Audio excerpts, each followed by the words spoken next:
p.m. to 6 p.m. Monday through Friday. From the Power Business Technology Toshiba Studios, Sacktown Sports. It's time. It is that time. Time for Stiles and Watkins. You can join the show by texting 916-339-1140. Find us on YouTube at Sacktown Sports 1140. It's time for Alan Stiles and Chris Watkins. Yes. On a Thursday, a.k.a. Friday Eve, Stiles and Watkins taking you up to 2 p.m. And the time has come. And we got to give some kudos here to our guy, Nate, doing the producer thing at the highest level possible. 11 o'clock, we will be joined by none other than JT O'Sullivan.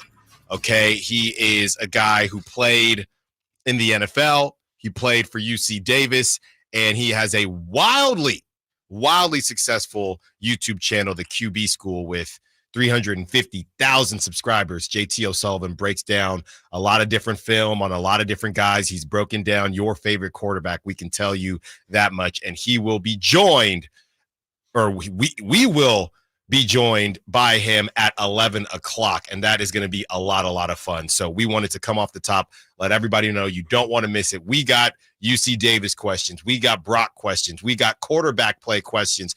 And we have 2 high safety questions, Chris. This whole thing, and, we saw it with I was just doing it based on prop talk. And now all of a sudden, this whole thing is really grabbing some legs here to the point where, Chris, you have network fights going on between guys in the NFL spaces trying to decide if 2 high safety is the reason that NFL offense is down, or is it just that, like Tom Brady tried to say, quarterbacks just aren't very good right now. So this whole thing has really grabbed some legs. Offense is so important in the NFL. We played that sound yesterday, and it's really starting to take off, Chris.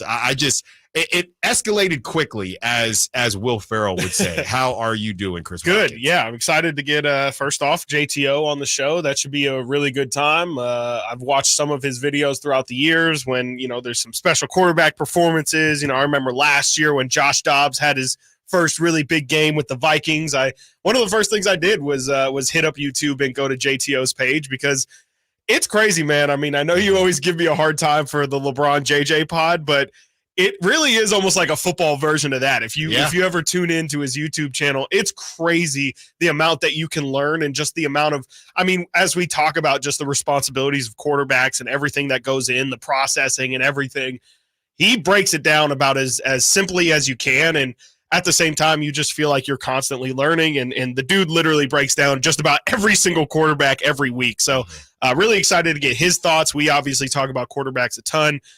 Interested to hear his thoughts on Brock. Obviously, with everything going on with Bryce Young, I'm sure he's got some thoughts on just that entire situation and maybe what Bryce can work on. So I'm really excited to pick his brain. I think he's one of the best content creators really out there in sports, and especially doing it at an independent front. Really excited to get his thoughts. And speaking of, this 2 high safety stuff is absolutely nuts. We've got guys like Mel Kiper, and we're going to play his audio at some point here. Mel Kiper's a draft guy, and we've got Mel Kiper on here on Get Up giving really analytical breakdowns on why, 2 high safeties is crazy and it shouldn't, we should try and get rid of it in the NFL and things like that. It is completely taken over. And again, like the Mind the Game pod that you always like to reference for me, it just feels like I'm just surprised that something so nitty gritty, so X's and O's has really become the biggest talking point in football right now. If you turn on just about any show, they're going to be talking about how all of the offensive numbers are down. And I think it is some form of combination of, like we've been talking about, the defenses figuring things out and just playing a little bit more conservative. And it's definitely this quarterback play has just not really been up to snuff. The fact that Gardner Minshew and Brock Purdy are really they're the 2 highest passing yards quarterbacks in the NFL right now. I think it's pretty indicative that, it's just the offense has been down so far. And I wonder if people like JT O'Sullivan think that it's going to be here to stay, or if, this is just kind of a product of not playing preseason football and guys kind of getting up to quality. There are a lot of things you can say about the NFL, right, in terms of how they handle certain things and whether they handle certain things correctly or incorrectly. But one thing that you have to credit the NFL with is they are extremely flexible. And, Chris, if this thing gets legs, and we'll play that Mel Kiper sound a little bit later in the hour, anything is possible because the NFL is here for entertainment. That is the number one reason. They don't care. Okay, fine. The NFL is the type of league where they will adapt to how the quarterbacks are playing. We don't want our quarterbacks to look bad because that makes the league look bad. So we will change the rules, and then we will overcorrect if these quarterbacks in, let's say, 2-3 years, it's just ridiculous and the scores are looking like arena football, 50-60, then we'll correct that way. They do not have a problem besides getting rid of the chain gang and using index cards when it's Cowboys versus Raiders. I will never forget that from, 4 or 5 years ago now. Besides that, they are extremely flexible. They are extremely dynamic in changing things to make sure their product looks the best. And we have Mel Kiper saying what he said we'll get into. Then we have Marcus Spears, who, if I'm not mistaken, they work for the same company. Marcus Spears saying the complete opposite, obviously, from the defensive end. So, this whole thing escalated quickly. And I would say, Chris, you could use the word outrage. I think people have been outraged. And there's somebody out there, we're getting into prop talk today for Jets Patriots. Somebody out there saw this coming, and they've been just hammering unders the first 2 weeks. And I'll tell you this much. They'll figure it out. Yeah. So if you are somebody who partakes in that stuff, I would say you probably got one more week before, and it's probably too late now. It's probably too late now. If we got Mel Kiper out here yelling about it, it's got to be. Exactly. It's got to reach a certain And now I'm curious. We'll wait because that's the 1 o'clock hour, so we got a while. By the way, at 1 o'clock, we will give away UC Davis, JT O'Sullivan's. That's right. Alma mater. We have tickets for the family 4-pack. Number he was. That's right. Oh, that's a good one. That's a good one. Parking as well, a family 4-pack as they take on Utah Tech. But in that 1 o'clock hour, we will get into the prop talk. And I'm curious. I mean, Aaron Rodgers, I think he was set at 226, Chris, the last game that he played. I wonder, everybody's been around 220, 225. And if that drops down to 200, what do you think? By the way, JT O'Sullivan's number was 14, so we'll have to get the green light from Nate on whether we can rock with that. We can do 5. Maybe we can do 1 plus 4. We That's can right. take 1. We could take 4. That's right. Stay on your toes, everybody. Or something else. Yeah. Yes. And you can enjoy yourself at Davis. It won't be picnic day, but it will still be a good time out there. Nate, yesterday you had some fun, and Chris and I, we were talking about just different things that you do outside of the show specifically? No, just in general, right? Hobbies, just hobbies. I had some fun yesterday. Yeah, you brought up biking, and that is a hobby I have. It's just completely went over. It's never crossed my mind. I had to read the Livestrong book in high school. That was the closest I got to biking. Nate, should we take up biking? You know how to ride a bike. I know how to ride. Okay, I can ride a bike. Okay. So it's pretty new for me too. I'm currently. And this is not mountain biking. No, it's the and I used to make fun of these guys. Oh, and so I have a lot of self-hatred. So like seeing these guys, I'm like, this guy looks like an idiot. Nate, it's a new day. You did the same thing in the first segment yesterday. I think this is just who I am. Okay. And this was, I don't think it was the first segment, was it? Yeah. Anyways, it was early in the day. But I'll change it around, a little more coffee today. So great. Biking is new for me. I'm borrowing a bike from my uncle. Thank you, Jared. Thank you. And I'm into it. I'm trying to, keep the weight manageable. There you go. Sure. And it is fun. I feel amazing after. And really? me and my boys get together and we ride. How many of you? It can be up to 6 or 7. Wow, dude, you don't want to see. You don't want to see them the biker boys. Biker gang there. No way, dude. God. You don't want to run into us with our clip shoes. But I get confused with the different bikes that are out there. There's mountain bikes, and then there's the bike got like the with cruisers. with the high handles. And my buddy and I can't believe I'm telling this story, but my buddy, he let me borrow his bike. But this dude was a cool 6'6". He was one of the pitchers. I was trying to get around Philly. I must have looked like a clown show. You look like one of those old school bikes, the dudes that with have the big giant wheel. You know what I did find out from riding my bicycle? You guys might know this. I ride, so the American River Trail goes for like miles and miles. And you can start here at our work pretty much. And I've done that a few times.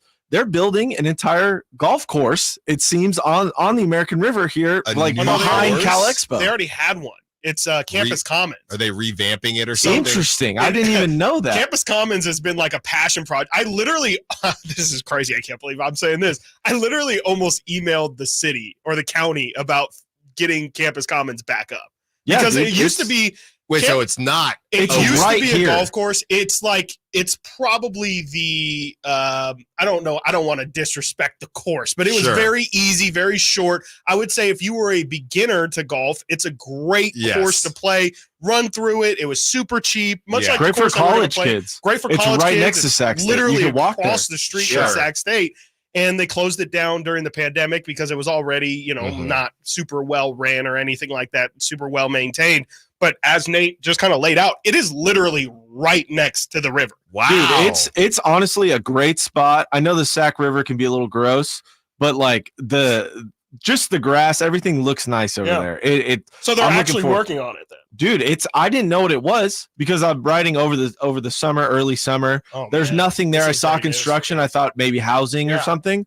No, there's greens and there's fairways, Oh, and it that's kind of great. just popped in. I love Yeah, that. I meant to tell you guys about this earlier, Yeah. but it's gonna be like right here. I looked at it on Google or on Apple Maps the other day, like the satellite view, and Mhm. it looks like they had, just kind of not taken care of it. The bunkers were full of grass and everything. So Winter rules. it's good to hear. No, Good to hear it- that they're at least putting work on it. It does look like it'll be short. I don't think that's disrespecting a course at all. I think it's great to have. It's a really pretty what is it, course. 9 It's hole? like one of the Gotta prettier be a courses 9 that hole. you can do, especially, it is a 9-hole, super short. yeah, it looks. I mean, it looks awesome. It's pretty similar to Bing's 9-hole, except Mhm. it's I would say it's a little bit more scenic. Again, it's right next. It's like along the river. You lose, I think it's the 3rd and 8th hole. Mhm. You lose balls. Yeah, There you it's go. it's right behind Cal Expo. It's seriously it's great. It does mess up the bike path a little bit, but I'll That's what take I'm that. seeing now. And do you hold out your hand when you're turning left? Only when I'm in the street because I've been hit by a Yeah, car we need to before. get That's Nate true. some. So I think I get a That's I get a true. pass. We all need helmets. Nate needs a helmet for Yes. biking, and Yeah. Chris and I need helmets for where we are golfing this weekend. Coming up next, we have the top jersey sales so far in the NFL. And for the Raider Nation out there, look, we got plenty of Niners coming up, and we start the week 3 conversation. But the Raider Nation, to tie a bow on what happened in Baltimore, we have the sound of what Max Crosby said to Gardner Mustache Minshew Magic. Stiles and Watkins, Sacktown Sports. Subscribe to Sacktown Sports on YouTube and watch the Carmichael Dave Show with Jason Ross, Stiles and Watkins, and the Drive Guys. Live Monday through Friday from 6 to 6. Plus view archive shows and exclusive content. Subscribe at youtube.com/Sacktown Sports. They say the hardest part of getting something done is getting started. Well, we did that 30 years ago when California first took on the tobacco industry. Now, smoking is down 60%, lung cancer 42%. A couple of our cities have already ended tobacco sales. A California without big tobacco isn't just possible, it's already happening. See our progress at undo.org. Whether you own a local business or a global one, you're always looking for ways to position your operation to create opportunities and move on them faster. With Bank of America, you get access to experts, award-winning insights, and business solutions so powerful you'll make every move matter, locally and globally. Visit bankofamerica.com/banking for business to learn more. What would you like the power to do? Copyright 2024 Bank of America N.A.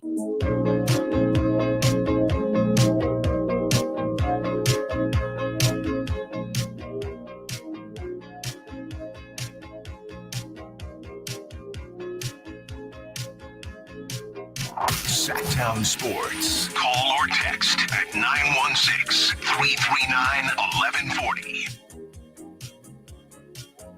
One of the best, possibly the best quarterback to come out of UC Davis, and definitely one of the best at breaking down QB film. JT O'Sullivan joins us in 45 minutes Tell your friends, that guy who thinks that he's good at watching film, your buddy who is the armchair quarterback, whatever it is, a Monday morning QB.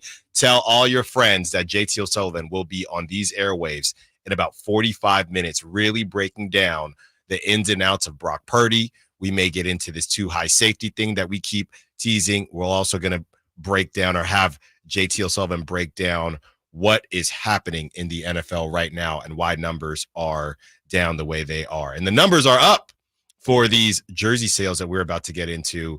Top 50 NFL player sales list. This is from March 1st through March 31st. And then we will get into what Gardner Minshew had to say about what Max Crosby told him before they went off and beat the Baltimore Ravens.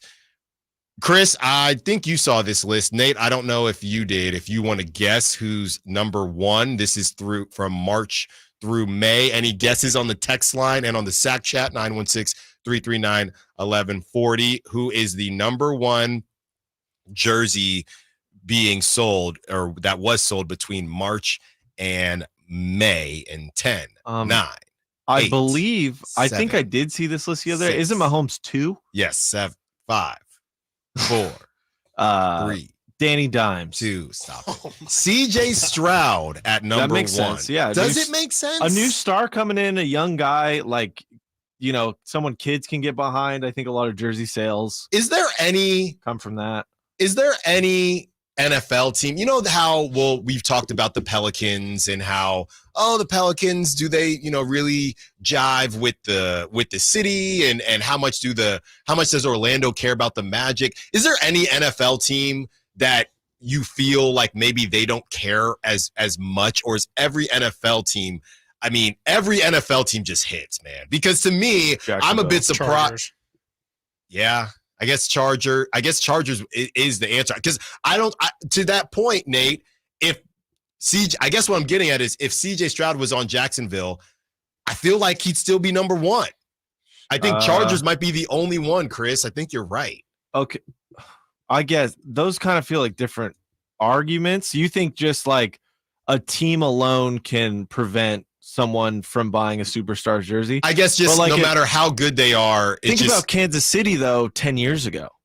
Like, how many Kansas City jerseys did you see? Yeah. CJ Stroud, number 1. Patrick Mahomes, number 2. Aiden Hutchinson, number 3. That makes sense. Hot new team. Yeah, 2 Lions in a row. Amon-Ra, number 4. Wow. Joe Burrow, number 5. Jalen Hurts, number 6. You know why they're buying it. It's that jawline. Saquon Barkley, that makes sense to me. Okay, number 7. Jahmyr Gibbs, again, another Detroit Lion at number 8. Micah Parsons. Dang, you don't get to a Cowboy until number 9, Micah Parsons. But there's not like a new hot Cowboy. Like Micah. There's not like but he's been around for a bit. To me, Dak should just be there. Right. And we'll find out where Dak is. And you haven't read Travis Kelce? No, I haven't said Travis. But that's pretty by crazy. The way, later in the show, I believe it's in the 11 o'clock hour, we have the most annoying. This came out from Action Network. Okay. And let me just say this. Travis Kelce will be on that list. He did make top 10 on that list, so it makes me feel... Most annoying just NFL players? Yes. Interesting. Yes, so we will have some fun with that. Count. I believe that is at 11:45, so we will have some fun with that. Okay. Who's number 10, guys? Who is number 10? Come on, haven't you listed yet? Is it Brock? Brock Purdy! Wow. Number 10. Good on Brock. Does he get a percentage of that? Hopefully. You sounded like the only him. one who needs it. That was... You mean my bestie from Vegas and that picture that you love. Number 11, Harrison Butker. We will not be getting into that. Travis Kelce, number 12. Aaron Rodgers, that bad man, number 13. Jordan Love, number 14. Garrett Wilson, number 15. Josh Allen, number 16. Sauce Gardner, 17. Russell Wilson. 18. Russell Wilson ahead of Dak. Now, this is what I'm talking about here. Jared Goff, number 19. Lack of quarterbacks in general in the top 10 is a bit surprising. Max Crosby, Oh, that's cool. Number 20. And that rounds out your top 20. TJ Watt at 21. And real Dang. quick, Justin I was Jefferson gonna say, at 22. Jetos misses I'm still one season. Dak barely cracked the top 25. He is number 25. And then you have CeeDee Lamb coming in at 29. But speaking of, and by the way, Isaiah Pacheco at 32. Isaiah Pacheco, another guy. We don't think he'll go on the IR. Today it was announced Isaiah Pacheco on the IR, and he might not come back this season. So we will get into what that does for the Chiefs, but wanted to play, speaking of Max Crosby, wanted to play this sound from Gardner Minshew on what Max Crosby said to him before he started to cook. How big of a deal was Max's pep talk to you after the interception early on with the rest of the game? No, it was awesome, man. He grabbed me and just said, hey, we got your back, dude. Like, we need that Washington State Gardner. We need that, and I was like, man, you're right, dude. Let me see if I can go whip that up real quick. But, nah, man, that dude's a great leader. He does it the right way, man, and couldn't be more grateful to have him on our team. I'm all in. I'm all in now. I'm all in on Gardner. I'm all in on Minshew. And the Raiders. I'm all in. Yeah. Frank. Go ahead. Frank. Murph. Go ahead. We're all in, baby. We are all in. I mean, he's just so chill, man. He is such really a chill. Raider. I mean, he definitely seems like he's a big vibes guy for Yes. sure. I mean, Didn't he live in his RV? I think he Sure. still does. I'm pretty sure he Nice. lives in an RV that he on the Vegas Strip. He lives in the yeah. Vegas tunnels. He definitely. I don't know about the tunnels, but I think Yeah. he. I mean, yeah, he's definitely a character for sure. Speaking of tunnels, I do love a good speakeasy. Okay. I was just saying. We didn't go to about- one. We were talking about Vegas. Tunnels. Minshew magic. Trendy. Man. I'm just so in. Chris, Good what luck. do you Good luck. excuse me? It's like good luck. You want to let's just cook right now. How about a little wager? Okay. Okay. Well, I don't think we can. No. We can bet, non-monetary Sure. things. Sure. Okay. Let's cook something up right now. What was Vegas was at? Was it 6.5, Nate? For For their over under. Their total wins. the Raiders? Yeah, their total wins. I believe it was 6.5. Oh, yeah, I believe. I'll double check that. Chris, I'm here to tell you right now. It was 6.5. Oh, I know it well. Chris, I'm here to tell you right now. How do you feel about, okay, they got the win, and so I'm not, we can move this thing however you want. Okay. Are you okay with it's staying at 6.5, or would you like to move it to 7.5? Well, it depends what we're wagering. It depends how I'm trying to think of something. how reserved. I mean, we could do the We can do 6.5. It's just easier to do 6.5. sure. We do 6.5. So I need what? 7. It's moved now to 7.5. Well, because they got one that nobody saw coming. What are you thinking, Chris? I'm trying to cook something up off the top of my head. I don't want to do the jersey thing. No. Nate was supposed to do the jersey thing with me, but Yeah. I didn't think we had anything set in stone. Well- I'll get a tattoo. How about that? there you go. Yeah. I'll get. How about JJ. this? How about With the this? date. Gardner Minshew. Uh-huh. Okay, how about this? I'm waiting. They get to 7, right? And you have to go mustache magic. I was thinking the same thing. Okay. Yes. They don't Thank get to you. 7. I have to go mustache magic. That would be awesome. I love this. Just for a When's day. the se- Just yeah, for a day. A we're week, doing end of regular season. end of regular season. They get to 7. You got to go mustache, Yeah. and then you can I think cut it that's whenever. fine. I think that's fine. Woo-hoo! I've always kind of secretly wanted to just Yes, do the dude. mustache. Let's I'm in for go! this, Never dude. really have. This is a Look at great this bet. guy. We got our guy on ESPN. Yeah, Bet Fortenbaugh. with You're gonna be the- looking yeah. like Fortenbaugh. You come in, looking all I thought you were pointing at Blake Shelton. looking all Yeah, nice. Blake All right, Shelton. you heard it Nice. first. Cut it Okay. right now. The Raiders get to 7 wins. Chris Watkins will come into this studio with the mustache. They don't get to 7 wins. I got to come in with a mustache. And let me tell you, I don't look. Do good we with the want to mustache. have can't wait. any outs on that? Like Raiders, I don't know, make an unexpected good trade, or Minshew goes down or something. I'm Do we want riding. to have any? Okay, Okay. I'm okay. riding. Go. Cool. It's Like just genuine. I'm riding. Okay. You. All right, it that is- means that part of this bet for you is Aiden O'Connell as well, possibly. We ain't talking about that. Right Okay, I'm just letting you know. Alan is one to move the goalpost. You know, So- I've never moved a goalpost in my life. Coming up next, let's start the conversation on week 3. Team that needs to win the most. Is there just one? Is there more than one? Stiles and Watkins, Sacktown Sports. Domantas Sabonis plays here. He finds Sabonis. Put the frosting on the cake. Put the cherry on the sundae. Sabonis with a two-hand flush makes it 114-106. Sacktown Sports is your proud home of the Sacramento Kings. I'm Ken Korak with your Green and Gold Report, brought to you by Xfinity Mobile. Connect to the most reliable 5G network nationwide. Well, opportunity is a big part of September baseball, and in the case of the A's lefty Brady Basso, it's been a bit of a twisting path. When he took the mound for the Athletics against the White Sox on Friday the 13th, he was beginning his 5th stint with the ball club this year. He went out and fired 5 1/3 innings of shutout baseball that night to earn his first major league win.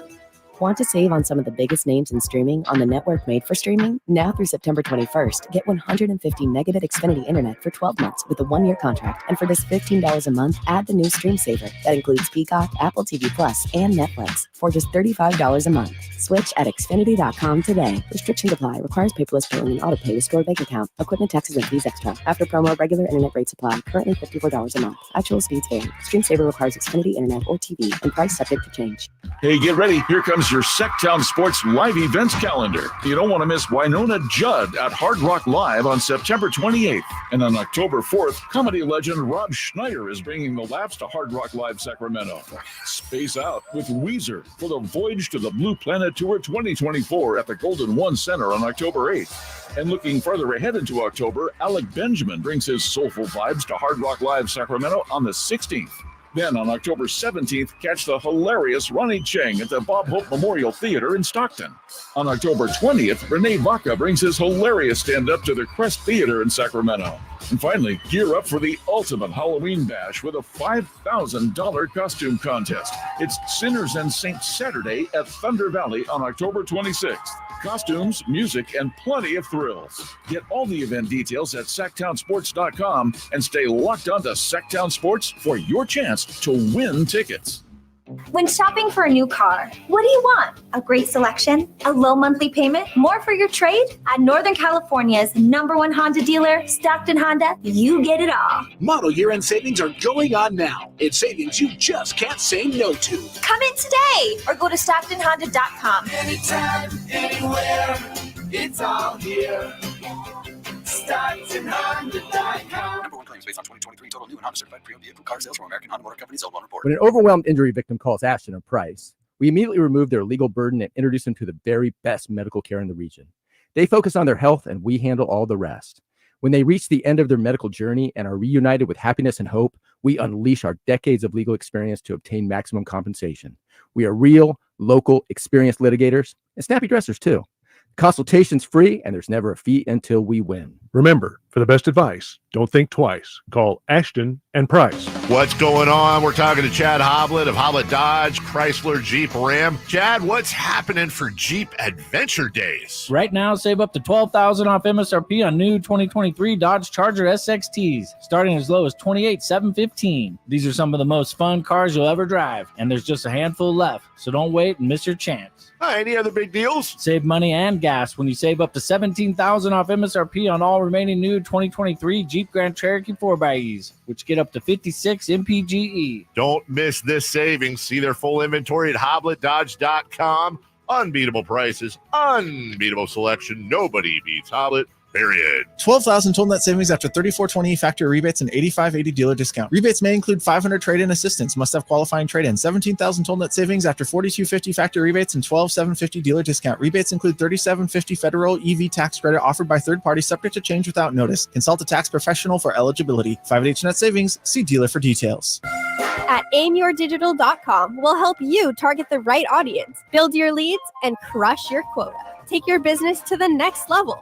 Our digital marketing strategies help grow awareness of your product or service, all while building trust in your business.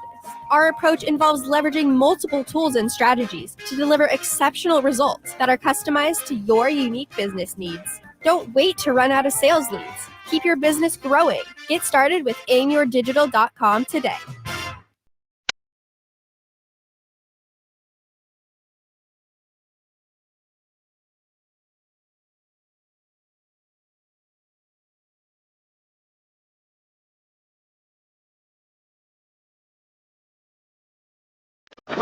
and local. Live and local. This is Sacktown Sports. 30 minutes until JT O'Sullivan. 1 o'clock, we will give away tickets to JT O'Sullivan's alma mater, UC Davis. The Aggies, go Aggies, as they take on Utah Tech. Trailblazers this weekend, family 4-pack and parking, by the way, which is no small addition. You can see more information at sacktownsports.com, but at 1 o'clock, we will pick that special number. And then we'll have JT O'Sullivan pick the number, and then we will give away those ticket sets at 1 o'clock. But JT is coming up in 30 minutes. So week 3 is upon us. Week 3 kicks off tonight with Jets Patriots. By the way, any intrigue here? I feel Chris, can I say this? I do think that, could I call you a football snob? You like high-level football. Wow, I don't think so at all. You like high-level football. Like, will you watch tonight's game? Yeah. Jets, Patriots? Yeah. I feel like a lot of times we're going through the slate and you'll say, and I'm thinking, I acknowledge bad games. Yeah, but this seems like a bad game to me. That doesn't mean I won't watch it. Okay. All right. Football's pizza. I stand corrected. Football's pizza. I stand corrected. Jets, Patriots. That's because you're a big Jacoby guy. Huge. Jacoby Brissett. Huge. He's got one of the best jobs, man. Can we talk about that? One of the best jobs. I mean, really no expectations. He's just a bridge guy. Come in, play a couple games, and then, hey, it's Drake May time. Okay. Yeah. Now I'll just go somewhere else next season. Then in 2 more seasons, I'll come back to the Patriots. I'd say Joe Flacco right now. That's the job you want. You guys know What's where he doing? is? No. He's the 3rd stringer, I believe, in Indianapolis. Okay. So that man's been bouncing around. He kind of played hero ball last year in Cleveland. Everyone's like, you know what, Joe? That was awesome. Yeah, man. he bought himself, 3 more years in the league? Yep. There you go. You know, some people think he's an elite quarterback. Well, with that, he's got the Super Bowl and he's got 1. And that's what we always say. I mean, it's one thing to not have any, but then there's a level of the guys that have 1 versus the guys that have multiple. So there you go. But to get to the Super Bowl, you got to win games, and you got to win games early as we get into week 3. Couple games and names that Chris and I have circled. Let us know if we are missing anyone for teams that need to win in week 3. The first team, Chris, you picked this one. You said the Colts. Yes. Because I mean they're up against the Bears. My Colts. Yeah, and there's been that is your NFL ticket team. And the Bears, a lot of people have been talking about film, and like I said, JT O'Sullivan is the best at it. We talked to him in less than 30 minutes now, but that Caleb Williams is more advanced than it looks, and he's doing a lot at the line of scrimmage. He just needs some time to throw the football. But you say, Chris, at the Colts, this is not a gimme, but if you're gonna make some noise this season, you got to get this one. Yeah, I mean, they're 0-2 right now. You're playing a home game against a rookie quarterback, and I know Anthony Richardson doesn't have a ton of games under his belt, but I mean, he should be, he should have the advantage in a game like this. And, they desperately need a win. I'm looking at that division. All the other teams besides the Texans are 0-2. So, they can definitely do themselves a favor. They're probably not going to win the division, but if they want to sneak into a wild card spot, you're going to need to start winning at some point. Mm-hmm. We've read the numbers for the 0-2 teams. I think we found out that since 2020, there's like a 6% chance of you making the playoffs if you start 0-2. Can't imagine that gets any better when you go 0-3. So if they want to really compete this year and, even if it is just remain competitive until the end of the season, it does feel like they need to get on track. And, this Bears team has looked pretty rough through 2 weeks, especially on the offensive end. They should be able to handle them again at home. I would hope that the Colts can take care of that one. Yeah, and look, we've had plenty of conversations about Bryce Young, and everything is different because when you talk about the different type of athletes and specimens, literally Bryce Young and Anthony Richardson couldn't be any different. They couldn't be any different. But if the Colts, let's say the Colts they feel like they're on to something, but the Colts, they have another bad year. These same questions that Bryce Young are getting, Anthony Richardson, I mean, a lot of people, he was raw, and a lot of people felt like, hey, could he get there? It's really cool that he can throw 60 yards off one foot to Alec Pierce once in a blue moon. It is awesome, but are you just a highlight reel guy? Are you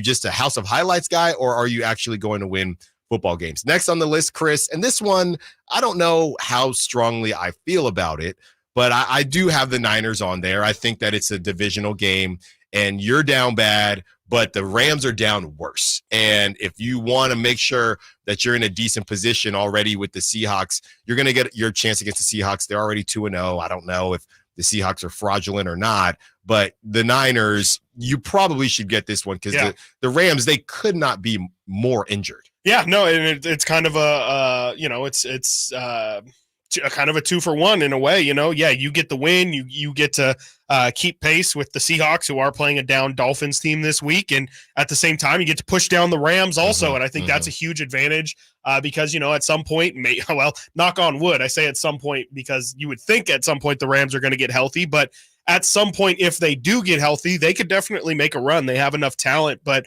the problem's just been that they haven't been able to stay healthy. If you can put them in that 0-3 hole to start the season, you could argue, I know Chase Daniel threw out that crazy trade yesterday as sending Matt Stafford out the building and getting Bryce Young to LA, but you really can set the Rams into a pretty interesting conundrum a bit. If they have a 35-year-old Matt Stafford and it's another pretty much wasted season, who knows? You never know. You might be able to put a pin in their season before it even really gets started.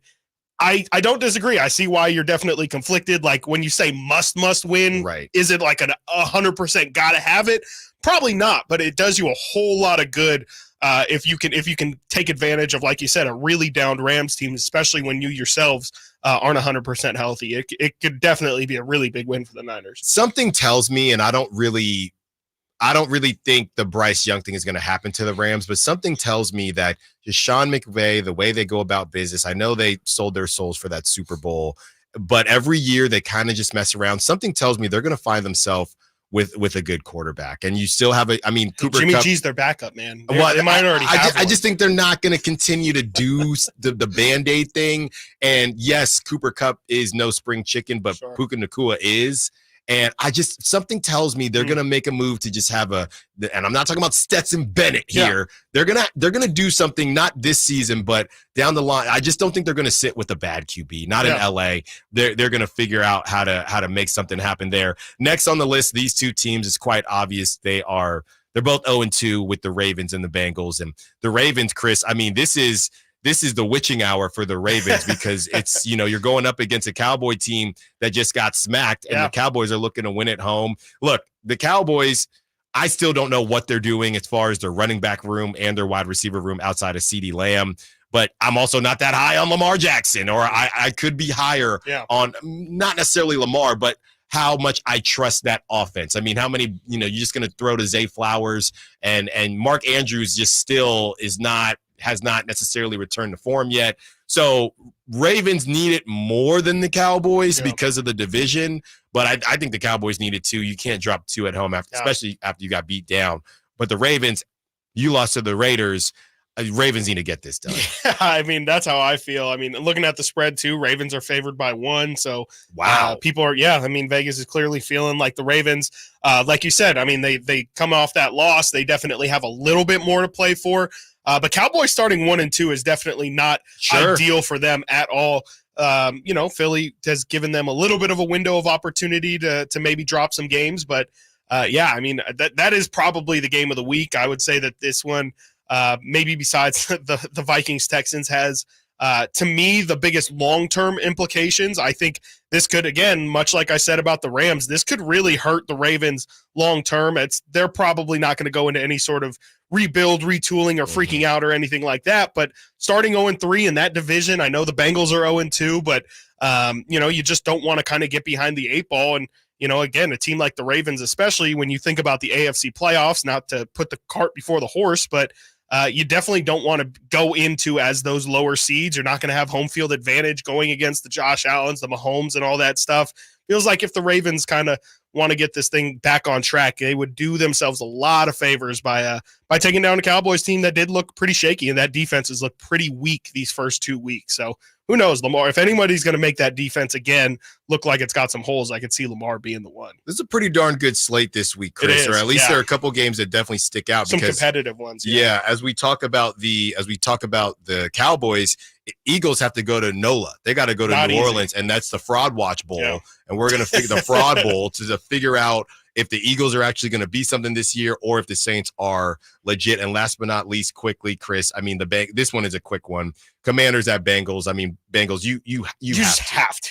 There's just no, like, you cannot start 0-3 with losses to the Patriots and Commanders. And after that, they get the Bengals, they get Commanders, and then they go to Carolina the week after. Yeah. So this is it. Yeah, you get an opportunity to steer the ship straight again here. There you go. And that's what you were talking about with the Bengals, with this roller coaster, how they have this flat patch, and then it's going to get a little bit sketchy in a couple weeks. Coming up next, Mel Kiper thinks the 2 high safety should be eliminated from the NFL. Let's just say his coworker Marcus Spears does not agree. We cannot completely quote what he said, but he's not on board. And just like baseball, they got rid of the shift. Should they get rid of this too? Stiles and Watkins, Sacktown Sports. The NFL's leading rusher plays here. And a handoff to McCaffrey, walks in the end zone. Handoff to McCaffrey, takes it right down to the goal line. He does his thing again. McCaffrey goes in motion right. Backwards pass led by Juszczyk. A block there. Hurdles a man. 10-5. Touchdown! CMC! You can hear all of Christian McCaffrey's touchdowns on your home for 49ers football. Sacktown Sports. I didn't ask to be thrown in the streets with nowhere to go. I didn't think I'd survive. But I did ask for help, and Covenant House was there for me. 1 in 10 young adults will experience a form of homelessness this year. For these kids who didn't ask to be put in this unthinkable situation, Covenant House is there. Covenant House helped me break the cycle of homelessness in my family. They gave me the love that I needed. Over 2,000 young people will sleep safely in a Covenant House bed tonight. When youth who are experiencing homelessness have a hot meal, a safe place to sleep, medical care, and love, they can overcome heartbreaking challenges and have a brighter future. They just really genuinely just wanted to help me succeed, and I'm succeeding. I'm a speaker, I'm an author. Covenant House really helped me and really helped mold me into the woman I am today. If you or someone you love is asking for help, go to safeplacetosleep.org today. Hey, I can't wait for golf this weekend, huh, buddy? Time flies. Love you, man. Oh, don't forget your knee brace again. We aren't in college anymore. Moments together matter, so help protect yourself from RSV. If you're 75 or older or 60 plus with a chronic condition like asthma, COPD, heart disease, or severe diabetes, you're at higher risk of landing in the hospital from RSV, and there are no prescription RSV treatments. Check eligibility and schedule your RSV vaccine at vaxassist.com. Sponsored by Pfizer. Everywhere you look, things are getting more expensive. So at Consumer Cellular, we're lowering the price for those 50 and up. Now you can get unlimited talk, text, and data for $30 a line when you buy 2. That's just $60 a month for 2 unlimited lines. So if you're 50 and up, make the switch and save. Come on, you've earned this.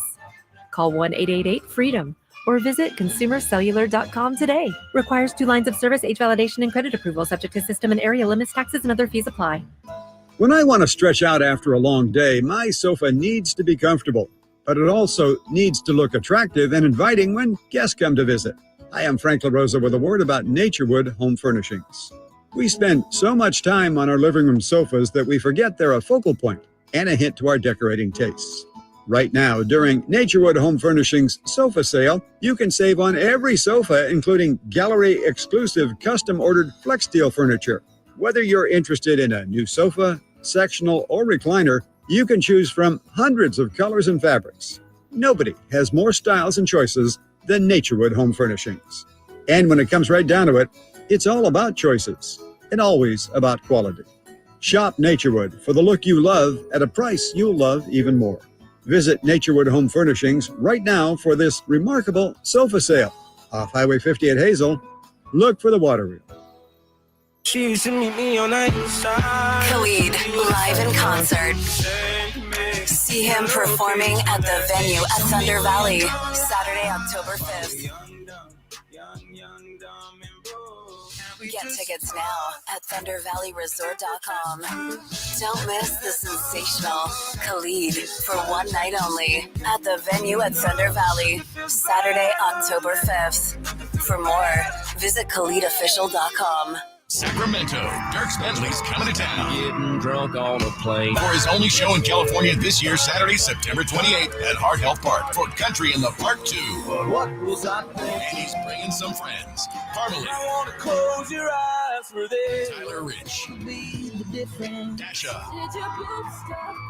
And more. Saturday, September 28th at Heart Health Park. Get your tickets today before they're sold out at CITPFest.com. Brought to you by the California Army National Guard and Red's Pizzeria and Tap House. As a mom, I'd do anything to keep my child out of physical pain. Dr. Pamela Maida is a board-certified orthopedic surgeon. As a doctor, I know that growth spurts can cause pain in my child's feet, and that can affect their legs and back too. Good Feet Youth Arch supports are designed to alleviate, even eliminate common pain. Investing in youth arch supports for your child or teen is one of the best decisions you can make.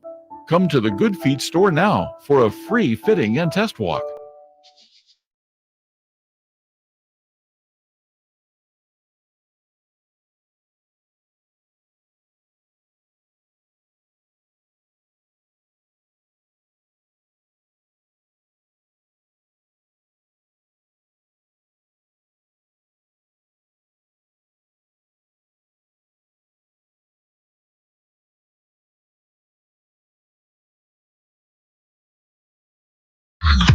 Sacktown Sports.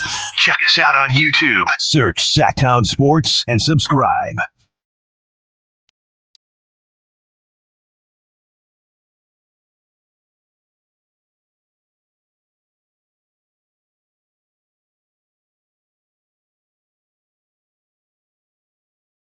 There is a problem with the offense in football. I can't even believe that I'm saying those words when just what was it last year, Chris, or a couple seasons ago?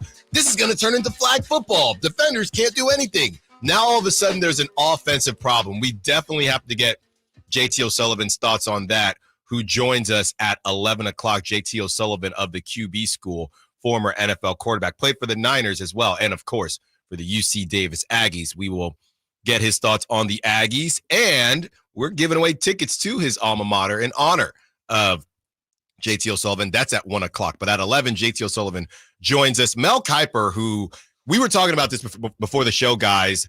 ESPN, they've really condensed the amount of talent that they have. RIP to one RG3, who he hasn't announced where he's headed next, but he's still doing his pod. But Mel Kiper, I'm assuming, guys, that Mel Kiper is kind of expanding roles here. Normally, you do not hear from Mel Kiper until draft time. No, he is the groundhog. And now I feel like hey, Mel, we want to expand your roles. And he's been going in. He was going in. We played the sound. He was going in on the Bryce Young situation with the Panthers, not setting him up correctly.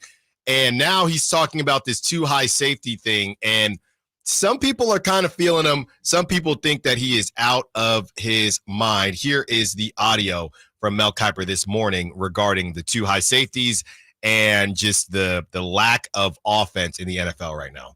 Mel, pick it up from there. Now that we've sort of set the table for exactly what your problem is with it, how would you try and solve it? Well, I grew up with the best of the National Football League, 60s, 70s, into the 80s. You're talking about deep shots, right? The go route, the 9-route post. You're talking about Terry Bradshaw in a Super Bowl hitting John Stallworth. You see Leroy Irvin diving, right, just off his fingertips. There's the receiver. They laid it out there, right? Hit the receiver in stride, 65-yard touchdown. It's a beautiful thing to watch. That's what I want to see brought back to the National Football League. Okay, check down kings, bubble screen sensations, boring football.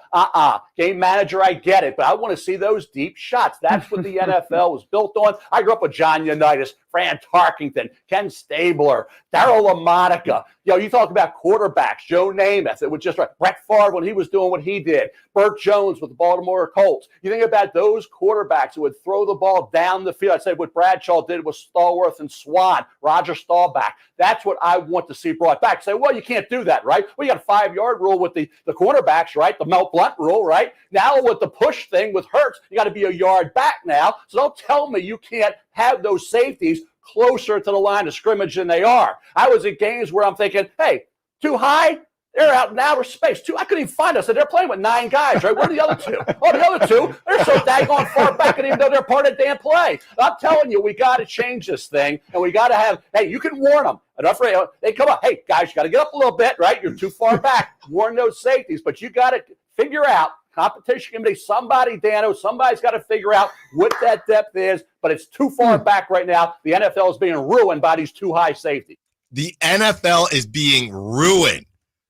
Is he cooking or tripping, Chris Watkins? He probably has a better argument if he uses a quarterback that isn't from 1980.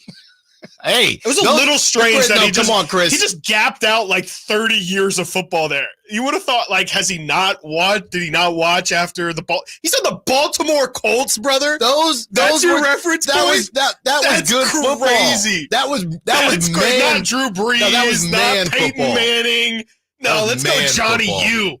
Let's go Terry B. That was man football. That's why. It's just, when I think of deep plays, I think of Terry Bradshaw letting it loose. Not Tom Brady or Peyton Manning or Drew Brees. Like route.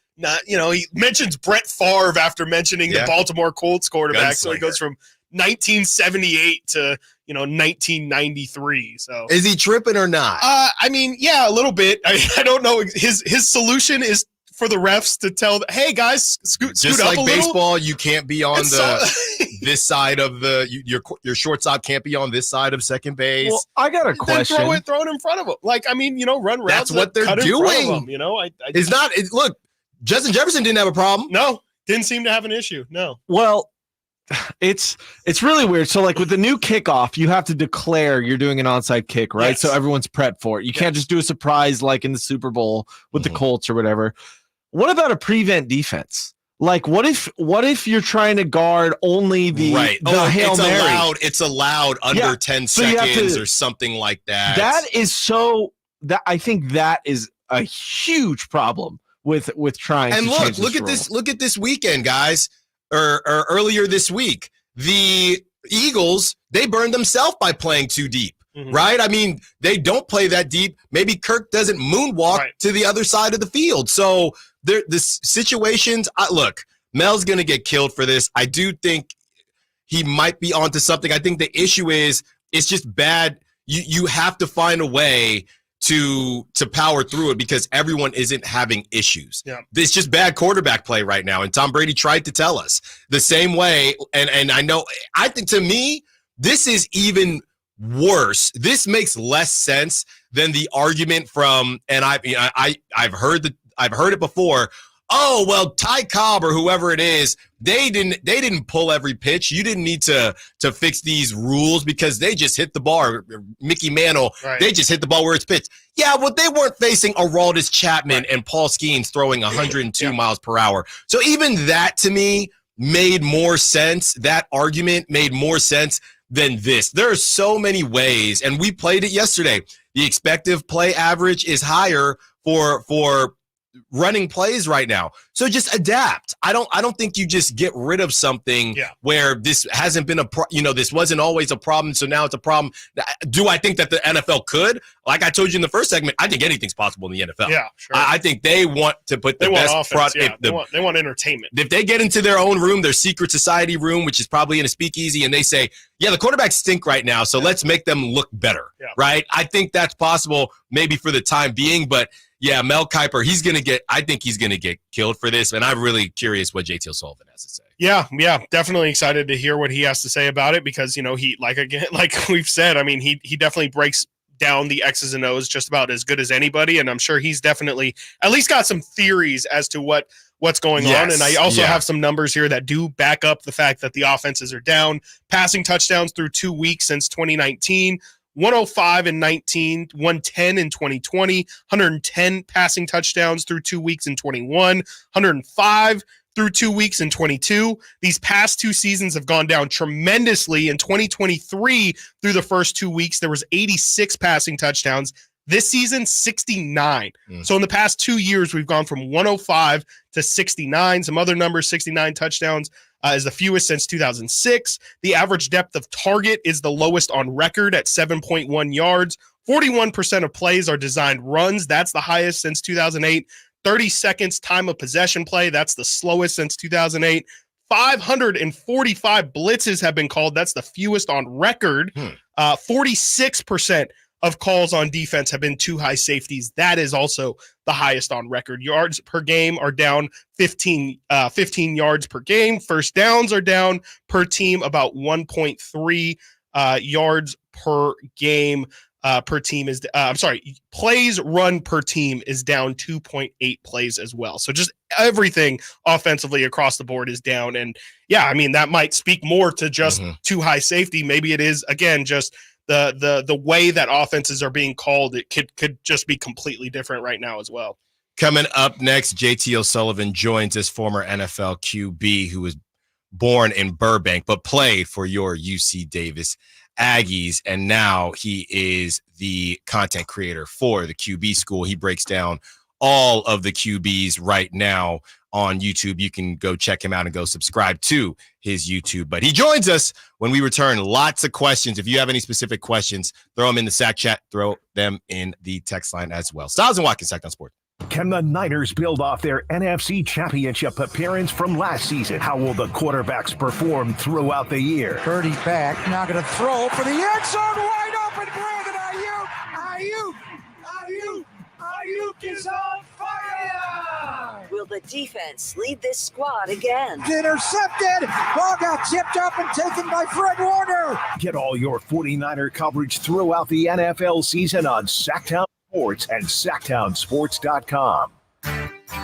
Hey, it's Carmichael Dave for American Energy Heating and Air with a question. Have you recently had a technician diagnose your HVAC system and you were a bit surprised at how much it cost? Or did something seem off about their quote? Because at American Energy, they take pride in giving you honest, straightforward solutions to get that system up and running. Have their qualified technicians come out and give you a free second opinion. It's free. You got nothing to lose but some dollars off of that original quote. They're making the uncomfortable comfortable. They've been doing it since 1981, serving the greater Sacramento area. A+ with the Better Business Bureau. That's why they keep having customers coming back for more and more and more. You can call them and set that appointment at 916-520-9990. That's 916-520-9990 or AmericanEnergyAir.com.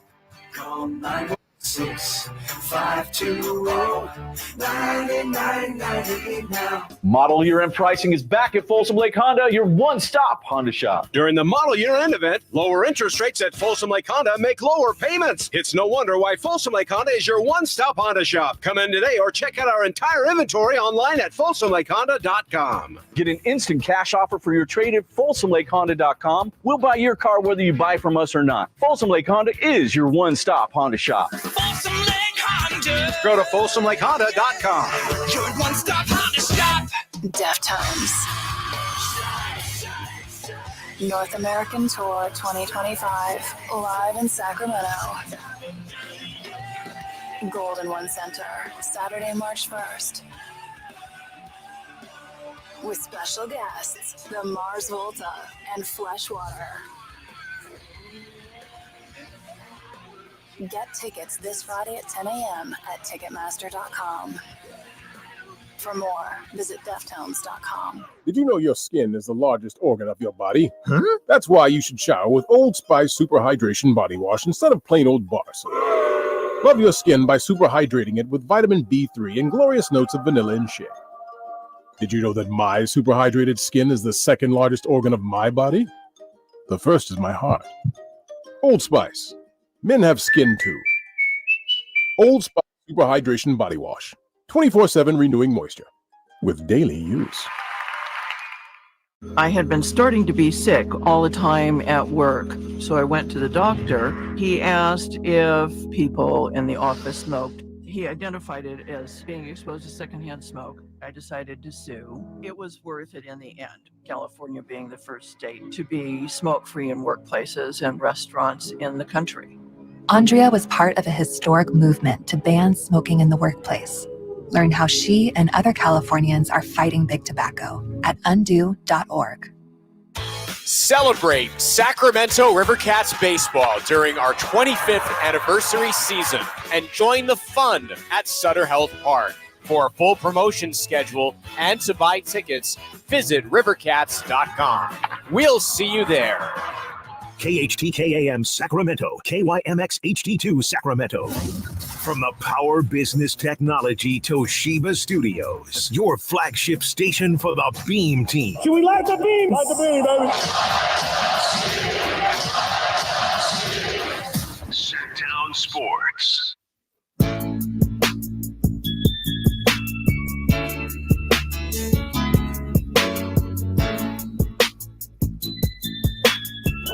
Sacktown Sports. Call or text at 916-339-1140. We will be joined by JT O'Sullivan shortly. In the meantime, we are going to continue the conversation on the offense being down. Because it was something, Chris, I think it was funny because the first week happened. It didn't take very long, right? Because there are a lot of people that break down, people like JT O'Sullivan that break down film way more than I guess I personally do. I'll watch the games. I'll watch the games multiple times. And I like seeing other people break down the games and learning something, right? Now, can't be the smartest person in the room like Aaron Rodgers or anything like that. But the eye test, you thought, okay, and maybe somebody, it was Nate talking about the flying V with the illegal formation. And the first game happens, you're thinking, okay, it was still a really good game because it's the Kansas City Chiefs and it's Lamar. Right. So that one kind of masked it. And then the rest of week one happened and you thought, that was pretty ugly, right? Yeah. And then the second week happens and you think, all right, still a little bit of rust. But I think it's funny that the NFL, the urgency went as far as the season is concerned, urgency with how it looks, right? I feel like if this was the NBA or Major League Baseball, it would not even be talked about. No, you'd let it play out way more. Maybe the whole season. Yeah. And I don't think anything is going to get changed this season because I don't know that it can. But I do think that it's funny how it took 2 bad weeks for everyone to say, yeah, this is not it at all. This is not it at all. Speaking of QB play and whether it is up or down, we are now joined by JT O'Sullivan of the QB School. Be sure to subscribe to his YouTube. Great stuff. JT O'Sullivan breaks down all the QBs, the veterans, the new guys. JT O'Sullivan played for the UC Davis Aggies and then also played in the NFL for the San Francisco 49ers, drafted by the New Orleans Saints. JT, thank you for taking the time, man. What's up, fellas? How we doing? Well, Sacktown, love it. There you go. Yes. Let's start here. We're giving away tickets a little bit later in the show to see your UC Davis Aggies taking on Utah Tech. What are your fondest memories from your time at UC Davis? Oh, man, that's loaded. We could be here all day. I have so many memories. I mean, met my wife there, met some great lifelong friends there. Our third son is named Davis. I mean, it is a very special place. So we're planning on coming up in a couple weeks, see a couple buddies go into the Hall of Fame and just kind of celebrate that town. And I'm really excited for Coach Plow to do his thing out there. I know he's in a kind of I think a great offensive mind, exciting football, and fired up. Yeah, that's awesome, JT. Great to hear it. I want to ask you about Brock in the game that he had the other day on Sunday against the Vikings. There was a clip that kind of went a little bit viral after the game of him talking to defensive coordinator Brian Flores and saying, man, your schemes are absolutely wild. I just want to know from somebody who watches a ton of tape, what have you seen from Brian Flores' defense, specifically in that game, but also throughout his stint with the Vikings so far, that has just made him cause quarterbacks to have nightmares? Yeah, it is a very unique scheme at the league level, and it's kind of interesting if you pull back and kind of see how Brian Flores has evolved defensively from his time in New England to being time as a head coach in Miami.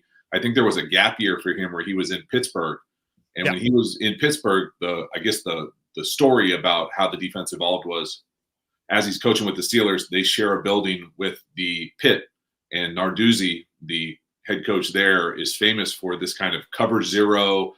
Presents almost like you're going to block a punt, and then you've got the capacity to play these zone coverages behind it. A lot of people call it hot quarters. And so I think Flores really fell in love with that stuff. And then when he went to Minnesota, he's kind of made it his own. It's a little bit different at the league level with just where the hashes are. It's not quite as wide of a game as college, but he definitely presents so many unique problems from a pressure standpoint. And then he doesn't play traditional zero behind it. He plays different coverages, and they run out to crazy non-traditional Tampas, things you just don't see anywhere else across the league. And so it's really special. Talking to JT O'Sullivan, former NFL QB, UC Davis alum, and the QB School on YouTube. Let's stick with Brock, JT. A lot of people are saying with Debo out and Christian McCaffrey out and Brock is due for a big payday, okay, now is where Brock can prove that he's worth this money or prove that he's elite or that he's not just riding coattails. How do you feel about those type of statements? And do you feel like Brock has anything left to prove?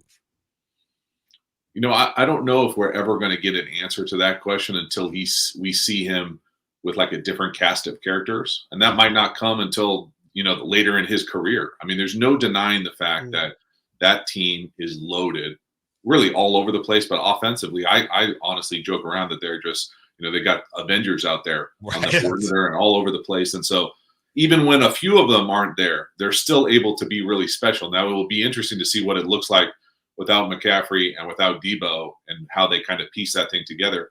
But what Brock has done, I think, is elevate that unit. And that's kind of the measure for me with a quarterback. When he is in there, that unit, those players play better. It's his accuracy, his timing, his command, and then his capacity to extend that we just haven't seen that kind of cocktail of a player in that Shanahan system anytime soon. And so his ability to do all those things, I think, has gotten him, you know, on that kind of runway to getting paid. JT, especially today, it feels like things have ramped up in talking about the too high safety coverage. And, you know, Mel Kiper is kind of going viral this morning for saying that the NFL should look into banning the too high. What are your thoughts on just kind of how that's affected the league so far? Do you think it's been a bit overblown? And just in general, I mean, with a lot of the quarterback passing numbers down so far in the league, what do you kind of attribute to it? What do you attribute it to the most? I mean, I personally think it's a very funny statement to make. I don't more than anything else. I mean, you take it for what it's worth. I've never spent 2 seconds thinking about outlining the depths of safeties. And I think if anything, it's a challenge to the offenses across the league. You either have to be able to run them out of it or execute them out of it. I think there are ways to go around it.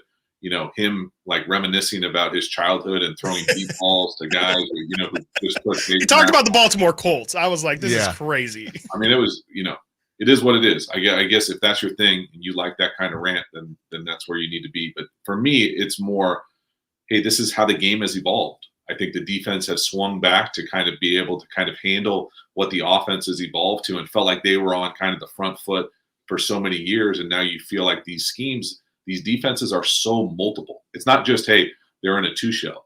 They're in the 2-shell now and have the capacity to play any sort of coverage, and they're multiple up front. And they have multiple different zone packages, zone pressures, man pressures, different ways to play brackets that has just caught up to the offense. And so now it'll be the next iteration of it. I don't think you have to overreact with some what I would classify as borderline ridiculous rule change. Talking to JT O'Sullivan, QB School and former NFL QB, also UC Davis alum. JT, we've talked a lot about Bryce Young, and a lot of people have had some things to say about Bryce Young. I want to get your thoughts on when you're watching film. Right now, the conversation has been bad team or bad quarterback. Just like a lot of things in life, maybe we live somewhere in the middle. As far as Bryce Young is concerned, when you're watching that film, how much of that is, yeah, this is just a bad situation, or, yeah, Bryce Young is clearly not who we thought he was, at least not yet? So, I mean, this is one of those things where I'm really fortunate what I do. I will go back and watch the entire video, and I share the video, the entire game with my community. And so they kind of get to feel my kind of, as we kind of pull it apart together. I think it's all of those things, unfortunately. I would also add that the ownership sure has made it seem like it's even more unstable and a worse position to be in from every level of football. So you add the ownership element to it, the lack of patience, then you see the turnover in multiple coaches for Bryce, multiple position coaches, college, you know, play callers, different scheme. I would say limited talent on the perimeter. It's just my opinion. There's not a lot of guys to throw to. There's not a lot of space. And then when you look at actual performance from Bryce, he probably regressed. Now, it's a ridiculous 2-game sample size. That's the part that's hard to understand. There's no way that a coaching staff would just, in my opinion, would just dump a number 1 overall without someone from somewhere else leaning on them, because you're developing this. You got hired to fix this. You got hired to make this better. Yeah, did it look good the first 2 weeks? Not really. It looked like a guy who's struggling with his confidence. But he got picked 1 overall for a reason. There is playmaker in there. There's the ability for him to be at his best, and to just give up on him, in 2 weeks, it doesn't make sense to me. That's why I just feel like there's got to be more to this story than the public knows. Interesting. And yeah, I mean, we still have a lot of Raider fans out here, even though the Raiders have since moved to Vegas. But asking about Gardner Minshew, what do you kind of think the Raiders need from him to kind of succeed this season? I think, they obviously surprised a lot of people with their win last week against the Ravens. What do you kind of think the Raiders need from Gardner to have success this year? I mean, that was a great win. Come from behind on the road in Baltimore versus a team that a lot of people think is going to be really good. I think when you look at that film, you saw a little bit of that Minshew magic, his ability to create, extend, create things down the field, explosive plays. But you also kind of saw, some of that dark side of being a gunslinger, where you throw an interception and it looks like you missed it by, almost 5+ yards. And so just being smart, kind of that sweet spot, that harmony between gunslinger, creative, playmaker, why you're playing probably, and why Aiden O'Connell's not playing, to be able to create, but then also take care of the ball, be a little bit smarter the entire game. And then obviously at some point they're going to have to run the ball as well. JT O'Sullivan, this has been great. But before we get you out of here, former NFL QB, UC Davis alum, and of course you can subscribe to his podcast, or excuse me, his YouTube, the QB School. JT O'Sullivan, it's sports radio. So we got to ask you, who is your top quarterback right now, not named Patrick Mahomes? Oh, I was going to say, man, I thought I was going to walk right into the easy answer. The guy, I honestly, bro, I don't live in the world of rankings and doing stuff like that. Sure. I just don't do it. I would say that the guy that I like watching the most, which is how I kind of quantify it, would probably be CJ Stroud. He's that fun to watch. He's that polished. He's accurate. He throws with great anticipation. That unit is really fun to watch, how they're creating space and the wide receivers they have there. Just overall, I've really enjoyed his kind of surgence into the league. Yeah, and I also don't think that's helping the Bryce Young situation. So we'll see what happens there. JT O'Sullivan, this has been great. Thank you so much. You got to look us up when you come out to Davis. This has been great stuff. Be sure to subscribe to his YouTube, the QB School, and you might learn a thing or two. You will. JT O'Sullivan, thank you so much. Appreciate it, y'all. Have a good one. Thank you. Coming up next, we react to everything JT had to say, especially what he had to say about those 2 high safeties. Stiles Watkins, Sacktown Sports. Did you miss any part of our live local shows? Don't worry, you never have to miss them again. Check out sacktownsports.com and search our podcast page and play our shows when you want. The Carmichael Dave Show with Jason Ross, Stiles and Watkins, and the Drive Guys. Plus, other podcasts like Return of the Empire, Return of the Roar, the Stingers Up podcast, and Golf to Go with Frank LaRosa. They're all available right now on SacktownSports.com. What's going on? We're talking to Chad Hoblet, a Hoblet Dodge Chrysler Jeep Ram in Woodland. What's happening for Ram Power Days? Well, 2024 is almost over, so we figured we'd get a head start with big savings on brand new 2025 Ram 1500s. Right now, you can save up to $15,000 off MSRP on the brand new and very nicely updated 2025 Ram 1500s, starting as low as $37,780. I want to make sure I heard you right. You said 2025, as in next year's models, and you're already giving $15,000 off? You heard that right. Plus, with all the upgrades Ram has made on the 1500s, this is the best Ram yet. Test drive the best Ram truck yet at the Hoblet Ram Truck Center. See our whole inventory at hobletdodge.com. Unbeatable prices, unbeatable selection, nobody beats Hoblet, period. 15,000 total net savings after 10,500 factory rebates and 4,500 dealer discounts. Rebates include 3,000 in Hoblet Select inventory coupons and 2,000 Hoblet trade-in assistant coupons.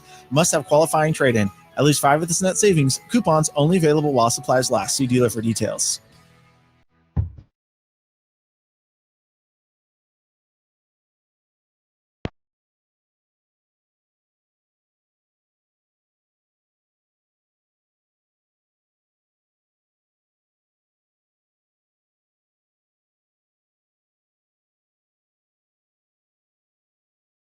Live and local.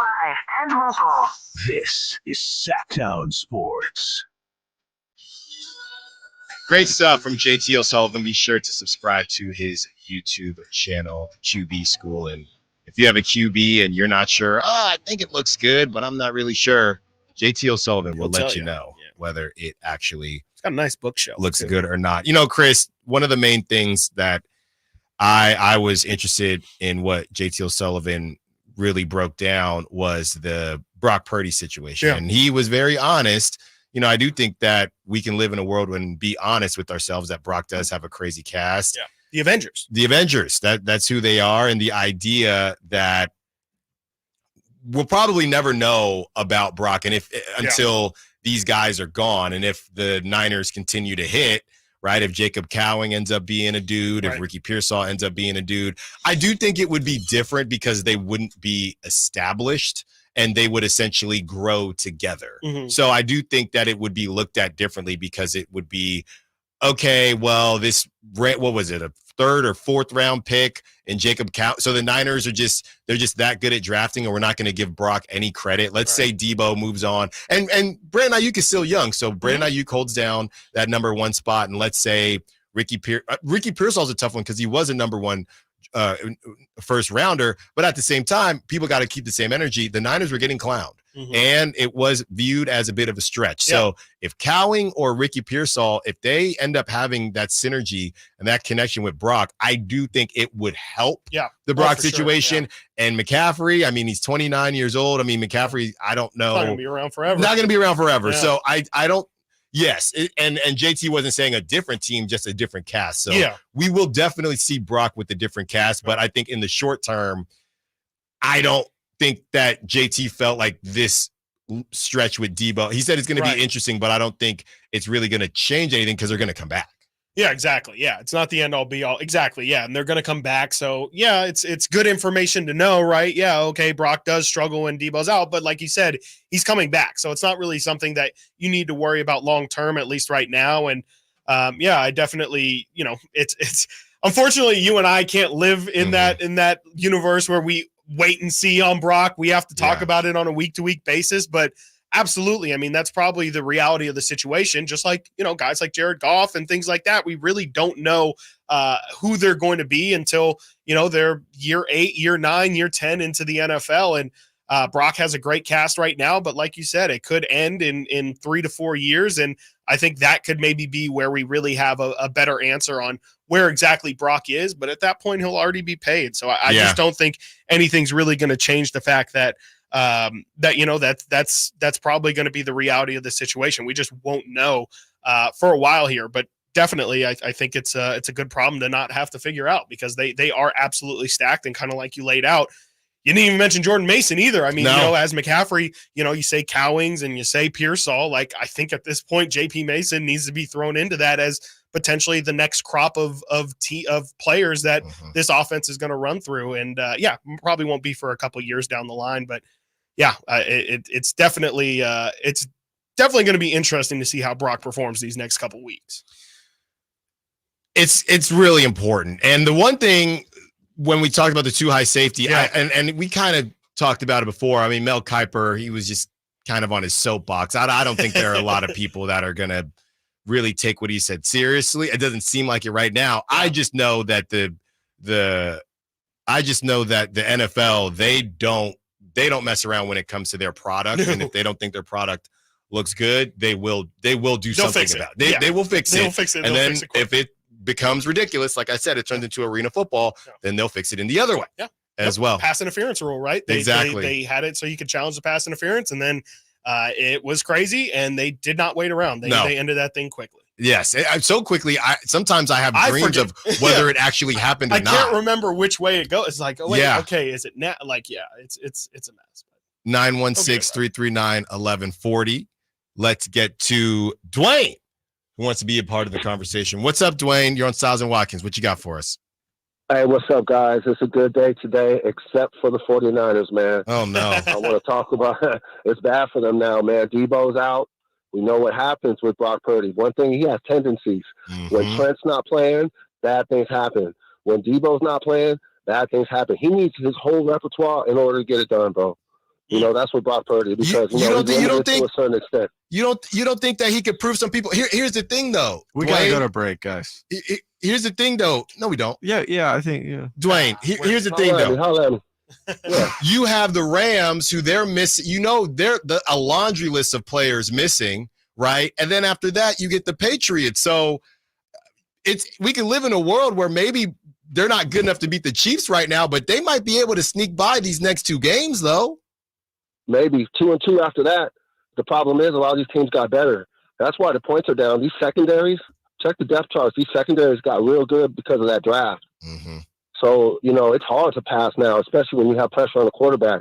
So, you know, also Purdy trips when he's got pressure. When he's pressured, bro, he does weird stuff, bro. He doesn't want to get touched. He knows he'll get injured. It's just you got to look at it in depth now. 49ers are finished, man. I got you. I'm going to leave you like this, man. Dwayne from Stockton said it. 49ers don't even make the playoffs this year. Dwayne! Bang! Call. Dwayne, come on, Dwayne. Worst call of the year? Come on. Nate was trying to ring you. Nate was trying to ring you, so I extended Dwayne. That's what you got to do. Wow. Dwayne says no playoffs. I mean, that's crazy. So the Seahawks are the number 1 in the NFC West? Yeah, Cardinals. Oh, Cardinals. DJ Dallas is returning a touchdown every week. Look, every single week. We do know the numbers on teams that lose in the Super Bowl. Yeah. Okay. But I do think they make the playoffs. We need this Debo. I don't trust anybody now. Pacheco. He's fine. I saw a beat writer from Arizona say, just so you guys know, I saw Pacheco after the game, and I'm no doctor, but he was in really high spirits. From Arizona? Excuse me, from Kansas City. Oh, okay. I'm sorry. Yeah. A couple days later, he's on IR. Yeah. McCaffrey, same thing. So this Debo thing is going to be a couple weeks. We'll see. Because if you don't have Debo for multiple weeks and you still don't have Pearsall, and Pearsall has to get used to being in the offense, you're running with Jawan Jennings, George Kittle, and George Kittle still got a block. I'm not upset about Jawan Jennings. Good thing he got that. He didn't do. What did he do last game? The opposite of all that happened with Jordan Love too. Everyone was like, "Oh, Jordan Love season over. Season's done for Jordan Love." Like that. The mind was made up, and now he could be back. He could be back this week. He just has a leg sleeve. Yeah, looks like Asia Wilson. That's it. That's the only change. So, yeah, I don't know, Dwayne. I don't think the Niners are missing the playoffs. I mean, I could hear you, Dwayne, that maybe they don't get back to the Super Bowl, right? But I don't see them missing the playoffs. And really, it's less about the Niners and more about the fact that I still don't trust any of these teams. Mm-hmm. If the Saints go out and beat the brakes off here's the thing: the Saints could beat the Eagles. Yep. Then I guess we have to start believing in the Saints. Then I don't believe in the Eagles. The Eagles beat the Saints. Then I still don't really believe in the Eagles, but I don't believe in the Saints anymore. All these guys are just beating each other up right now. It's too early to tell, Dwayne. Trying to stand on business, just like whether me or Chris will have to wear a mustache. That's right. Based on what the Raiders what's Dwayne going to have to do if the Niners don't make Dwayne. What if he's right, though? There's no way. We might have to give him a half-hour segment. I mean, who's the team? It would be if you look at playoff teams, the Bucks got to get in there. Yeah. Well, or who's the secondary team? It would have to be a surprise from the NFC Minnesota. West. Minnesota could be the surprise team. Sam Darnold. I mean, it's the Saints too. Yeah. Atlanta. I don't know, Dwayne. I think the only way it happens is if Brock goes down. I mean, I can't see. There's just too much talent. Like even if Debo's not there, like they just. Again, $30 million receiver out there still. Like you're still plenty talented enough to get the job done. I think it's Andy Dalton's year. I think they turn it around, go undefeated. Chris got so much pep to his step once Ayuk got paid. Now he's just you're $30 million guy. Well, and then it was reinforced last week too. He's got a good opportunity here to justify it. He does. I'll tell you what right now. Yeah, if Brandon Ayuk goes crazy this week, I'll shut up. Sure. I mean, I just he needs to shut me up. Yes, that's the problem. And I know there've been plenty of people prop talk playing. All right, this is the game. He's gonna go off, and it just hasn't happened yet. But this is other people. Other people, not this guy. Not this guy. I've stayed. I have stayed. Away. Definitely not him. Definitely not me. Coming up next, let's go to the hardwood. Can the Kings team regain a title that they haven't held since 2005? Stiles and Watkins, Sacktown Sports.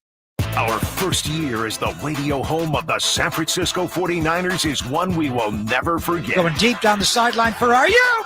He's got it, and he's gone. 10-5, touchdown! San Francisco! Ayuk is on fire! Congratulations to the 49ers on a terrific year. And thank you for so many wonderful memories. To make switching to the new Boost Mobile risk-free, we're offering a 30-day money-back guarantee. So why wouldn't you switch from Verizon or T-Mobile? Because you have nothing to lose. Boost Mobile is offering a 30-day money-back guarantee. No, I asked why wouldn't you switch from Verizon or T-Mobile? Oh. Wouldn't. Because you love wasting money as a way to punish yourself because your mother never showed you enough love as a child? Whoa. Easy there. Yeah. Applies to online activations. Requires port in and auto pay. Customers activating in stores may be charged non-refundable activation fees. I spray and scrub, but the soap scum in my bathtub is still there. I spray and scrub, but the burnt sauce on my stovetop sticks around. Sprays can leave grime behind, but Mr. Clean Ultra Foamy Magic Eraser combines the scrubbing power of an eraser with the cleaning power of Dawn to melt away tough messes on contact. Just wet, squeeze, and erase. Stop spraying, start erasing, and clean with more magic than ever with Ultra Foamy Magic Eraser. Mr. Clean, Mr. Clean. Mom, meet Sarah. From first time Nana moments. Yeah, welcome to Flight 101. To annual girls trip moments. Your can't miss moments are worth protecting against RSV. If you're 75 or older or 60 plus with a chronic condition like asthma, COPD, heart disease, or severe diabetes, you're at higher risk of landing in the hospital from RSV. And there are no prescription RSV treatments. Check eligibility and schedule your RSV vaccine at vaxassist.com. So where should we go next? Sponsored by Pfizer. Everywhere you look, things are getting more expensive. So at Consumer Cellular, we're lowering the price for those 50 and up. Now you can get unlimited talk, text, and data for $30 a line when you buy two. That's just $60 a month for 2 unlimited lines. So if you're 50 and up, make the switch and save. Come on, you've earned this. Call 1-888-FREEDOM or visit consumercellular.com today. Requires 2 lines of service, age validation, and credit approval, subject to system and area limits, taxes, and other fees apply. Finally, an easy way to find home improvement contractors. Just visit subcontractorsunited.com and simplify your search for home services professionals. From cabinets to windows, roofing to plumbing, Subcontractors United is an easy, simple way to find and hire a home improvement contractor. And you never have to give up personal information. So no harassing phone calls like you get from those other websites. Subcontractorsunited.com is sponsored by D&D Cabinets and Savage Design.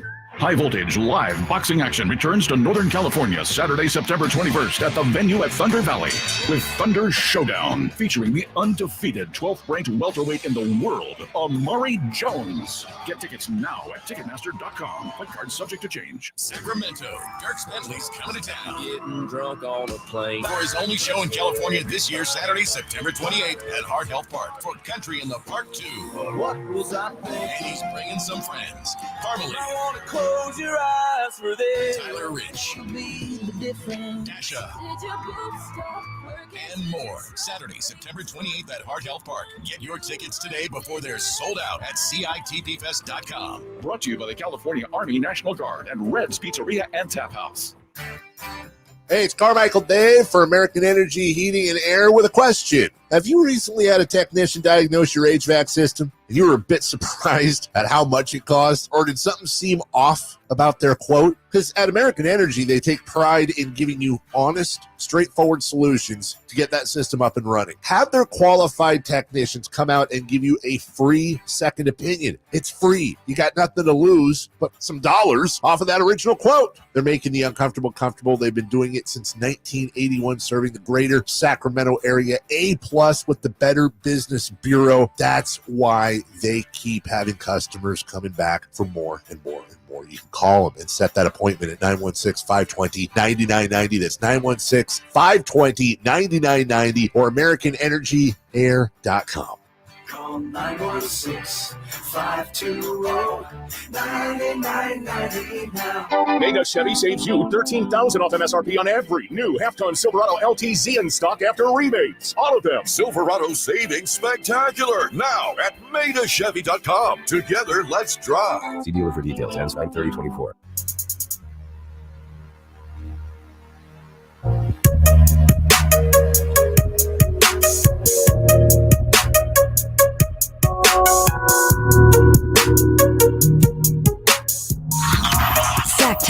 Sports. Check us out on YouTube. Search Sacktown Sports and subscribe.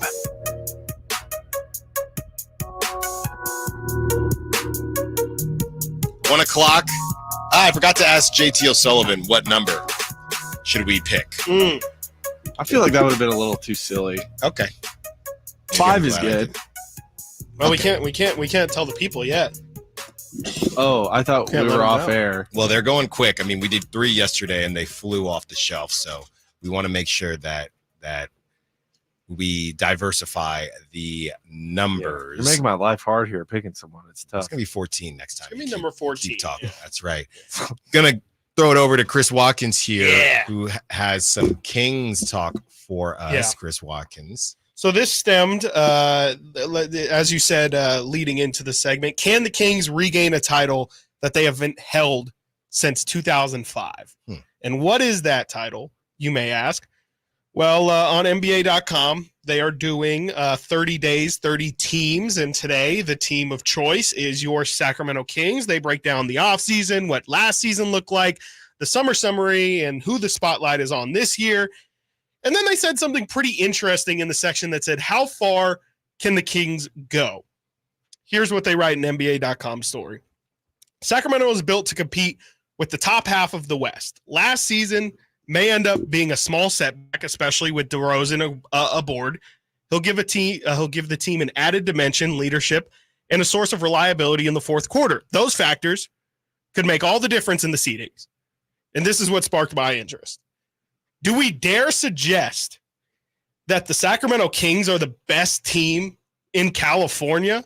Have those words ever been written or spoken before? Salute to the franchise for arriving at this stage.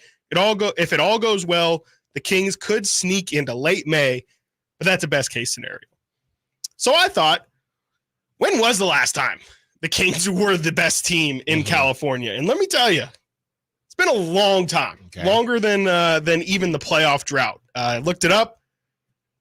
Last year, all 4 California teams made the postseason, technically with the play-in. And their win total was separated from as low as 46 wins, the Golden State Warriors, to 51 wins, the Los Angeles Clippers. Last season, the season before that, I guess the first being team season, I guess we can maybe argue the what exactly constitutes the best team in California, because as we know, the Kings were the 3 seed, had the most wins, 48 wins. But can you say you're the best team in California if you lose to a team from California in the playoffs? And then the Lakers make the Western Conference Finals. You had the best regular season. You had the best regular season. Yeah. But would you say you're the best team in California? I didn't want to count it. It feels to me that's almost just too immediate of a team from California beat you in the playoffs. Right. So how can you really hold the title of best team in California? And then, as we know, the Kings missed the playoffs from 2006 to 2021-22. So they were not the best team in California for any of those years. In the 05-06 season, the last year the Kings made the playoffs before the drought. Unfortunately, Los Angeles Lakers had one more regular season win than the Kings. And so I had to go all the way back to 2004, 2005, when the Kings were 50-32, was the last time that the Sacramento Kings had the best record and made it the furthest in the NBA playoffs for a team from California. So technically, the Kings have not been the best team in California since 2004, 2005.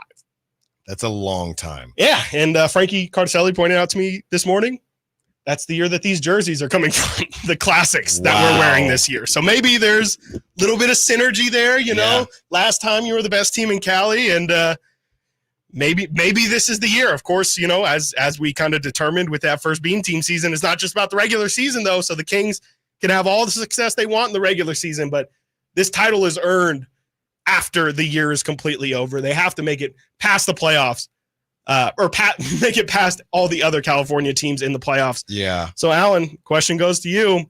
Is this the year? We know the Warriors lose Klay Thompson this year. Lakers, another year older. Clippers, they lose Paul George. They're now relying on James Harden and Kawhi Leonard, two stars who are on the wrong side of 30. Is this the year that the crown comes back to Sac? I think it is. I think it has to be. If you look at the Warriors, they've made a bunch of mini moves, but nothing of note per se, besides losing one Klay Thompson. And they could be a little bit better. A lot of people think they're going to be a lot worse. They believe that they're going to be better because they have a more well-rounded team. The Lakers, I truly don't. Rob Pelinka, I need his PR guy. Because I need the agent needs an agent. Because I was gonna say. I don't know how Rob Pelinka managed to make it through this offseason doing absolutely nothing besides drafting Bronny. That's right. And Dalton Connect. That's I do not understand it. And the Clippers kind of are taking the same path, Chris, I would say, as the Warriors, right? You have your main guy in Kawhi, and they have a James Harden who the Warriors don't have, but then they just got pieces around them that are pretty solid. You still got Norman Powell, what they bring in Derrick Jones Jr. So I think it could be the Clippers that just randomly they get rid of Paul George and somehow they're better.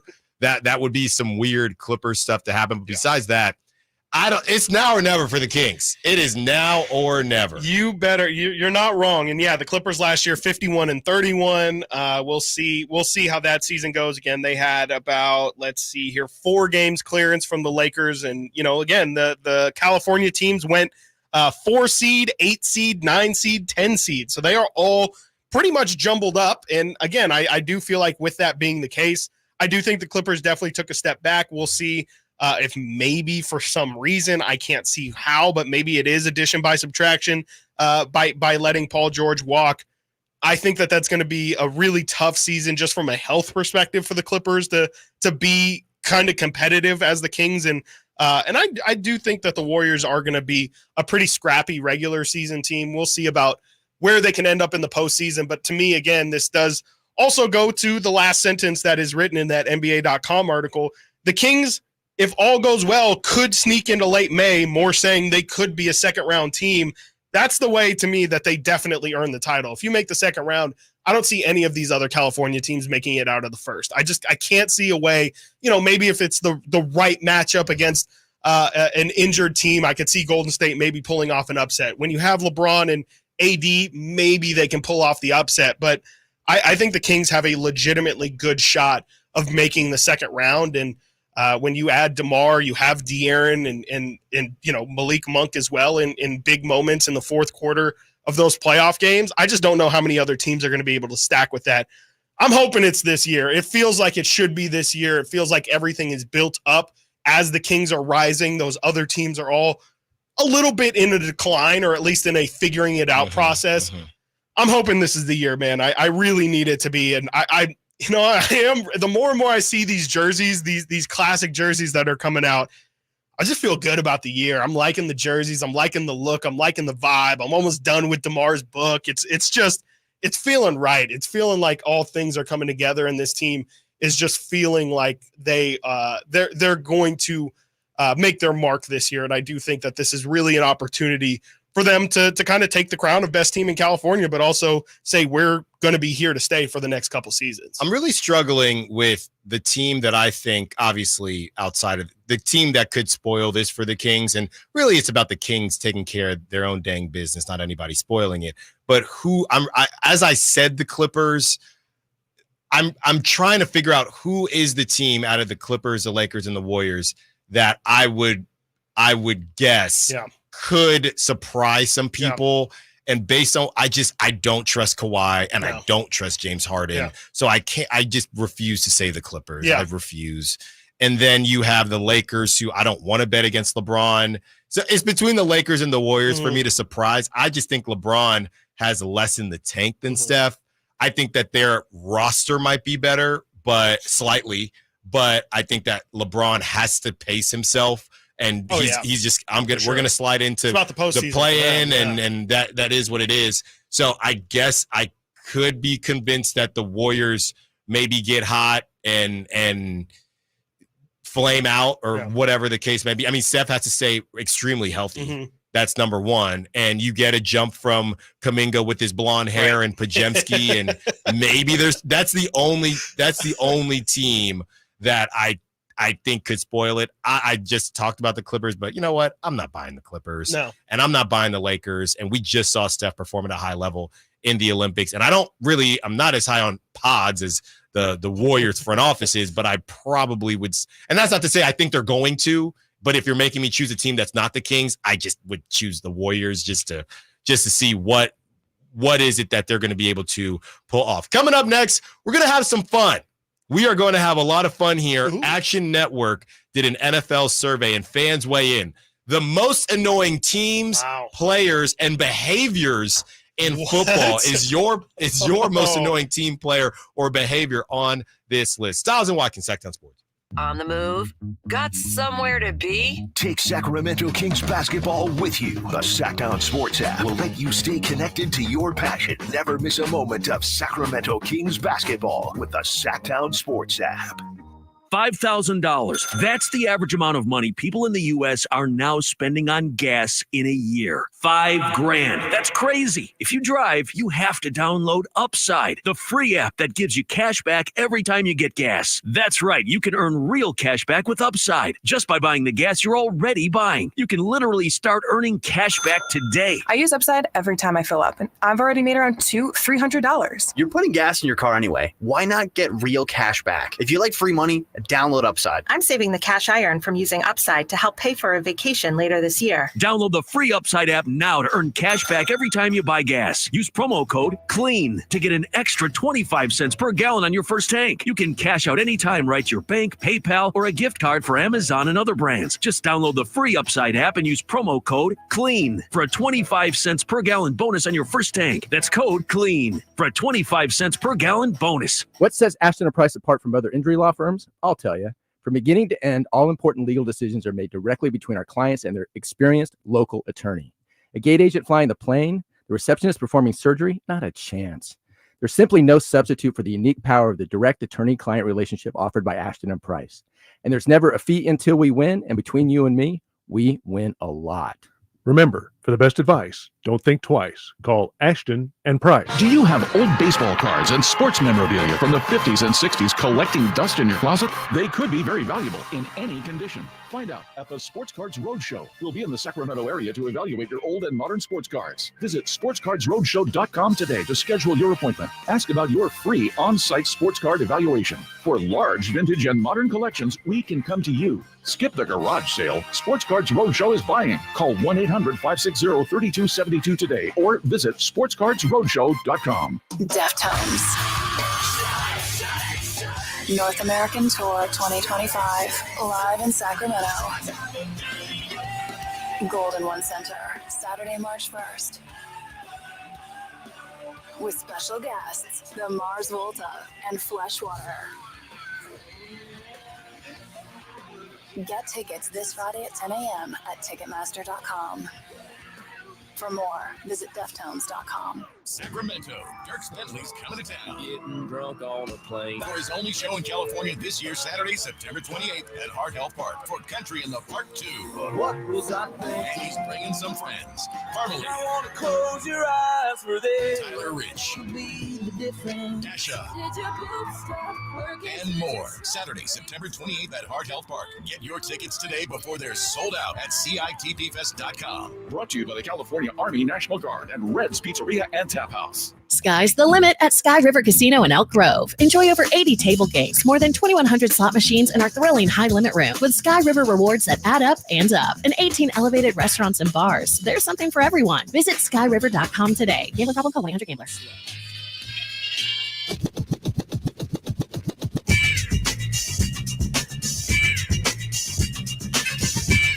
Sacktown Sports. Call or text at 916-339-1140.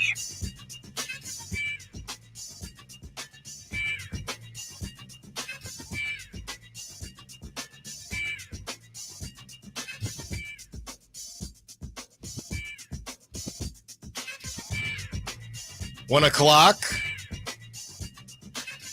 We give away tickets to see your UC Davis Aggies take on the Utah Tech Trailblazers. A couple more chances today and tomorrow to win those.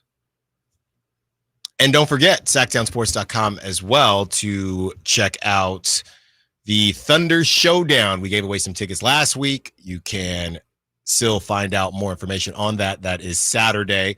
Amari Jones, 12-0, going for 13-0.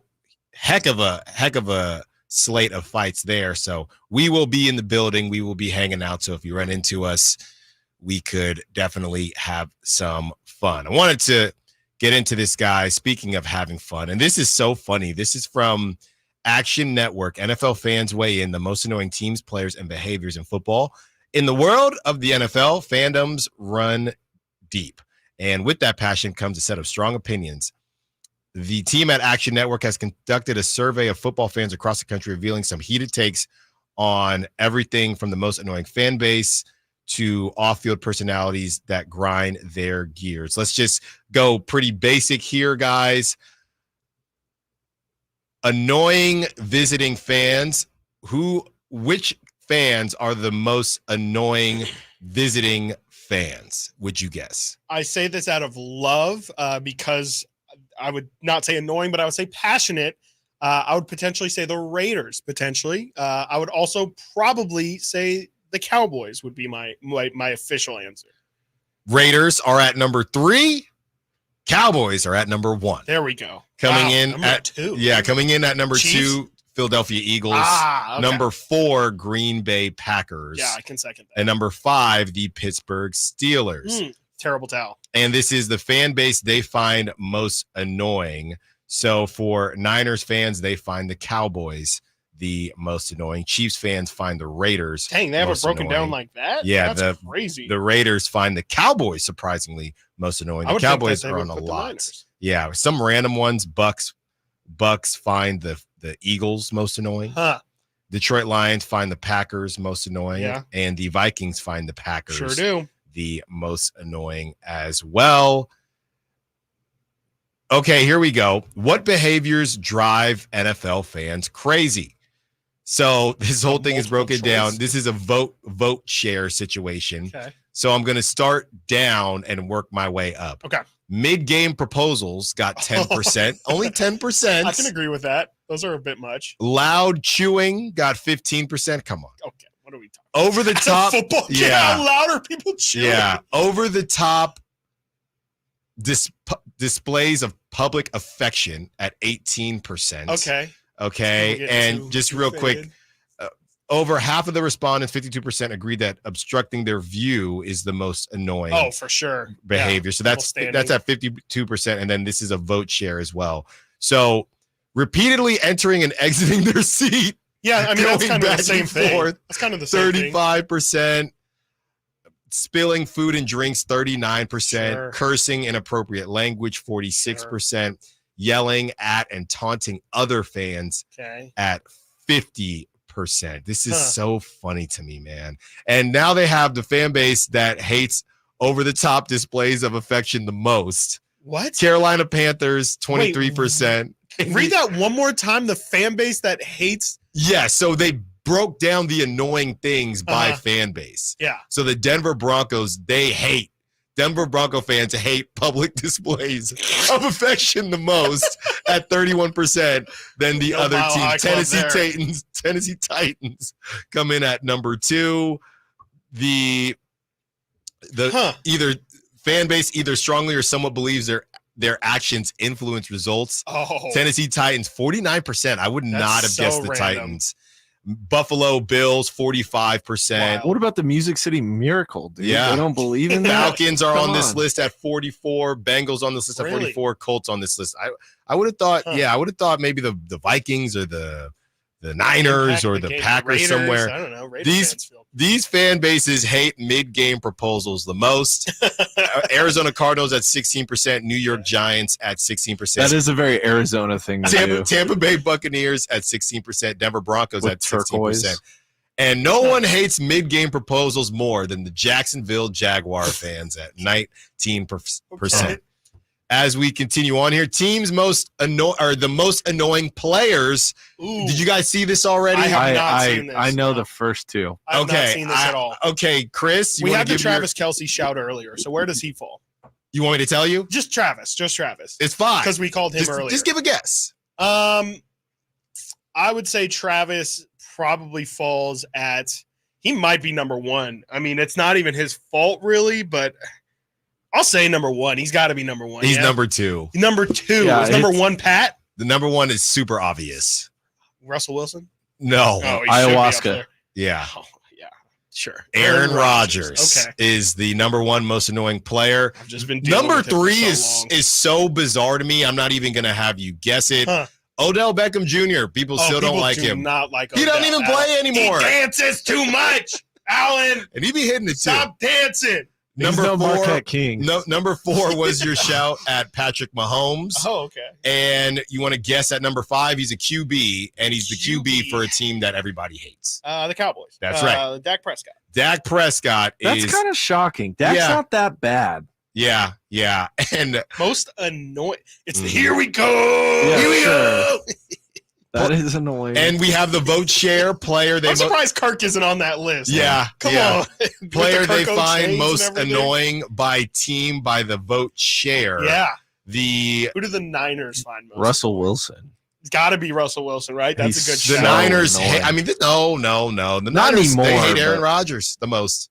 Oh, okay. They I would hate- think that there'd it's be 'cause some connection. Every Yeah, time they they hate play Aaron Aaron Rodgers Rodgers, they the have most. to bring up the whole story. That's it for me. It's Yeah, they go yeah. through the whole thing. And you're like, oh, I didn't know they didn't draft him. Vikings hate Aaron Rodgers Sure the do. most. I would guess the Raiders hate Mahomes or Kelsey. Oh, yeah. I would guess Mahomes. Yeah. How is it it might not be Kelsey? The It might be Raiders, Kelsey. the Raiders, they hate Aaron Rodgers the most too. What? I don't Yeah. think that's true. Yeah, I don't think Kelsey that's only true. Kelsey pops up. Oddly enough, the fan base that hates Kelsey the most, or the fan bases that hate Kelsey the most, the Arizona Cardinals, What? the Bengals, Okay. the maybe. Texans, Okay. the Colts, the Jaguars, and the Rams, the Saints, Huh. the Jets. I don't know why the Cardinals hate Travis Kelsey. Dude, he's annoying. It's so random. It's just so random. He's That in is every so commercial. random. And he's AFC. So the Bengals, that makes sense to me. He went to Cincinnati. He's from Ohio. Maybe Yeah. there's like envy. Yeah, the Bills, they hate Aaron Rodgers. Everybody hates Aaron Rodgers. He is everybody. I think Taylor Swift should be on this list. I think she's honorable. She would be number honorable 1. Shout. She would definitely be number 1. Yeah, I can't get over. Yeah, I can't get over the over the top displays of affection. That Have is you guys funny. ever So seen something random. like that? I've Also, never how's seen. Deshaun Watson just not on this list? That's at a all? great- That's kind of that's a insane. great question. Kind of insane. Nowhere to He's be got found. good lawyers. Not good enough. Yeah, not good enough. Have you Wow. guys ever seen public displays of over Yes. the top PDA at a game? Oh man. And I'm not talking I mean- about the stuff that goes on Twitter where we're not going to get into it, but when people are At the Oakland Coliseum. we're not doing that. But has anyone ever seen? I've never seen that. Not like enough to where it would stick out to the point where I would say, you know what I hate about going to NFL games? Yeah. The amount of people. It's like, Just making come out. on, guys. There's Kiss Cam's got its time, right? Right. Like I do hate the kiss cam. It's not great. It's not great. It can be awkward at times, but when done well or when done right, Sure. it's good. I've never really seen that type of stuff at games. Not enough that not Yeah, enough. I don't. weird. But just the PDA thing, I don't get it on public transportation. I mean, Bart is dirty as hell, and you are making out on Bart. This is nasty. to me. Yeah. Dude, No thanks. it's the risk, man. It's the risk of getting sick on the the bus. risk of having to call in sick Oh, from yeah. work. Yeah. It's Hey, disgusting. those people aren't working. Yeah. No. People I mean, making out on the bar. I mean, they're in a new relationship. They're feeling good. They're on a new train. I don't think. I mean, if you're doing it on and the old trains are gone now, but you're on the old train, getting after it. That's disgusting. It's disgusting It's no matter disgusting what. It is regardless disgusting of the either way, but at quality least of train. the Bart new is train. At least gnarly. the new train, it's Yeah. like you get Now- the now cover- look. you understand how it's slippery Look, I'm with slopes you and like make this, it though. out. It's like, wow, I'm with isn't you this a like nice this. train. Okay, Ocho. Amtrak, Hey, Ocho. Amtrak, Okay. Ocho. Different story on All right, Amtrak. Amtrak, you got it's cleaner. It's a little bumpy. You Oh, know? right, the Amtrak. You know, Amtrak. There's some beautiful views. I could see be a little It's romantic, romantic. but you getting after it on Bart, you're sick. You're sick. That's the line. That is my line. Or on a bus, Lights on versus lights off type That's deal. crazy. in the tunnel or not in the tunnel. Yeah. Hey yo. Tunnel of Okay. Love. Tunnel of love. All right, coming up next. You ever been on one of those? No. Those don't exist, huh? Probably not. Yeah. Not at not in any fair I've ever been to. Well, have you ever done, what is it? Is it not the merry-go-round, but it's not the merry-go-round. The one that, you're at the top and you kiss. Oh, the Ferris wheel. The Ferris wheel. Oh, yeah. I'm not a Ferris Has anyone ever done that? You kiss on those? On the Ferris Yeah, wheel, it's like but- your first kiss. Yeah. Do you live in a storybook? Fairy tale town. If anyone's ever actually done that. You live in a rom-com? And then it starts raining. You're like, oh, we're stuck up here. And you drop your papers and you're like, oh. Why do I have papers on a Ferris wheel? I You was need my just jacket? Oh, you're movie. talking about at a school. Sure, or at an office There or you go. something. Yeah. All right. Well, hey, stop making out at NFL games. Yeah. The Yeah. Jaguars don't like the it. Broncos are getting mad. Yeah, the Denver Bronco fans are ticked off. Coming up next, I got a question for Chris and a question for all of you Kings fans. Would you sacrifice one thing for another? I'll tell you what those two things are when we return. Stiles and Watkins, Sacktown Sports. Can Mike Brown build on last season's Coach of the Year award? Can the Kings exceed 48 wins? We will be better prepared to make the run that we expect to run come next playoff. Tune into every Kings game this season on Sacktown Sports and sacktownsports.com. I didn't ask to be thrown in the streets with nowhere to go. I didn't think I'd survive. But I did ask for help, and Covenant House was there for me. 1 in 10 young adults will experience a form of homelessness this year. For these kids who didn't ask to be put in this unthinkable situation, Covenant House is there. Covenant House helped me break the cycle of homelessness in my family. They gave me the love that I needed. Over 2,000 young people will sleep safely in a Covenant House bed tonight. When youth who are experiencing homelessness have a hot meal, a safe place to sleep, medical care, and love, they can overcome heartbreaking challenges and have a brighter future. They just really genuinely just wanted to help me succeed, and I'm succeeding. I'm a speaker, I'm an author. Covenant House really helped me and really helped mold me into the woman I am today. If you or someone you love is asking for help, go to safeplacetosleep.org today. Model Year End pricing is back at Folsom Lake Honda, your one-stop Honda shop. During the Model Year End event, lower interest rates at Folsom Lake Honda make lower payments. It's no wonder why Folsom Lake Honda is your one-stop Honda shop. Come in today or check out our entire inventory online at folsomlakehonda.com. Get an instant cash offer for your trade at folsomlakehonda.com. We'll buy your car whether you buy from us or not. Folsom Lake Honda is your one-stop Honda shop. Folsom Lake Honda. Go to folsomlakehonda.com. Your one-stop Honda shop. At aimyourdigital.com, we'll help you target the right audience, build your leads, and crush your quota. Take your business to the next level. Our digital marketing strategies help grow awareness of your product or service, all while building trust in your business. Our approach involves leveraging multiple tools and strategies to deliver exceptional results that are customized to your unique business needs. Don't wait to run out of sales leads. Keep your business growing. Get started with aimyourdigital.com today.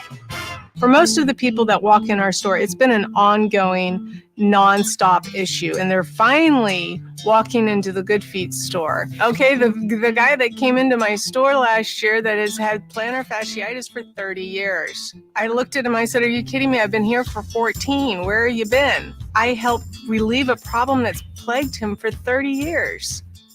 I mean, how do you not go home and talk about that?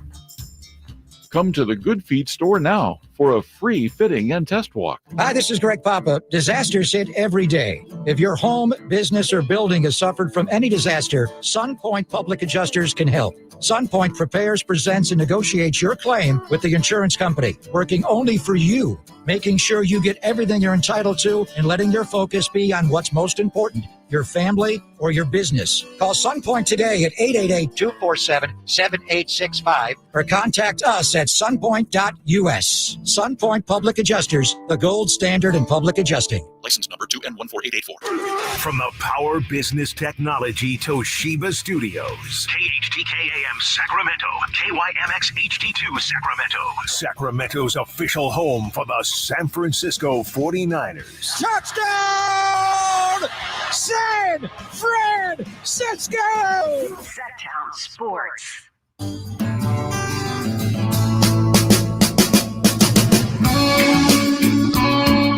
Live and local. Live and local. This is Sacktown Sports. The Giants are really the San Francisco Giants. I mean, they're really annoying me now. I was talking to Frankie Cardicelli. They are losing now, top of the 7th to the Baltimore Orioles. But you had Mike Yastrzemski homer in back-to-back games. Michael Conforto has homered in back-to-back games now. I mean, it's just you're 10 games out. Just go away. It's like a roach. You step on the roach and it's just still just go away, Giants. We'll see you next season, man. I don't want to see it. I don't want to see anybody. Oh, they're going off now. Give me the young guys. Grant McCray. I'll watch him. But some of these other guys, let's just move on. Chris, I had a question for you, and Nate, you can hop in here as well. I was thinking about this while we were talking about the Kings and whether they will become the Kings of California once again. Here's the situation, Chris. You can either have the NBA Cup title, or you don't get the NBA Cup title, but you will at least be in the play-in, right? You don't know what's going to happen after that, and it's a long road once you get in the play-in. Would you take the NBA Cup and, hey, I don't know what's going to happen after that, or would you not take NBA Cup and, hey, we make sure we get into the play? I don't really care about the play-in. Like, I think the Kings should be much better than the play-in. I agree. Well, I don't want them in the play-in. No. I'm not going to agree to that. Sure. So but I also don't really care about the NBA Cup. Yeah. If you told me like a guaranted like top 5 seed or something, like stay out of the play-in or something. Right, I can't do that. I would take that, but I don't care about. No, if you're only guaranteeing that I will be in the play-in, then I guess give me the NBA Cup. Yeah. Do you feel like you've swayed on the NBA Cup? I don't know, and I don't want to misquote you, but I do feel like when we talked about the NBA Cup last season, and maybe once the courts come out and you see the jerseys and things like that, maybe things will change, but it feels like you're not as hyped on the NBA Cup as you maybe were last season.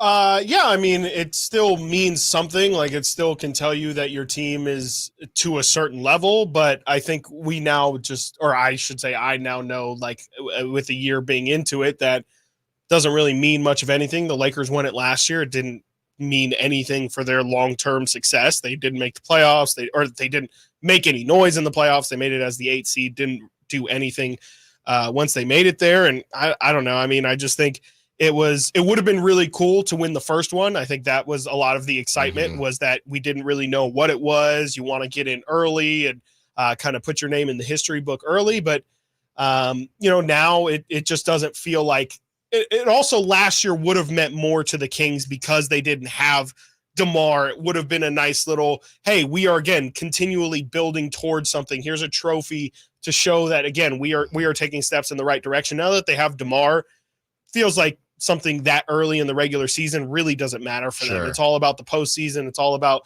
how much their ceiling has been raised with the team's improvements over the offseason. So I guess I do care less about it than I cared about it last year.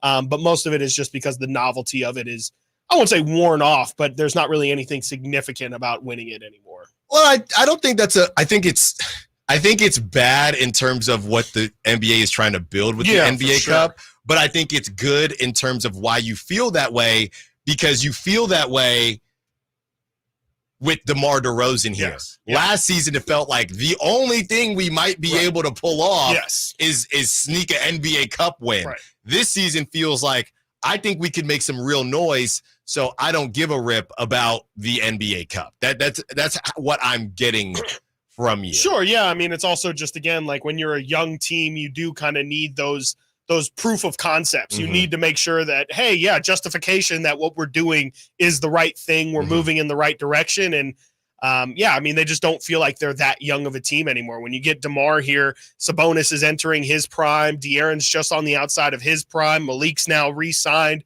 Everything is pointing towards, okay, we are no longer in the foundational building stuff. We are now like actually trying to build towards an actual goal. And I just don't think the NBA Cup really, A, I don't think it's their goal. And B, I just don't think it really has any significant weight towards them reaching their goal. It could be it still would be a nice consolation prize throughout the season if they do win it, but it's just not, it doesn't nearly mean as much to this franchise as maybe what it would have last year. But, I think still the Orlando Magic should definitely take value in the NBA Cup. The Memphis Grizzlies, they should definitely take a lot of attention to the NBA Cup. The Rockets, sure. Yeah. I think that there's just teams out there that make more sense for really pursuing the NBA Cup. And I just think in the best way possible, I think the Kings are kind of too good for the NBA Cup at this point to where it should, again, it could be a nice feather in the cap, but that should not be a goal that they really have in mind. Yeah. The NBA Cup,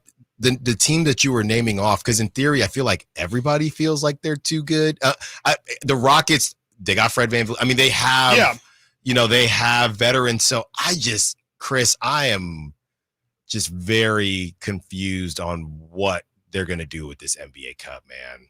I'm very confused. It's not for competition. It's for TV. It's what it is. It's just meant to be something that's a little bit more entertaining. You probably wouldn't care about these Tuesday or Friday games before the NBA Cup, and you might still not care about them, but there's just a little bit more value to watching it than before. It really isn't about the fans at all.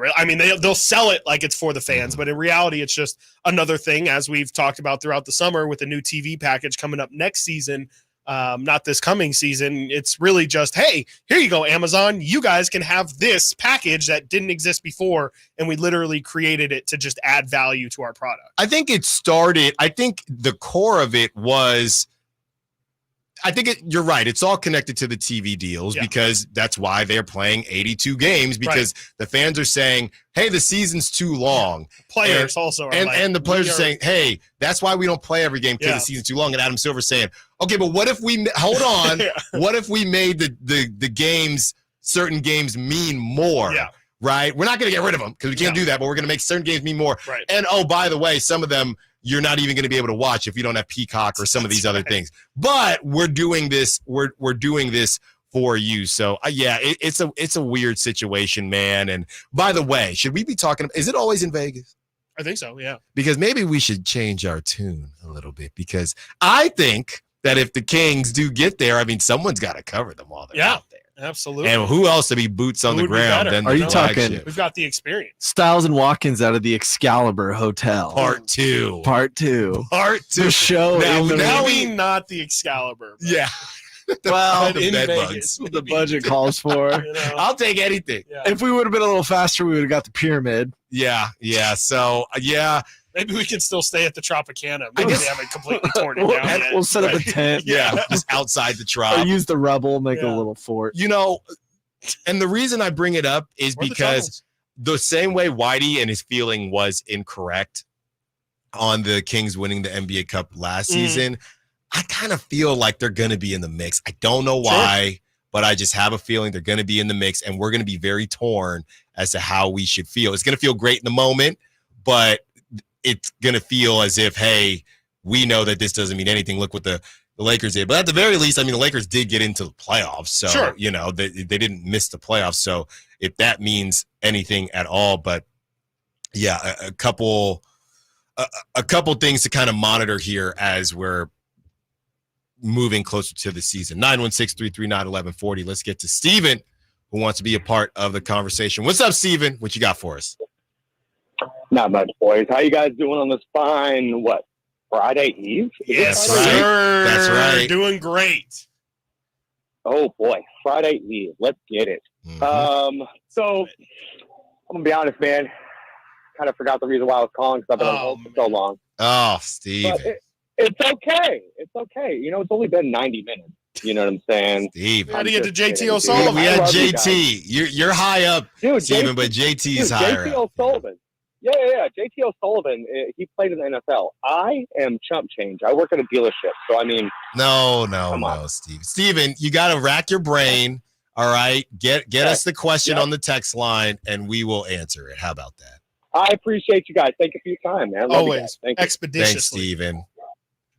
We had Steven like I'm trying to think, Chris. We had Steven like the DMV on the line with the DMV. Got to hold your ticket. On hold for too long, man. Yeah, and that's you can't have that. What do you do when you're on hold? I'm trying to think what are the places that keep you on hold the most? DMV for sure. If you ever have like Comcast, any internet service. Yes. What's your move? Yeah. To power through. You just put it on speaker for sure, obviously, and folding is a good time waster for sure. That's always folding. I always just have close. I just always have clothes to fold. So that's usually like the go-to. More because you can't really get into something, right? Like you can't. No. I can't watch. Well, I guess you could maybe put a movie on, but you don't want to get too into it. Yeah. And, you just don't know how long it's going to take. That's probably my go-to. Maybe I'll shave. I got facial hair. Well, you're going to have to after after Minshew magic happens. We'll see. How are you feeling confident about that? Yeah. Like if they get this Panthers win, you're going to be worried. I peruse their schedule, and I still feel like there's 6 to 7 wins on the board. Yes. And, I think Vegas is very good at what they do. Not the Raiders, that is, but the city itself. Watch yourself. I'm looking at it, and like you said, Panthers could be the second win. Let's just do the worst case scenario for me. Let's say they beat the Broncos. That's then 3 wins. Can they beat the Steelers? There's 4. Then they got at Rams. I'm going to give it to the Rams versus Chiefs. I'll give it to the Chiefs. At Bengals, give it to the Bengals. At Dolphins, give it to the Dolphins. Already gave them a Broncos. Whatever. We'll give them 2 Broncos wins. That's 5. At Bucks, versus Falcons, versus Jags. Let me ask you a question. So I give that to them. All right, now 6. that you're reading off the schedule. Okay, if Saints and then Chargers. If they're under 7, do I have to go nothing on the sides and straight mustache? Or can I go real low? I was planning to go shadowed so that I can then cut off the mustache a couple days later and it can mold. Because I can't do baby face. No, I can't do it. I call them smoothies. Yeah. Smooth. I can't be a smoothie. No. I haven't been a smoothie since, I don't know. It's been a couple of years, probably 2013. Yeah. Nate's a smoothie. Don't do it. I cannot do it. Yeah, Nate is a smoothie. I can't do it. I feel like I actually look like a child. Who else is a smoothie here? Dave's not Frankie. a smoothie. Frankie's Kyle's got hair on his face. Yeah, he does. Yeah. It's just me, I think. Brendan a Brendan's smoothie? He's got a little bit of hair. A little something. Yeah. Frankie and Nate. I'm just glad I don't have chest hair. Frankie has chest hair. Okay. Verlad's got a beard, right? Verlad's got a beard. He's not a smoothie. Yeah, for sure. Coming up next, Calm, Crazy, or Concerned, 49ers edition. Chris has a couple notes to discuss with the Niner fan base and whether or not you're worried, because I am. Stiles Watkins, Sacktown Sports. Subscribe to Sacktown Sports on YouTube and watch the Carmichael Dave Show with Jason Ross, Stiles Watkins, and the Drive Guys. Live Monday through Friday from 6 to 6. Plus view archive shows and exclusive content. Subscribe at youtube.com/Sacktown Sports. Everywhere you look, things are getting more expensive. So at Consumer Cellular, we're lowering the price for those 50 and up. Now you can get unlimited talk, text, and data for $30 a line when you buy 2. That's just $60 a month for 2 unlimited lines. So if you're 50 and up, make the switch and save. Come on, you've earned this. Call 1-888-FREEDOM or visit consumercellular.com today. Requires 2 lines of service, age validation, and credit approval, subject to system and area limits, taxes, and other fees apply. Want to keep your gas-powered engines running like new? Stable's proprietary formulas are proven by third-party testing to outperform the competition in keeping fuel fresh, preventing corrosion, and cleaning the entire fuel system. With Stable, you can have confidence you are doing the right thing for your engine's long-term health. Just pour into your gas can or fuel tank, then top off with fresh fuel. At every fill-up or when you store, start with Stable. Available where fuel additives are sold.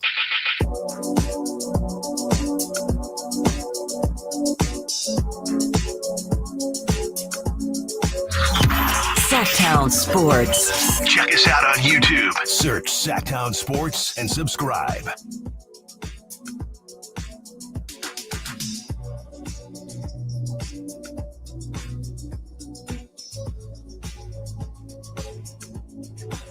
1 hour away, less than 1 hour away from the UC Davis ticket giveaway and parking family 4-pack.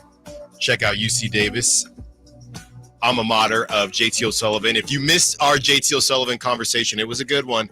You can check it out on the Sacktown Sports app, also YouTube. You can find it that way. Speaking of YouTube, JT O'Sullivan of the QB School, his YouTube channel. It's great stuff. You can check all of that out. And for more information on this giveaway, visit sacktownsports.com. UC Davis taking on the Utah Tech Trailblazers. Chris Watkins, calm, crazy, or concerned? You have a 49ers edition. And yeah, there's definitely some stuff on here that I saw and some things that are definitely concerning. What you got for us? All right, let's do it. Calm, crazy, or concerned. The game is simple. Those are your three options. Do these facts, stats about the San Francisco 49ers. Is it calm? Is it blessed? Are you saying, yeah, I hear you, but it doesn't move me? Is it a crazy stat, but you're like, yeah, the number's wild, but I don't really think it's something that's here to stay? Or is it something that's legitimately concerning? And you know what? Why not? Just give us where you are on your concern meter if you are concerned. This is all 49ers edition. Let's get into it. Where do we want to start, gentlemen? Do we want to start with the 49ers as a team? Do we want to do Kyle Shanahan, or do we want to do Brock Purdy? Let's have Alan. I'll have you decide. Do you want to go Niners? Do you want to go Kyle? Do you want to go Brock? I hate that. I want to go Kyle. He wants to go Kyle. Let's talk about Kyle's kryptonite here. Kyle Shanahan is 1-9 as a head coach against Spagnuolo, against Brian Flores, and against Jim Schwartz all time when they have been either the defensive coordinator or the head coach of the opposing team. Those are the three best D coordinators in the NFL. His teams average just 19.9 points per game in those matchups, and they've only scored more than 23 points once in those 10 matchups against Spagnuolo, against Brian Flores, and against Jim Schwartz. Alan Stiles, you got to pick the topic. Nate, I'm going to throw it to you first. Okay. Does that 1-9 record against the best defensive coordinators in the NFL, Kyle Shanahan, supposed offensive genius, does that make you calm? Does it drive you? Is it a crazy stat, but just not something that really you're concerned about long term? Or are you concerned that Kyle may have been solved by the best defensive minds in the NFL? I think they are his kryptonite. I don't know if he's been solved necessarily, so I am concerned. I think it's real. I'm trying to remember what the one is. I think it's against Brian Flores. But 1 out of 9 is bad. I think that's a real stat, a real issue. I think he needs to approach the game plan differently. I'm very curious how they're going to run it against the Chiefs in the regular season. That's so far away, though. I don't want to think too much about it. 19.9 points per game isn't horrible. It's not great, but could be a lot worse. I'd be like, I'm already concerned, but I would be concerned, freak out mode, if it was like 12.5 or something like absolutely ridiculous. So definitely concerned out of the gate. Yeah, I don't want to go crazy. I mean, context is everything, and you've been missing some guys, and even last season, where was it in Cleveland where they had an opportunity and Moody missed the field goal? That was against Jim Schwartz, correct? Yes. So there have been some opportunities. So I would say concerned, but this one is not driving me crazy. But it is concerning. Well, let me clarify something. Crazy means that the stat is crazy, but it's nothing to freak out about, right? Mm-hmm. Okay. Correct, So you are concerned, Alan. So you are basically the highest tier here. I think I'm going to go. Yes. I am in between crazy and concerned. The thing that's making me lean crazy is just that Brian Flores is the only one that's in the NFC. Mm-hmm. And so that's and they already passed the Vikings. They already got the loss from it. So, you can maybe make the argument that they don't really have to concern themselves too much with it.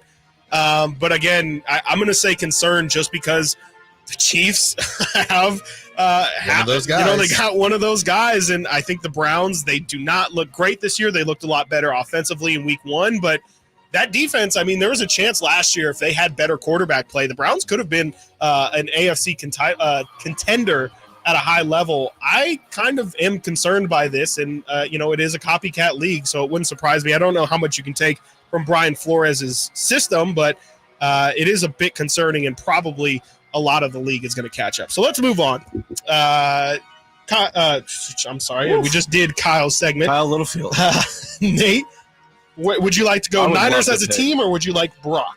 I want the spin zone, baby. All right, let's go the spin zone. Let's go to the Grant Cohn spin zone, as I call it. Love it. Grant Cohn yesterday tweeted out, as we know, we had Grant on earlier this season. He can be sometimes pretty controversial with his takes, and this one, he knows what he's doing. He took Brock's stats from the Baltimore Ravens game on and looked at how one Brock Purdy has performed in his last 7 starts. In his last 7 starts, that's including postseason, and again, dating back to that Ravens game where he threw 4 interceptions? Brock Purdy, 4 wins, 3 losses, 6 touchdown passes, 6 interceptions, 1 lost fumble, 87 quarterback rating in his last 7 starts.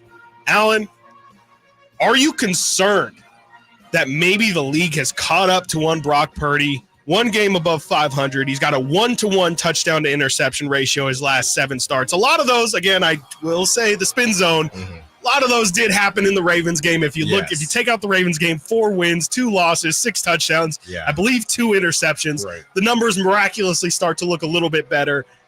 Those 2 losses coming in the Super Bowl and then last week against Brian Flores. Are you concerned the last 7 starts of Brock Purdy have been a little underwhelming, to say the least? Yeah, I would say that I think the numbers are a bit crazy because of that Ravens game. I'm not overly concerned. Again, I think context matters, and, Brock has been missing some pieces. I would say this, maybe if you're the Niners, you can see this as a situation where it's, we've gone back and forth on if the Niners already know what they're going to pay Brock, but I would say this: Brock does not look like he's worth $60 million to me, and that doesn't mean he's a bad quarterback, right? I mean, you can pay this guy $50 to $55 mil, along with some of these other dudes that are making that type of money and feel good about it. But the idea, I think that Brock is going to reset the market, and it's early. But right now, it feels like that might not be an issue for the Niners, which I don't think is a bad thing. But to get back to these stats, I think they're crazy just because of that Ravens game. But I'm not really concerned with Brock Purdy. Nate, are you dizzy from the spin zone? Brock Purdy, last 7 starts, not looking too elite. How are you feeling? Calm, crazy, concerned? I took a bunch of Dramamine, so I am not messed up from the spin zone. I'm completely calm. Yeah. Okay, the playoff run through the Super Bowl, the best teams in the league, right? The Baltimore Ravens. At this point in time, right? These are the best teams with the Ravens. Brock sat out that week against the Rams. No one really played before the playoffs, so those stats aren't counting. And sure, take out the Ravens games, but regardless, 1-for-1 isn't great. He lost the fumble. The Packers game was in the rain. That seems to be Brock's kryptonite the most. I think this is just best teams. He's played the best teams, and stats carrying over season to season is a little wonky. It's a little imperfect. Yeah. So I'm completely calm. I'm not tripping. I'm with you too, Nate. I'm pretty calm on this. I think it is pretty cherry-picked. And again, if you take out the Ravens game, it's really, I don't think we're even including it. He's 4-2. Again, 6 touchdowns, 2 interceptions in those games. Of course, not lighting the world on fire. It's less than, it would be a touchdown a game if you take out the Ravens game. Definitely not what you expect from Brock. But like you said, Nate, they're playing the best teams in a lot of those games. And so I think it's a bit overblown, and I think I'm pretty calm on it. Do we want to do the last one on the other side, or do we want to try and squeeze it in? It is a shorter one. Okay, we'll do it on the other side. Oh, leave it to Nate. Niners, too close for comfort. There you go. Find out about it next. We have Niners too close for comfort. We close the loop on crazy, calm, or concerned. Also, a broadcasting legend, he does say that this is make or break for Brock Purdy. We'll tell you who it is and what he said when we return. Stiles and Watkins, Sacramento Kings. Malik Monk plays He's here. Started left, goes right, steps back, launches the three. Nothing but net. Oh, that was just filthy. Oh, my, that was sweet. Sacktown Sports is your proud home of the Sacramento Kings. Sacramento weather is brought to you by Folsom Lake Kia. I'm meteorologist Kelly Curran in the KCRA 3 Weather Center. We are expecting partly to mostly sunny skies across the area today and quite a bit warmer. Temperatures this afternoon topping out in the mid-80s. Get the latest forecast on the KCRA 3 News and the KCRA app. DC here for Folsom Lake Kia, where they make car shopping easy with a huge selection of new Kia models, low payments, and zero down deals with approved credit. Folsom Lake Kia, your trusted dealer in Folsom for over 25 years. FolsomLakeKia.com. She used to meet me on the side. Khalid, live in concert. See him performing at the venue at Thunder Valley, Saturday, October 5th. Get tickets now at ThunderValleyResort.com. Don't miss the sensational Khalid for one night only at the venue at Thunder Valley, Saturday, October 5th. For more, visit KhalidOfficial.com. Bonneville International Radio Station contests are open to participants at least 18 years of age and older that are residents of California and who reside in one of the 6 counties that make up the Sacramento metro area, unless otherwise specified. Employees or agents of the station, Bonneville International Corporation, other area radio stations, or any entity associated with the contest are not eligible to win, unless the station otherwise specifies in its own discretion. Persons who have won in the last 30 days from a station contest or event may not be eligible. For a copy of the general contest rules, visit KHTK.com. We just want to have enough money for retirement. And travel to visit our grandchildren. I understand. That's why at Fisher Investments, we start by getting to know each other so I can learn about your family, lifestyle, goals, and needs, allowing us to tailor your portfolio. What about commission-based products? We don't sell those. We're a fiduciary, obligated to act in your best interest. So how do your management fees work? We have a simple management fee based on the value of your portfolio. So we do better when you do better. We appreciate that kind of transparency. We also check in with you regularly to keep you up to date on the markets and your portfolio. Well, what other services do you offer? As a client, you have access to resources on investing, financial planning, estate planning, Social Security, Medicare, and more. Wow, sounds like Fisher Investments has everything we need. At Fisher Investments, we're clearly different. Learn more at FisherInvestments.com. Investing in securities involves the risk of loss.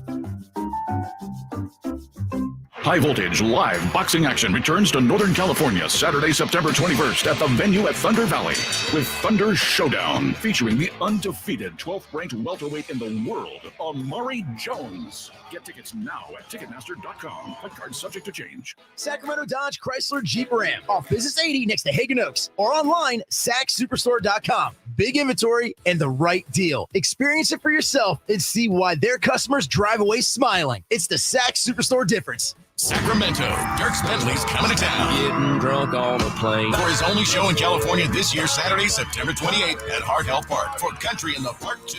What was I thinking? And he's bringing some friends. Harmony. You wanna close your eyes for this. Tyler Rich. Be the difference. Dasha. And more. Saturday, September 28th at Heart Health Park. Get your tickets today before they're sold out at CITPFest.com. Brought to you by the California Army National Guard and Red's Pizzeria and Tap House.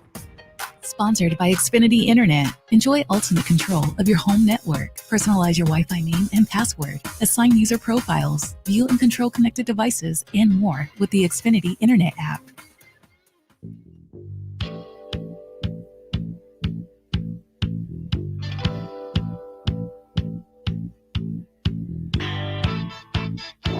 Sacktown Sports. Call or text at 916-339-1140.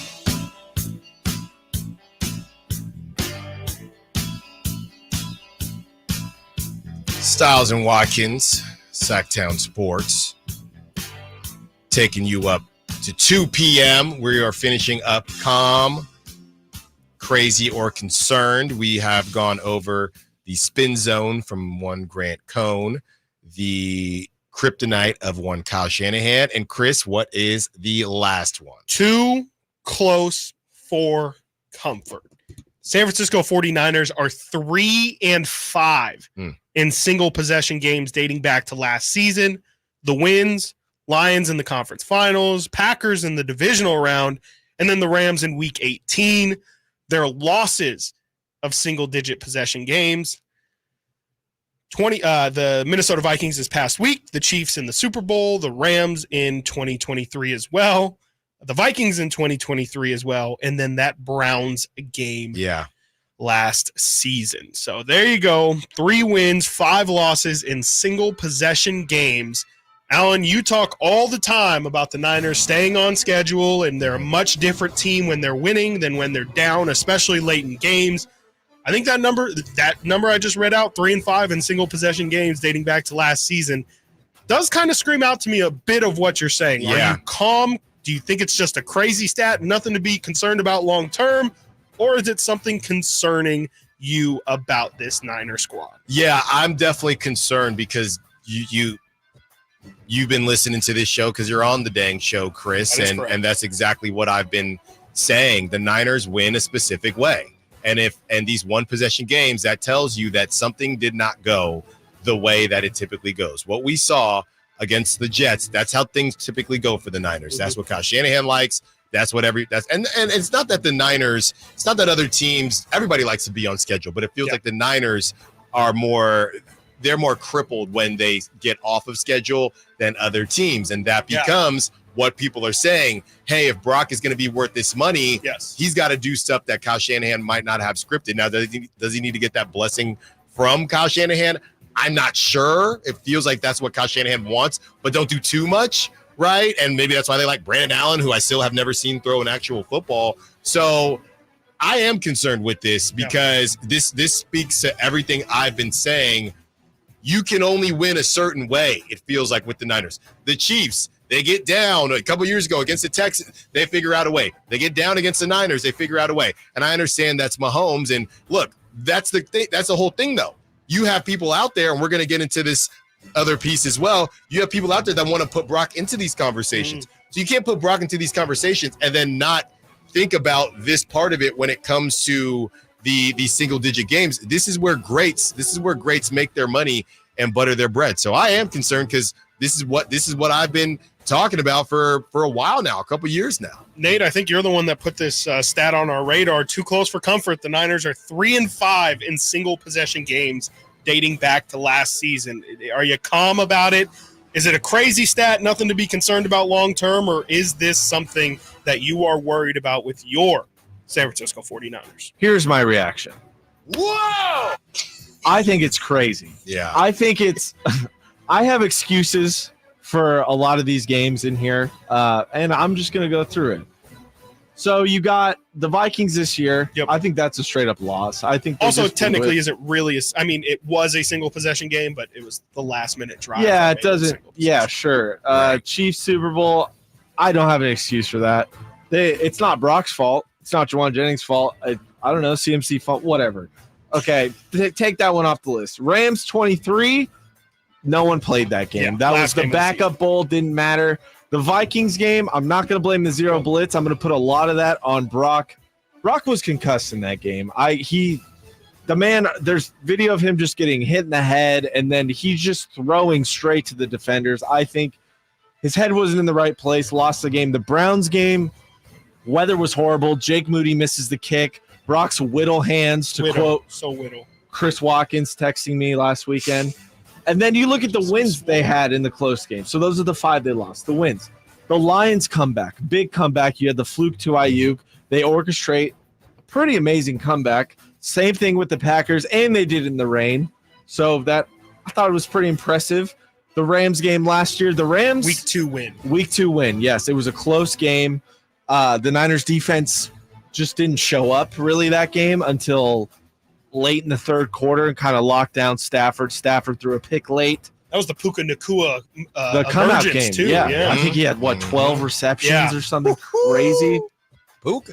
So I think there's some validity here to the losses. I think there's something there, but I think overall it's just kind of a crazy stat, and I think it's too small of a sample size. I think maybe next year we'll have a better idea. I'm going to go Allen's route. I am going to say that this is where elite quarterbacks are made. And, the reason why you don't want to punt the ball or kick off the ball to Patrick Mahomes in overtime of a Super Bowl is, not that that's what the Niners did, but just in general is because you're afraid of what Patrick Mahomes is going to do if you give him any amount of time on the clock. And I think it is a bit, even if it isn't the end-all be-all, I think it at least shows that the Niners are not excellent in those moments. They become very, very regular when it is a one-possession game. There's nothing really extraordinary about them in those situations, and it is really more so about them getting the lead early in the game and then just not necessarily just holding on, but that's really where they're most comfortable. And it is clear that 3-5 in those single possession games, I mean, that is definitely showing, to me at least, that, yeah, you become a little bit regular in those moments. And there really isn't, even though you have all the talent in the world in closing time, it hasn't really translated to the wins and losses. So there you go. There's our first edition. Calm, crazy, or concerned. Great stuff. Whoa! Yeah, great stuff there from one Chris Watkins. And to me, but Nate, I do want to say,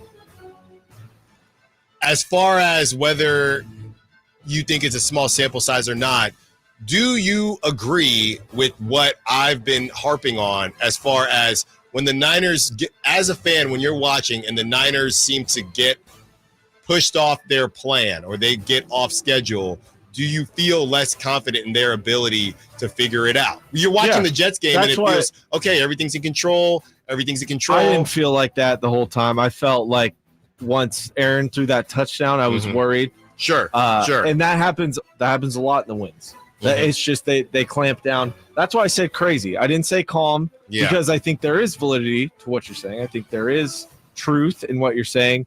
I just think there's a middle ground where they can – I think if they didn't do what they did in the playoffs last year and just dominated, I would be 95% on your side. It's just now I've seen it with Brock Purdy because I got used to it with Jimmy G. With Jimmy G, that was exactly.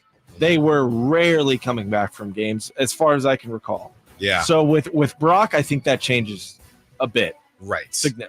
More than a bit. Yeah. One thing I wanted to go over with you guys is that Kevin Harlan, right, legendary broadcaster Kevin Harlan. It's a chicken wing. He said this, and great call, I got to say, I don't really agree with it. He said this on Bay Area Airwaves. He says, Brock Purdy is going to have to be lights out. QBs who make $40 to $50 million a year, that's the way they got to play when they don't have every part at their disposal.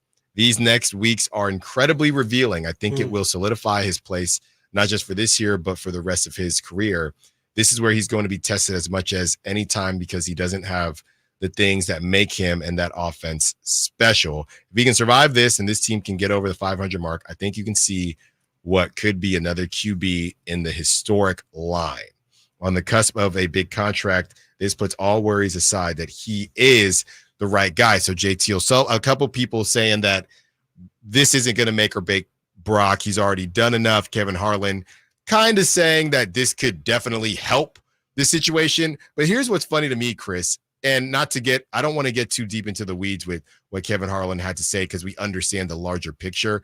But when you say $40 to $50 million a year, that's dang near every quarterback right now that has a pulse anyway. So I do think that's interesting to me. That starts at Daniel Jones. Okay, Daniel Jones making $40 a year. Matt Stafford, 40. Josh Allen, 40. Mahomes, 45. Kirk Cousins, 45. Deshaun, 46. Kyler Murray, 46. Jalen Hurts, 51. Lamar, 52. Herbert, 52. Goff, 53. Tua, 53. Trevor, 53. Dang.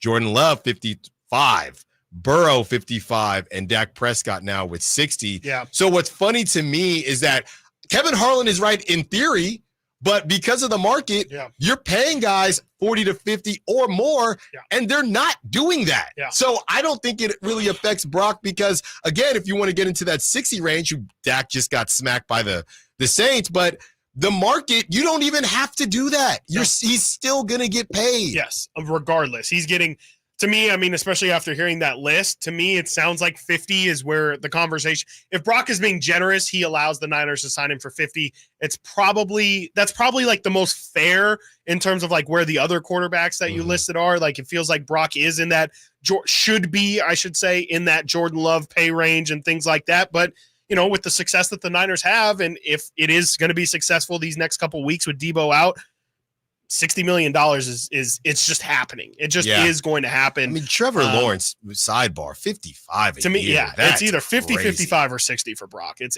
any of the above, and I think 50 is him being generous. 55 is maybe the most likely, and 60 is if he just balls out, and there's no question that this guy is getting as much money as he wants. We'll see how it goes. If I had to guess, it probably will be more so between the 55 and 60 range. And who knows? I mean, I don't think he's going to reset the market, but it's not that he's not deserving of it. I just kind of feel like Brock is very aware that, especially with this team, you do need to have a little bit of wiggle room in order to pay some of your other superstars out there. So we'll see, but he's definitely deserving of whatever it is that he gets.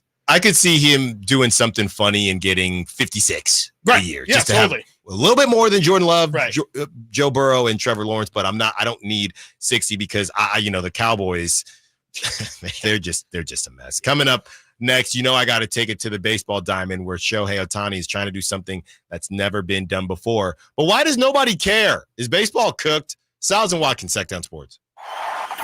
Trying to find out where to catch your favorite team's games? Are you a fan of the Kings, Niners, and the NFL? Well, Sacktown Sports has you covered. Touchdown! San Francisco! It's all on his shoulders. Cox rocks. He fires for the win. He's got the triple. Catch all your Kings, Niners, and NFL games all year long on Sacktown Sports and SacktownSports.com. I would end the day with sore feet, sore legs. The drugstore inserts that I was purchasing were really not very useful at all. I walked into the Good Feet store and the guy kind of grinned at me and said, I hear that a lot. I was living with chronic pain before going to the Good Feet store. Now I don't really have that problem. I'm able to do the things that I expect to be able to do, even at my advanced age. I feel pretty good about what's going on. Come to the Good Feet store now for a free fitting and test walk. Deftones. North American Tour 2025, live in Sacramento. Golden One Center, Saturday, March 1st.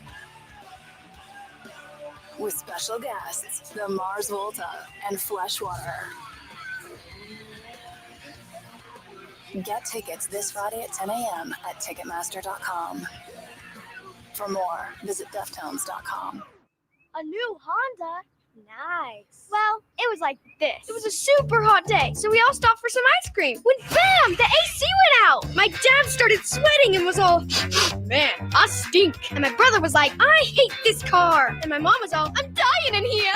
Then I said, it's time to call Stockton Honda. Then Dad was like, honey, you're right. I knew you were my favorite. And just like that, Stockton Honda to the rescue. StocktonHonda.com. Thunder, feel the thunder. It ignites something inside of you. Lightning and the thunder. Sets alight an elevated state of being. Days are pure exhilaration.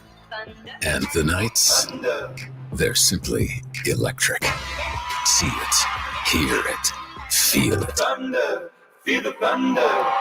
Lightning and the thunder. Thunder Valley Casino Resort. Feel the thunder. Hey, get ready. Here comes your Sacktown Sports live events calendar. You don't want to miss Winona Judd at Hard Rock Live on September 28th. And on October 4th, comedy legend Rob Schneider is bringing the laughs to Hard Rock Live Sacramento. Space out with Weezer for the Voyage to the Blue Planet Tour 2024 at the Golden One Center on October 8th. And looking further ahead into October, Alec Benjamin brings his soulful vibes to Hard Rock Live Sacramento on the 16th. Then on October 17th, catch the hilarious Ronnie Chang at the Bob Hope Memorial Theater in Stockton.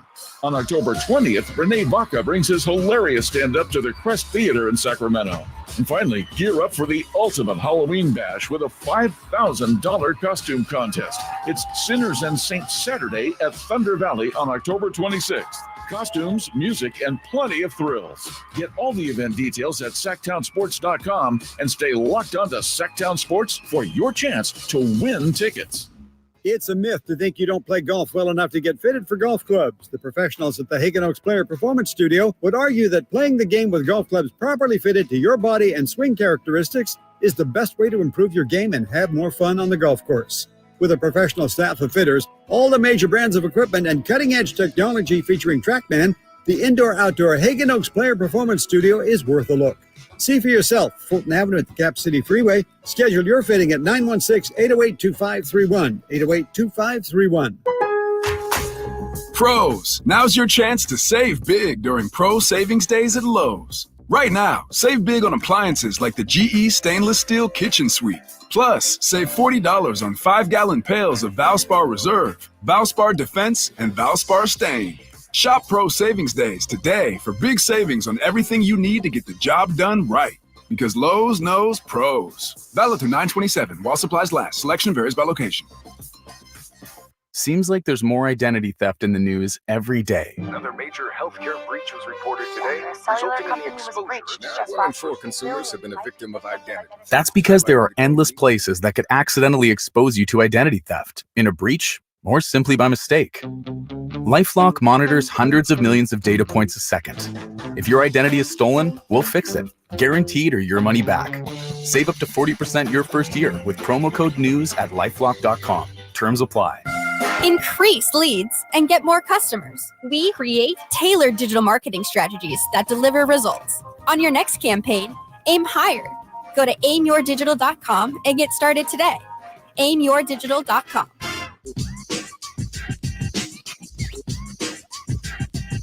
Now here's what I want you all to do for me.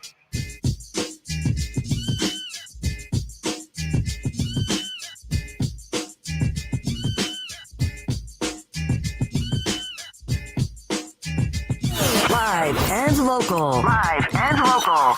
This is Sacktown Sports.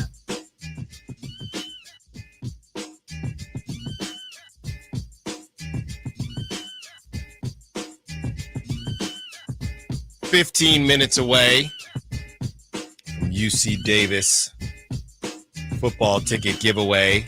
The Aggies take on the Trailblazers from Utah Tech. Family 4-pack with parking. That is all happening in 15 minutes. Also, our top stories at the top of the hour. And I purposely wanted to give this one more time than the top stories at the top of the hour, Chris, because it's pretty incredible, man. I mean, you have Shohei Ohtani, who is looking to be the first ever player to go 50 home runs and 50 stolen bases. This guy is out of control. And now we with the, it's funny because with the Tommy John and not pitching this past season, you've just got to see, oh, this is what would happen if he just focused on hitting. Yeah. And it's been insane. It's been incredible.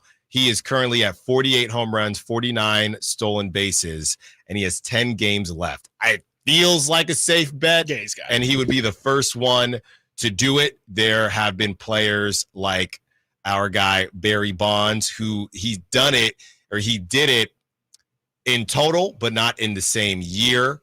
Okay, you have Ronald Acuna Jr. last season, 73 stolen bases. Some of that is, some of the change of rules and the number of times you can pick off. 41 home runs, so he got close, but not able to do it. And you have, like I said, the Barry Bonds of the world and guys like that who did it, but they didn't do it all in one season. So, Chris, I asked the question, as you are a self-proclaimed casual watcher of baseball. I don't know if the question is, do you care, or because it's not fair because it's kind of part of your job. Yeah. But the version of Chris Watkins where it's not part of your job, it feels like that person thinks it's cool, but doesn't really care.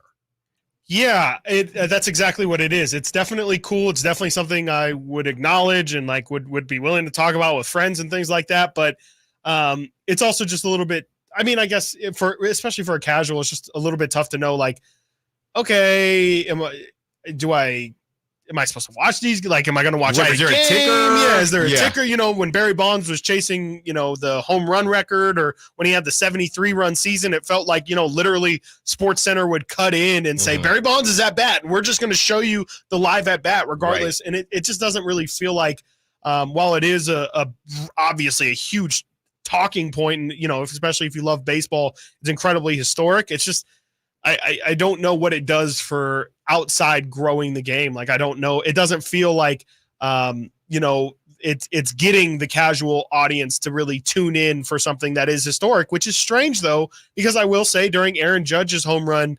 record season the other year, that was definitely something that, you could key into. It felt like it was massive. And, this, I don't know. I mean, it definitely has been covered, but it doesn't feel like it's getting the attention that it probably deserves, because this is, like you said, the first time it's ever happened. And the fact that it is Shohei, the guy who has pretty much already broken everything that we thought about baseball could be possible with baseball.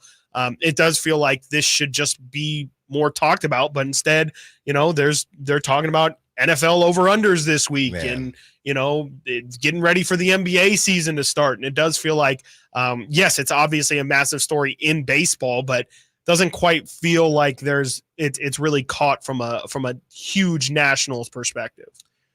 His next games, Chris, I mean, this is just incredible. At Marlins, they play the Rockies 3 times. Then they play the Padres, sorry, Whitey, 3 times.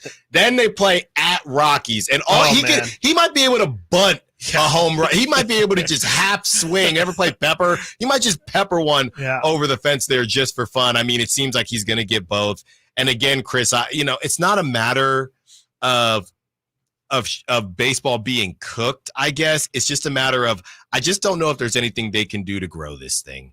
I'm really starting to struggle to see a path for baseball to get to a point where it was before, or just a bit more important, and the World Series is going to be around. Maybe if it's Yankees, Dodgers, that could help. I mean, what was it with the Diamondbacks last season? That really didn't help. Rangers definitely didn't get the people going. No, that did not help the situation at all. So, yeah, it's tough, man, because he's doing something we've never seen before. He's got a good personality. Yeah. He plays for the freaking Dodgers. So what more could you ask for? The Dodgers have a bunch of star power. Mookie's got that podcast through Bleacher Report. You have the Yankees, and they got Aaron Judge. And Aaron Judge is having a great season. Yep. Juan Soto as well. And, I feel really bad for Ronald Acuna Jr. The guy just can't stay healthy. He might be one of the hopefully he's not, but he's headed toward being one of the what ifs if he's not able to, stay healthy for these next couple seasons as he approaches his prime. But, yeah, Chris, with WNBA, it feels like when things decline, it's really hard to rebuild it. You have to strike while the iron is hot and just go from there. Yeah. The iron never got struck, or the iron was never hot with WNBA. It's hot right now. Yeah. And that's why a lot of people are saying, well, they're fumbling the Caitlin Clark situation. Right. They're doing this, they're doing that. But it's on the way up. The baseball was number one. Basketball came up, football came up, and it dropped. And I think the fact that it did get beat out just based on the pace of play. Basketball and football are just 2 completely different sports.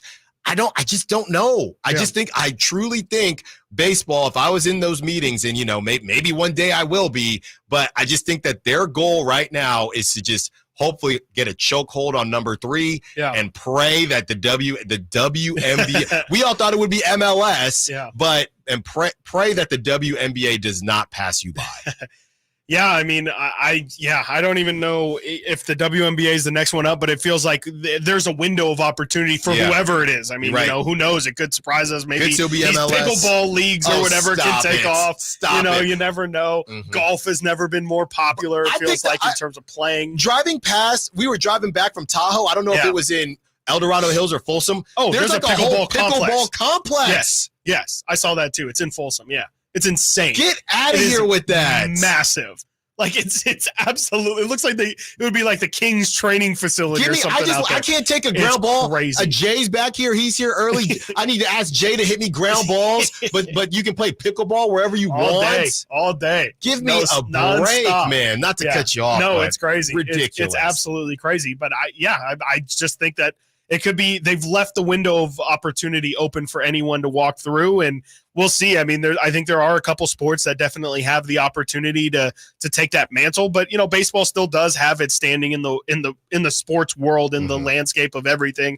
I don't know. I think it's going to be pretty tough for it to get leapfrogged, but they're just kind of falling more so. Like, it was a clear top 3, and I think the problem is now it's a clear 2.5, and it feels like baseball is starting to slide more so into these other incredibly niche sports. I always think baseball is going to have a little bit of a leg up just because of the history and everything it means to this country. But yeah, I mean, it is definitely, I can't imagine it being at a lower point than it feels like it is right now. And it feels like there is enough star power to turn it around. So I think that's why I can imagine someone like you is starting to feel like, I don't know what it's going to take, because we have the talent, the teams that are supposed to be good. Everyone always says, you always are pointing to it, when the Knicks are good at basketball, it's good for basketball. When the Yankees are good at baseball, it's good for baseball. When the Dodgers are good at baseball, it's good for baseball.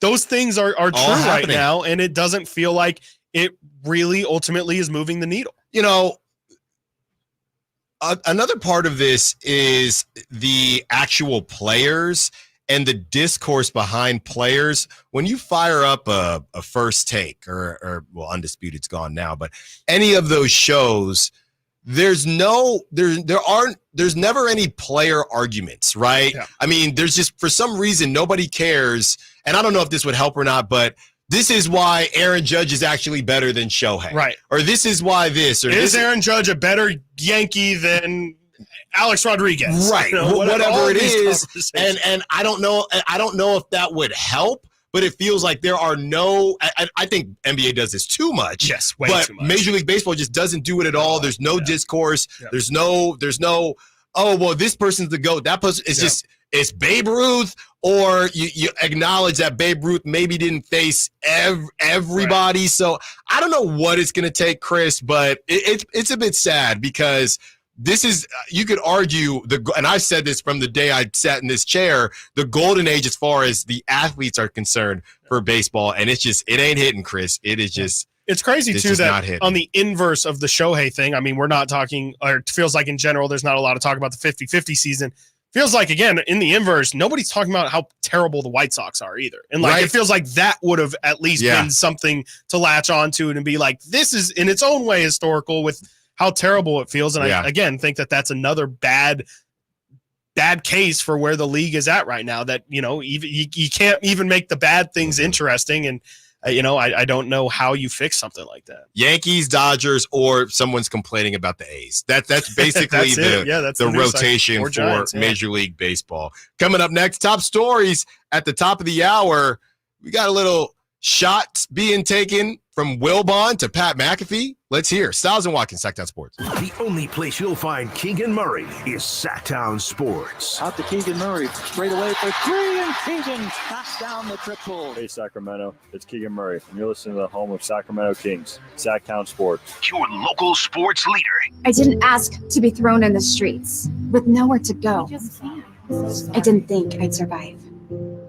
But I did ask for help, and Covenant House was there for me. 1 in 10 young adults will experience a form of homelessness this year. For these kids who didn't ask to be put in this unthinkable situation, Covenant House is there. Covenant House helped me break the cycle of homelessness in my family. They gave me the love that I needed. Over 2,000 young people will sleep safely in a Covenant House bed tonight. When youth who are experiencing homelessness have a hot meal, a safe place to sleep, medical care, and love, they can overcome heartbreaking challenges and have a brighter future.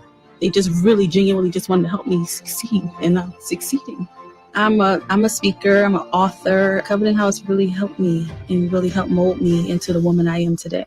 If you or someone you love is asking for help, go to safeplacetosleep.org today. Advanced Infusion Center, where wellness meets vitality. Unlock your full potential with our customized Liquid Vita vitamin IV drips tailored to fit your unique lifestyle. Whether you're an athlete aiming for peak performance or travel often and looking to stay healthy, we have an IV just for you. At Advanced Infusion Center, we understand that wellness isn't just one size fits all. That's why our expert team is here to personalize your infusion experience. Ready to elevate your wellness journey? Call Advanced Infusion Center today or visit us at advancedinfusion.com. Khalid, live in concert.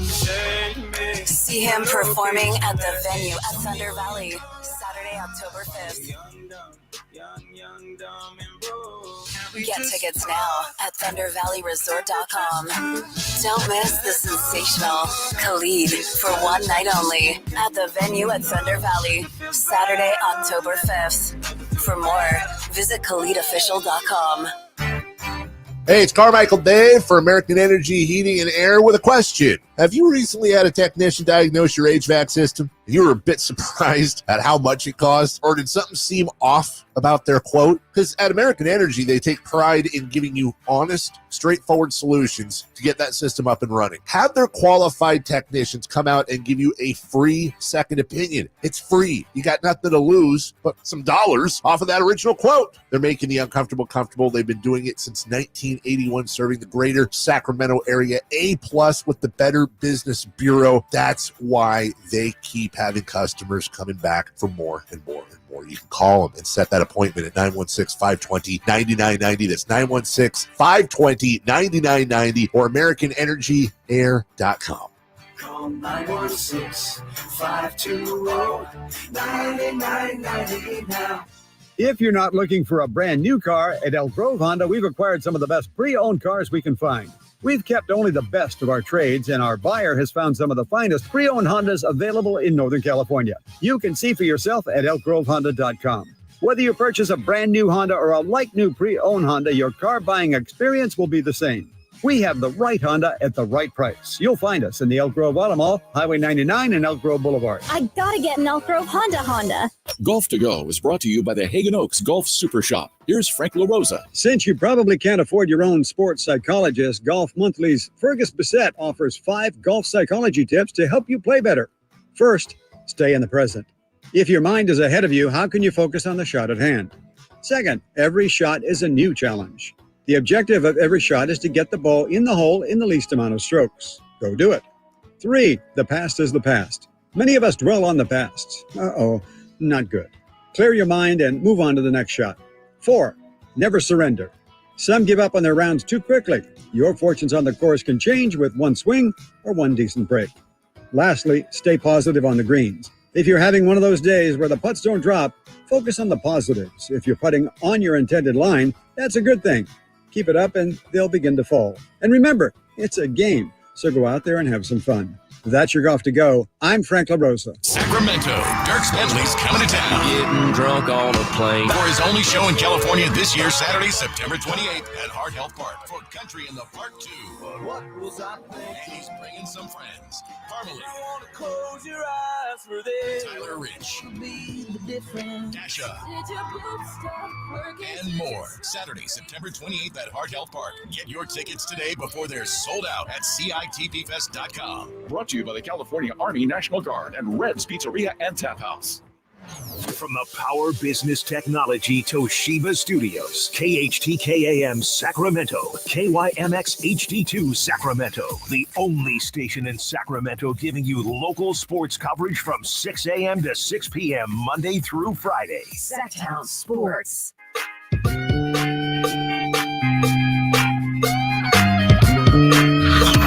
Sacktown Sports. Check us out on YouTube. Search Sacktown Sports and subscribe. It is time. You want to check out JT O'Sullivan's alma mater. By the way, if you're just now joining us in the last hour of the show, thank you for joining us. Hope your Thursday is going well. Ours has been flying by. JT O'Sullivan joined us in the 11 o'clock hour. If you want to check that out on sacktownsports.com on the app, or you can check it out on YouTube. It is up right now. Speaking of JT O'Sullivan, his alma mater, UC Davis, taking on Utah Tech on Saturday, and we want to give you a chance to be in the building. UC Davis football is back in action. Sacktown Sports has once again proudly partnered up with UC Davis football to keep you laced up with the Aggies all season long. And right now, we are looking for caller number 5. Caller number 5 to score our Stiles Watkins family 4-packs and parking to check out the Aggies hosting Utah Tech on Saturday. Caller number 5, 916-339-1140, 916-339-1140, 916-339-1140. Looking for caller number 5. Caller number 5. Uh-oh, they're coming in now. Caller number 5. You can time it up right. You want to see the future of UC Davis football. Let's get in, Chris. And real quick, this just popped up on the timeline with the Giants losing. Our top stories at the top of the hour. The Giants are officially eliminated from playoff contention. That is number one now. It is. Got walked off story. also. Oh, it was a walk-off dinger. Go home. That's a battle of the black and orange out there. Sure probably, is. It's probably aesthetically pleasing, I would say. Probably. Gotta be. You ever find yourself in Baltimore? I would love to obviously go to a Ravens game, but Baltimore, ballpark, nice. Oh, everyone says Camden Yards is like nice. top notch. Very nice. Yeah, that little strip that they have with the brick and everything. With I the had wall, a time. everything. Oh, yeah. I hear it's great. Yeah, I had a time. And they're rocking right now because they're good. So, yeah, if you find yourself back east, I know you're going to want to go to Yankee Stadium, check out the Phillies, the Mets, but don't sleep on Camden Yards either. All right, we're going to move to this one as Nate is taking care of the winner. Congrats to the winner, whoever you may be. Winning. I know you're going to love this one, Chris. Zach Lowe expects the Lakers to play Bronny James in the first game of the season so that he and LeBron can have a moment together. And Zach Lowe, this is on the Bill Simmons podcast, quote, he's 100% playing in the opening game so they can have a moment together. I'm going to get your thoughts because I certainly have thoughts. Yeah, I mean, I don't really have many, but I could definitely see it happening. I wonder if they would do it like, middle of the second quarter just to have it be as not uneventful, but like as, having it not impact the actual result of the game at all.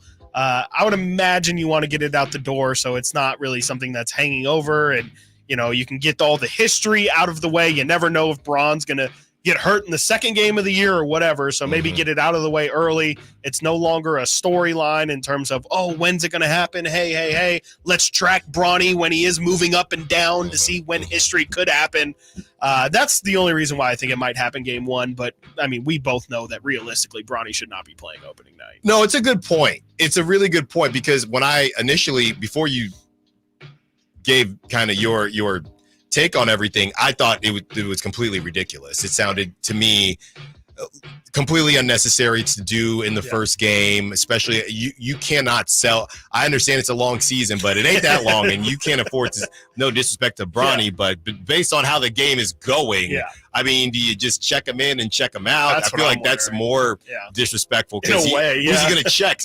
Now you can't even guard Pajemski. So I just, if you got to do it, I hear what you're saying to get it out the way. But, yeah, I did not really even have this on my radar as far as Bronny getting in game one. Next up, Mike Wilbon. Some people are saying that Mike Wilbon may have taken a shot at Pat McAfee on PTI as they're discussing something with, they love to talk golf on that show. Yes. And Wilbon gets asked whether he wants to say something, and he says, well, somebody like me can't, is what he said. I can't use the words that I would use to the face of any one of those colleagues if they suggested that. I guess if I wore a black tank top and I could get away with those words on this show, I would use them. Jeez. A lot of people are saying, is that a shot at Pat McAfee or is it a shot at ESPN playing by different rules, right? You got kids, your kids need to play by the same rules. You have employees should be able to play by the same rules. And really the comments, Chris, made me feel real old because I'm thinking, yeah, Wilbon, all the comments. Shut up, old man. Shut up, old man. That's because you have no movement, Stop uncle. yelling out the window. Yeah. Old man yells at cloud because you have no aura like Pat McAfee. Where are you at? I can't really tell if Wilbon is taking a shot at McAfee. I feel like he's taking a shot at the fact that, hey, we've done things the right way for a very long time. If we were to, and we've probably been reprimanded before for things that are nowhere near what McAfee is doing. I mean, the dude was hammered, what I mean, during a show, and ESPN, Disney would probably tell you, time to change it. Let's not forget about the term of endearment that he called Caitlin Clark either. That's right. Come on. He just was trying to compliment her. I think it's definitely a shot at McAfee. I mean, I think Wilbon's been in the game long enough to understand that if you're going to call somebody not by their name and refer to them as the guy, or maybe if I were wearing a black tank top, I mean, that's pretty pointed. And I'm on Team Wilbon forever. I love Michael Wilbon. I'm a child of PTI. Yeah. I grew up it pretty much raised me to an extent. Definitely Team Wilbon, and absolutely take shots at McAfee. No problem. Yeah, I mean, McAfee, because that was, I think, yesterday. So I don't know. I haven't seen anything come through as far as whether or not McAfee said anything back. I mean, McAfee. Just wear that, man. I honestly, I think he will. Don't need to I go think back and forth with a legend like Wilbon. No, I mean Wilbon. Yeah, McAfee probably feels like, yeah. I mean, this is what they knew what they were getting when they paid me that money. They knew. It's also a little bit territorial too. You know, I'm sure Wilbon's like ESPN is kind of been like PTI has kind of been the ESPN main show, and you know McAfee does kind of stand for like everything wrong with media. I'm sure from his perspective. Can I take the other side of this though? Sure. Just for not that I feel this way, but you know, there have been a lot of layoffs at ESPN, and I don't know what the ratings are on PTI. All I do know, I'm sure they're not as great. Well, yeah, I'm going to say all I do know is that life has changed. Yes, right, and how we take in content has changed. And you know, I don't watch PTI anymore. I'll tell you that. Let's be honest. It's not because of them, but Wilbon's probably to the point where can me if you like. Honestly, totally. he probably has grandkids at this point. I'm sure he does. If it's my time, it's my time. But while I'm here, you know, I'm going to say what I want to say. Speaking of saying what they want to say, I thought this was awesome, Chris. I know he wears the green and yellow, but Malik Willis, really good perspective. I do love when there's, you know, trash talking and things like that. But Malik Willis had some really great perspective when he was asked about playing his former team. No, I could care less, bro. I think I got paid the whole time I was there, bro. I'm more than blessed for the opportunity they've given me, and they brought me into this league, you know, whether those guys are there or not. You know, that organization, they took a shot on me, Miss Amy, and they did a great job by me. All I'm just saying.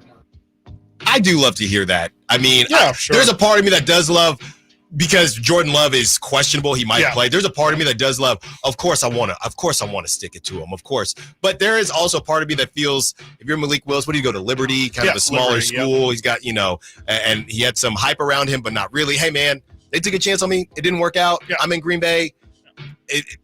All is well that ends well. I got nothing, and I think it's probably funny because Will Levis has been a complete mess. Yeah, I'm sure that's like if Will Levis was cooking, maybe he'd feel a different way, but he probably feels like I don't even know if I'm playing or not. And Will Levis is a clown. So they kind of not that they made the wrong move. I don't know that either of these guys are going to be, you know, Hall of Fame or have gold jackets or even be starters for a long period of time. But I think he does feel better about this. Last but not least, this is a crazy one, Chris. Lions coach Dan Campbell is forced to sell his Oakland County home because of security concern. Basically, there was a leak of his home address. Oh, he got doxxed. Yeah, and he's got to move and find somewhere else to go. So yeah, I don't know how that happened, but yeah, he's got to find somewhere else to go. That is brutal. And that's Oakland County. That is not someone can say, I told you Oakland. No, that is not a different Oakland. Coming up next, we have this is pretty darn close to breaking news. Close. As far as the Niners are concerned. Another weapon has gone down for the San Francisco 49ers. We'll tell you who it is. And now we're talking about, okay, Brock Purdy, I mean, what are you asking him to work with? And Brandon Ayuk, the time for the rest to come off, it's now, brother. Stiles and Watkins, Sacktown Sports.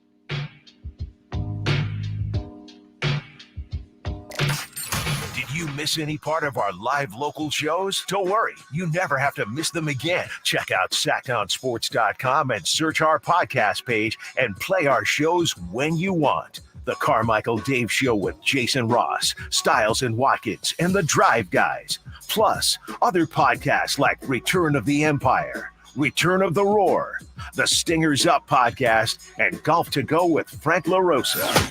They're all available right now on SacktownSports.com. It's Capital Casino, Sacramento's #1 poker room. And guess what? Primetime football is back. Capital Casino is giving away $500 per game in high hand bonuses for every Sunday, Monday, and Thursday night primetime game.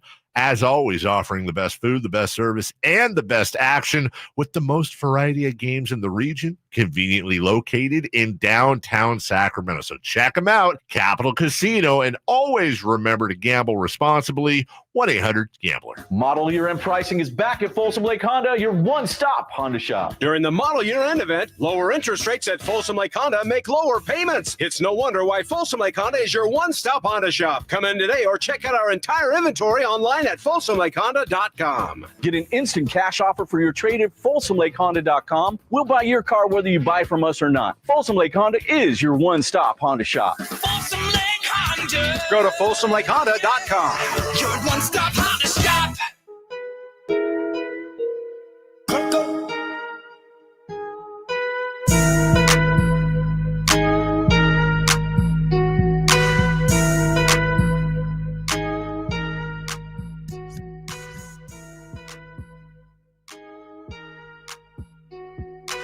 Sacktown Sports. Call or text at 916-339-1140. So it is not official yet, but Adam Schefter is tweeting, and a lot of people are saying that George Kittle, or reporting that George Kittle did not practice today. He did not practice today. And yes, as I'm scrolling through this, Chris, the first thing I see, friend of the show, Akash Anavarat, and he's saying, this is getting to the point where, and Nate knows it well, 2020 vibes for the 49ers continue with these injuries. Right after they went to the Super Bowl, that next season, a ton of injuries. Adam Schefter, he has a list of 49ers offense, obviously. Christian McCaffrey on IR, Deebo Samuel, calf. They continue to say we'll miss a couple of weeks. So, is a couple 2? I know normally a couple is 2. George Kittle, hamstring, did not practice Thursday. And, of course, Ricky Pearsall on the IR right now. Charvarius Ward also didn't practice today. Charvarius Ward didn't practice. Calling it a hamstring and a knee for Is Ward. this a veteran thing, though?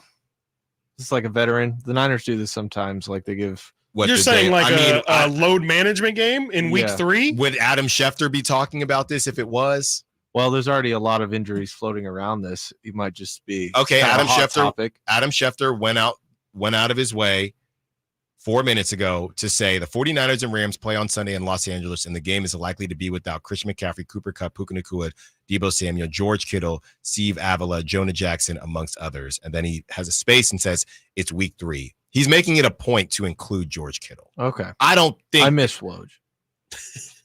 I don't think that's nothing, but yeah, I don't know, Chris. What I was thinking and what we started talking about right before we came back is the Niners are essentially just selling this game, trying to possibly lose the battle to win the war. You get to face, again, probably the only team more injured than you in the Rams. If George Kittle ain't right, sure, this is the game that maybe we can pull off, right? I mean, that's how I'm viewing it. I don't think they think about those. I don't think you can think about it like that, though. You can't essentially say we're okay with losing this week, especially not against the division rival. I'm not saying that, but George Kittle is not a spring chicken. And if he ain't right, get him right. If it's on the line, then you might err on the side of caution against a beat down Rams team. Yeah, I just think that you wouldn't consider the Rams state at all. I mean, it's still we see. I mean, the Raiders weren't supposed to beat the Falcons, or the Raiders weren't supposed to beat the Ravens last week. I think that we see upsets all the time, and I think it would be, if that is how the Niners are thinking about it, just because the Rams are injured, it makes it okay for them to lean more towards caution. I mean, yeah, it definitely might. You could definitely frame it as looking more so long term, but against a division rival, against a team that knows you so well, I just feel like you shouldn't take chances. And if you can play, I definitely would rather have those guys suit up if they're available and make sure that you get the win, because you might be leveling things out a little bit too much here to the point where you start to get scared that, you maybe do lose that game. You go 1-2. Maybe the Seahawks win, and you're kind of starting to fight from behind, and that's an unfamiliar position for the Niners these past couple of years. No, you're right.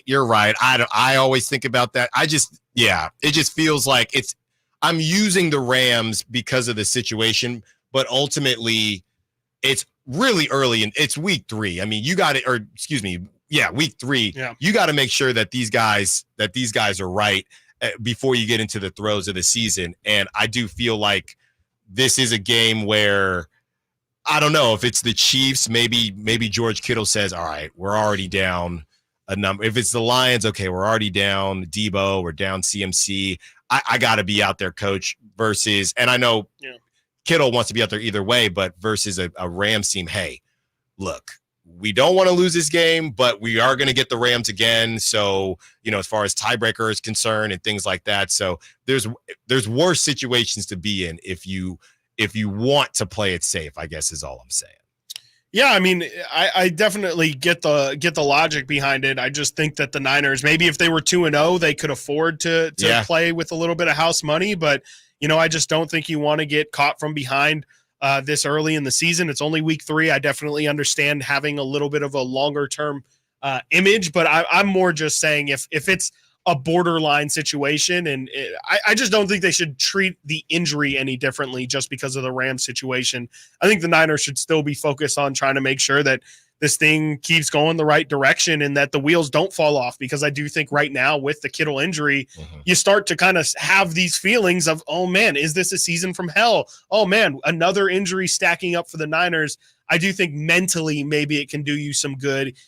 If he is, of course, healthy. You don't want to play him if he doesn't feel right enough to go. But I do think mentally it might be good for the Niners to have as many of their guys out there as possible and not feel like they're limping through the season, maybe. Man, what was it? 5.5 when we checked earlier this week? Oh, the line was 7.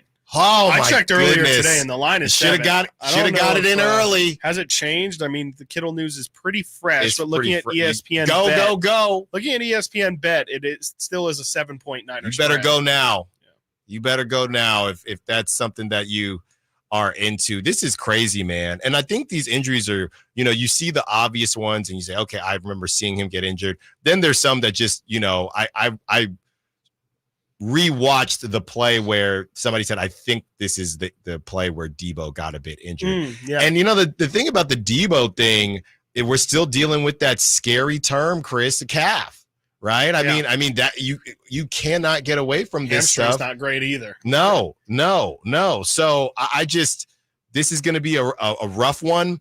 And we've seen this before at the calf situation. They don't have the slash Achilles like they do with McCaffrey. Not yet. They say we'll miss a couple weeks. I am not confident in that. I'm not confident in that at all because we've seen this movie before. We've seen this story before with calf injuries and how they can just kind of linger. And the way Debo runs is dang near like a running back. That's why they made him a wide back. Yeah. So it's a tough go, man, for Niners fans right now. And, and just the Niners in general, of course. And you look back on everything they did last season. I mean, it was, Chris, besides Dre Greenlaw, it was almost similar to the Western Conference in the NBA. I mean, the Niners were eerily healthy last season. And we talked about a Christian McCaffrey who had some injuries in the past. And we talked about, things like that. They didn't have Hufanga, right? Hufanga did get injured. And we'll see, what happens with him. He might be on the way back. He's on the way back. But besides Hufanga, they were pretty darn healthy, all things considered. And this season, everything evens out, Chris. Yeah. Everything's evens out. And it's early now, but we'll see. Yeah, Schefter also tweeted out some of the notable tight end injuries. This is more from a fantasy football front, but you got George Kittle with the hamstring. You had Evan Ingram as a last-minute scratch last week with the hamstring. Jake Ferguson hurt his knee last week. David Njoku's got an ankle injury that's going to keep him out for a couple weeks. And then to start off the season, you didn't have TJ Hawkinson ready for the Vikings. He's on PUP with a knee injury. And then Tyler Higbee for the I believe so for the Rams. He also started off the season on the PUP list. So there's a lot of great tight ends also that are just on the shelf. And as we talk about scoring being down and these quarterbacks not looking good, quarterback's best friend's a tight end. And without some of the best tight ends in the league out there, it's not going to help the quarterback play look any better. No. So, speaking of that, we're about to get into a little bit of prop talk. And now, I mean, on this show, we don't typically do a lot of under conversations, but it might be time because I'm getting very scared and I'm tired of losing. I'm tired of getting very close or getting not close at all. I'm sick of it. So we will see what we come up with on the other side. We're trying to help you get some cheese for the weekend. Stiles and Watkins, Prop Talk coming up next. Sacktown Sports. Our first year as the radio home of the San Francisco 49ers is one we will never forget. It's a toss to McCaffrey, a cutback run 30, breaks 340. McCaffrey midfield. McCaffrey 40, 30, 20, and toasted all the way down to the 3-yard line on the first play of the game. CMC Dynamite! Congratulations to the 49ers on a terrific year. And thank you for so many wonderful memories.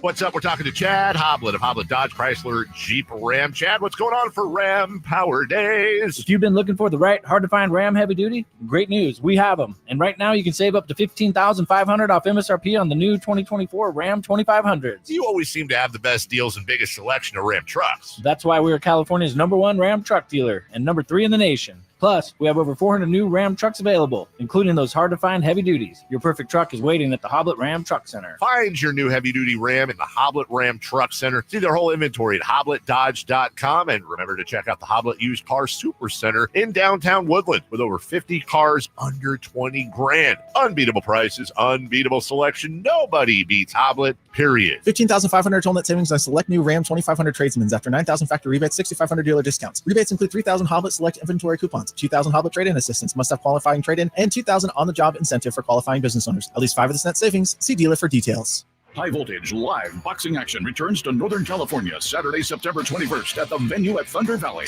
with Thunder Showdown featuring the undefeated 12th ranked welterweight in the world, Amari Jones, plus Alan Sanchez versus Sal Viceno, and 8 more exciting undercard fights with Maribel Guerrero, Blake McKernan, Gabriel Garcia, Anthony Hernandez, Ruben Torres, Alexander Espinoza, and more. Don't miss the Thunder Showdown September 21st at Thunder Valley. Get tickets now at Ticketmaster.com. Play cards subject to change. Sacramento, Dirks Bentley's coming to town. Getting drunk on a plane. For his only show in California this year, Saturday, September 28th at Hard Health Park for Country in the Park 2. What was I thinking? And he's bringing some friends. Parmalee. I want to close your eyes for this. Tyler Rich. Dasha. Did your boobs stop working? And more. Saturday, September 28th at Hard Health Park. Get your tickets today before they're sold out at CITPFest.com. Brought to you by the California Army National Guard and Red's Pizzeria and Tap House. The last 6 Sacramento River Cats games of the 25th anniversary season are packed with promotions and theme nights. Join us for Hispanic Heritage Night on September 17th, the River Cats Golfer Hat Giveaway on September 20th, our inaugural Harry Potter Night on September 21st, and cap off the homestand with Fan Appreciation Day for the final game of the season on Sunday, September 22nd. Make your way to the ballpark for a farewell to the River Cats of 2024. Visit rivercats.com to purchase tickets today. Sacramento Dodge Chrysler Jeep Ram. They believe it's all about people and choices. Their goal is to find the car that fits your lifestyle. With their huge inventory of models, they've got the right car and, more importantly, at the right price every time. Experience for yourself why their customers drive away smiling. Discover the difference, because it's not just about the car, it's also about the people. Experience the Sacramento Dodge Jeep and Chrysler difference off Business 80 next to Hagen Oaks, or you can find them online, sacsuperstore.com.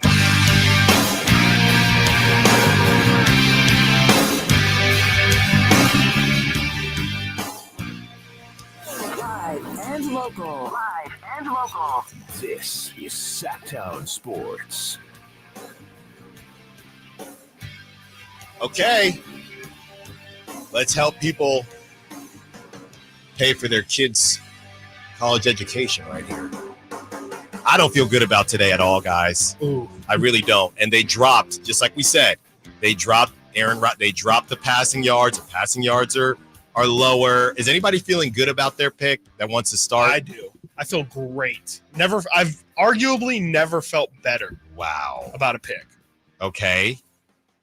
I don't know if you guys know about one Christian Gonzalez or not, but he was drafted last year by the Patriots. Had a great season last year and then got hurt. This season, he is right back to where he is. He's a superstar, future superstar cornerback. And if you look at some of the numbers that he's held the best receivers in the NFL to this throughout his career, not just this season, it's incredibly impressive. So far, throughout his NFL career, he's allowed 17 total catches and 148 total yards. Some of the players he's covered: A.J. Brown, Devontae Smith, Tyreek Hill, Jalen Waddle, Garrett Wilson, who he's going to go against tonight, Jamar Chase, and DK Metcalf. Okay. I'm going Garrett Wilson under 66.5 yards. Last time Christian Gonzalez lined up across from Garrett Wilson, 23 routes ran, 3 catches, 18 yards, and a pass deflection. Granted, that was not with Aaron Rodgers at quarterback, but I'm going Garrett Wilson under 66.5 receiving yards. Wow. Garrett Wilson's 66 is a tough one. He's had a very quiet start to the season. He has, which scares me, but and I believe it's in New England. It is in New York. It's in New York. New Jersey. So, this is their home opener. Yes. Oh man, Chris, that's dicey. That is dicey. It definitely could be. You know, those Jets fans are going to be really excited to finally see Aaron Rodgers actually play. Yeah, Nate. Yeah, you got one you feel good about? I actually do. I don't think you guys are going to feel good about it. Okay. It's kind of going against everything you guys were just talking about. I'm taking our guy, best job in the world, Jacoby Brissett, 164.5 passing yards. Okay. That's a low number. That is. It's Thursday. I usually hate picking offense on Thursday. I hate offense for fantasy if it isn't a defense or a kicker, unless it's a guy you got to play like CMC or something. So Jacoby Brissett, 164.5 passing yards. I'm going to take the over. I think he can get to 180. Okay. It's very doable. Okay. Yeah. He has not done it so far this year. He had 150 in week 1, and he had 121 in week 1, 149 in week 2. So far this year. Okay. I'm struggling here, guys, as you could tell. What's the last time? Well, I don't know, Nate. I'm already 2 years back. I think the last time he threw for over 100, you said 166? 64.5. 164.5. The last time he threw that was November 27th, 2022. So it's almost been 2 full years since he reached Nate, 100. you're not trusting Saucy? They got Sauce Gardner. He's one guy. Okay. All right. I'm torn here. I think I was leaning one way and then went the other way once I realized the game was a home game for the Jets. You know, Breece, there's a lot. I don't mind Breece Hall, but there's just a lot. I was going to go in the direction of fantasy and going over, but they got that in 18.5. That's pretty darn high. I'm going one of the running backs. It's either Ramondre, who doesn't like me in the past. He's really on my no-fly zone. So I'm going to go with Breece Hall in this game. I'm going to go over 63.5 yards. I think he has a big homecoming as they open up the season there. 6-point favorites, the Jets are. Yeah, I'm going 60. tonight. I think 63.5, and they take control of the game, and Breece Hall just runs the clock out a lot. So I'm going 63.5 over. And I've convinced myself to feel good about it. Okay.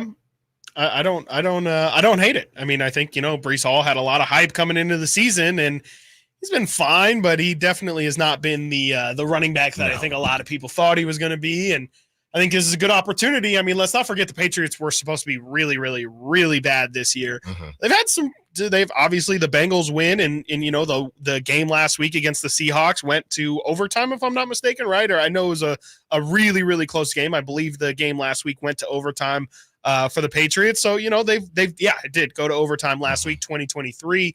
I wonder if maybe the Patriots are better than we think, or if at some point here they're going to come back down to earth, just because it doesn't really make sense. I know Cincinnati's had a slow start, but it just doesn't really feel like the Patriots' talent is there. So I don't, they're getting very timely defensive turnovers and things like that. But I can't really see the Patriots actually contending the entire season here. And I think at some point here, the wheels are going to fall off. Yeah, they're hanging around. They're going to be scrappy, and that's what they do. They're going to muck it up, but I just don't think it'll be enough tonight. We didn't have this as a must-win, for the Jets.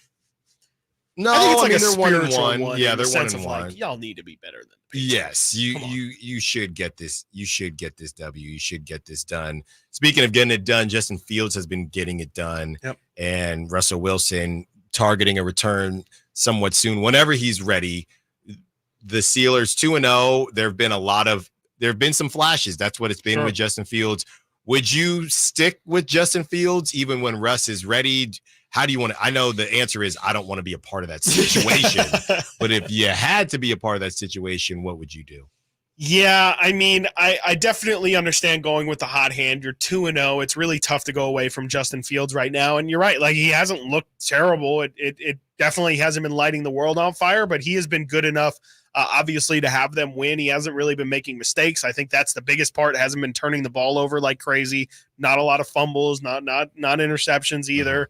As long as that continues, I mean, absolutely. Even if you are losing, the fact that you are performing, I think, better than a lot of people expected. It just kind of depends on, I guess, we didn't get to see Russell Wilson work with that offense during the summer. Maybe if they just feel like they look better undeniably with Russell Wilson, but unless the case is that you just feel like undoubtedly Russ makes the offense better, I don't see why not. Why not just give Justin Fields the leeway? This is why he's here, right? Is to give you some competent quarterback play in case Russell Wilson can't go. I think it's only beneficial to try and get Justin Fields' confidence up, and maybe, who knows? I mean, we see Sam Darnold, we see Baker Mayfield, Geno, all these guys have career resurgences once they leave their original town.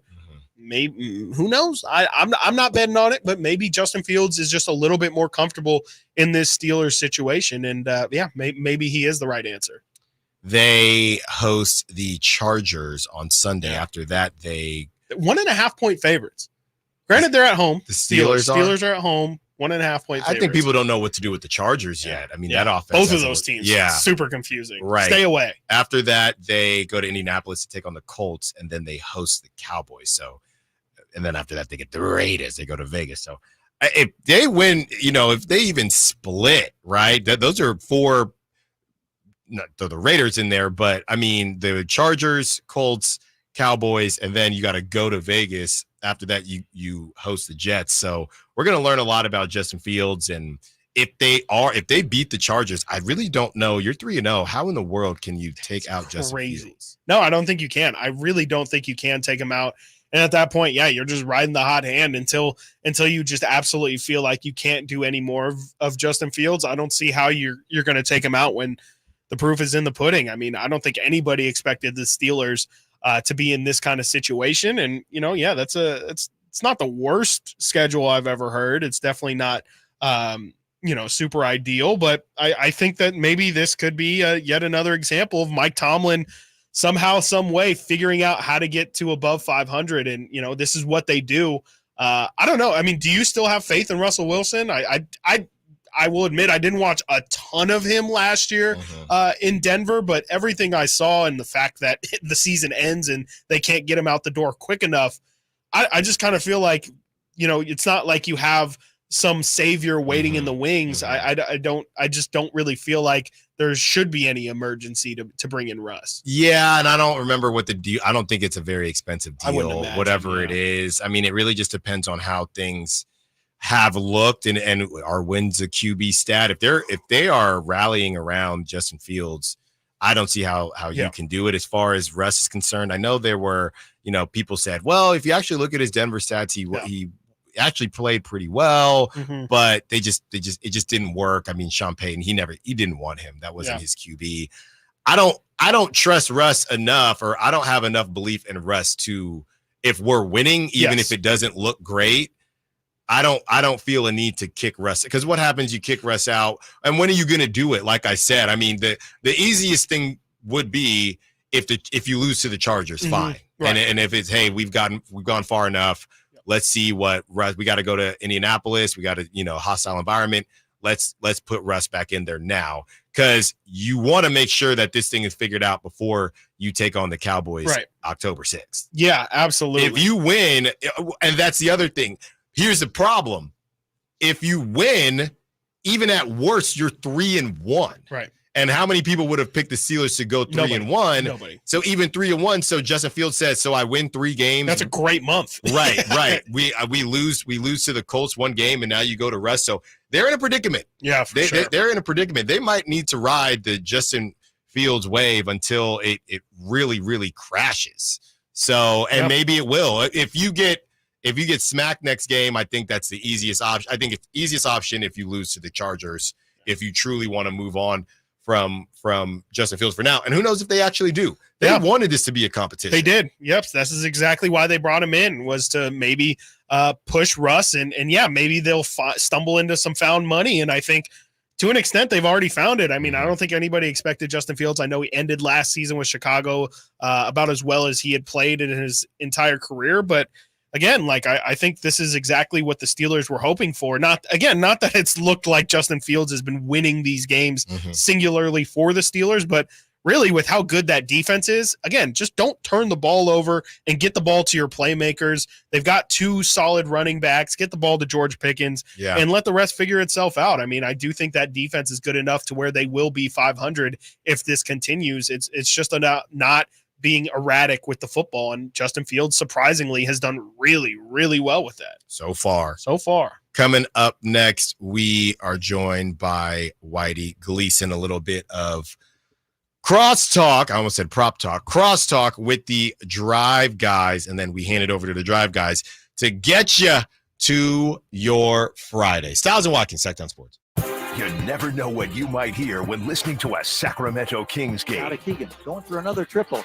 Man, is he feeling it. Keegan, can he do it? Yes, there's number 11, Keegan Murray. Keegan steps back. He just knocked down his 12th three-pointer, a Kings franchise record. He's got 45 points. Never miss a moment of Sacramento Kings basketball with Sacktown Sports and the Sacktown Sports app.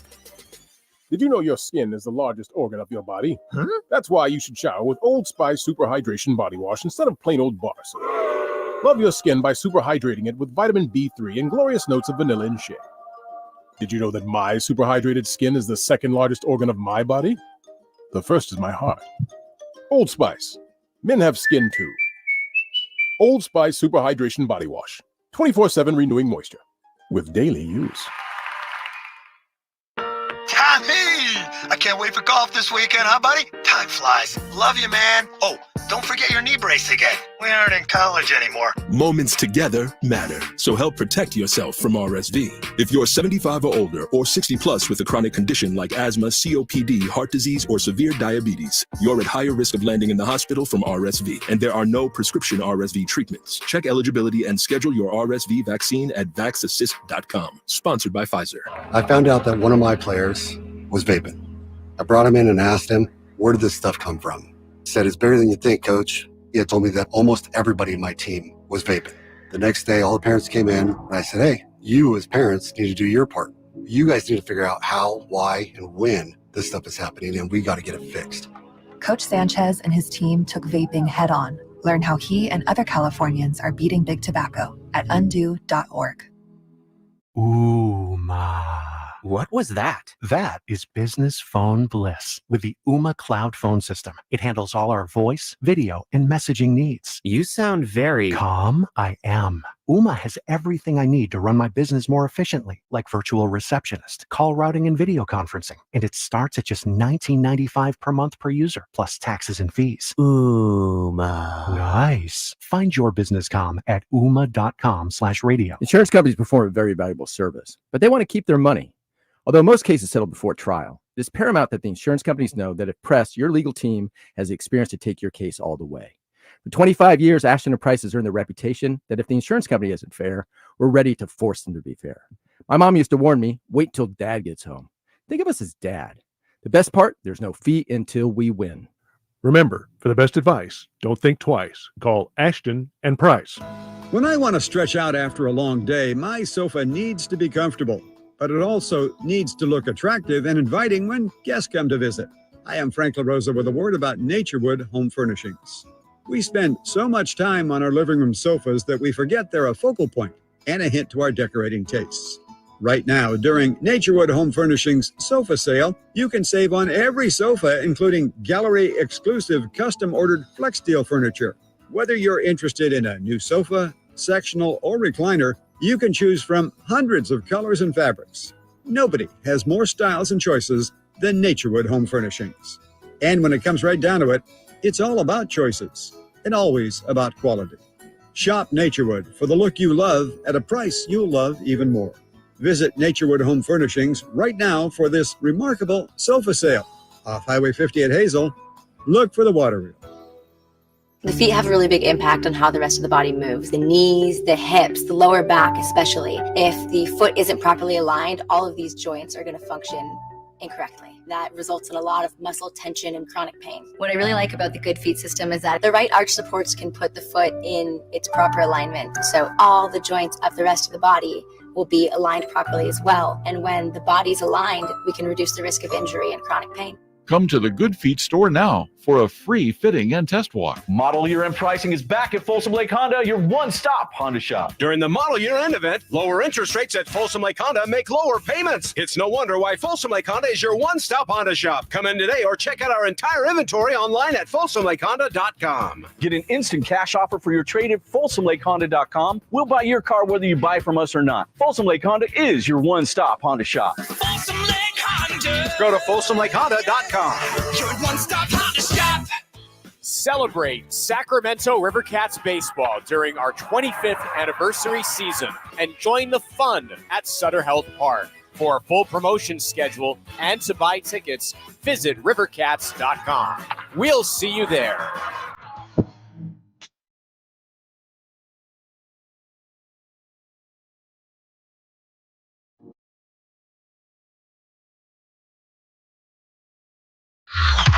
Sacktown Sports.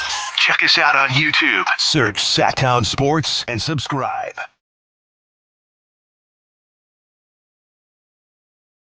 Joined by whenever Nate comes back with this, I don't know why I think about Barry White, but joined by Whitey Gleason. Hello. You guys got to do picks, don't you? I don't want to get in the way of your picks. Yeah, just real quick. We got to do these picks, guys, for Thursday's game. Quick picks. Nate coming off a very good week as Chris and I. That was a tough week. That's impressive. It was brutal. He took some chances early. He was coming up the rear, but he took some chances. I'm gonna go with Jets. Gotta be quicker than that. I'm gonna take the Jets. Jets. I don't know if they cover though. Line 6, but I'm taking the Jets to win. I'll take the Jets by 3.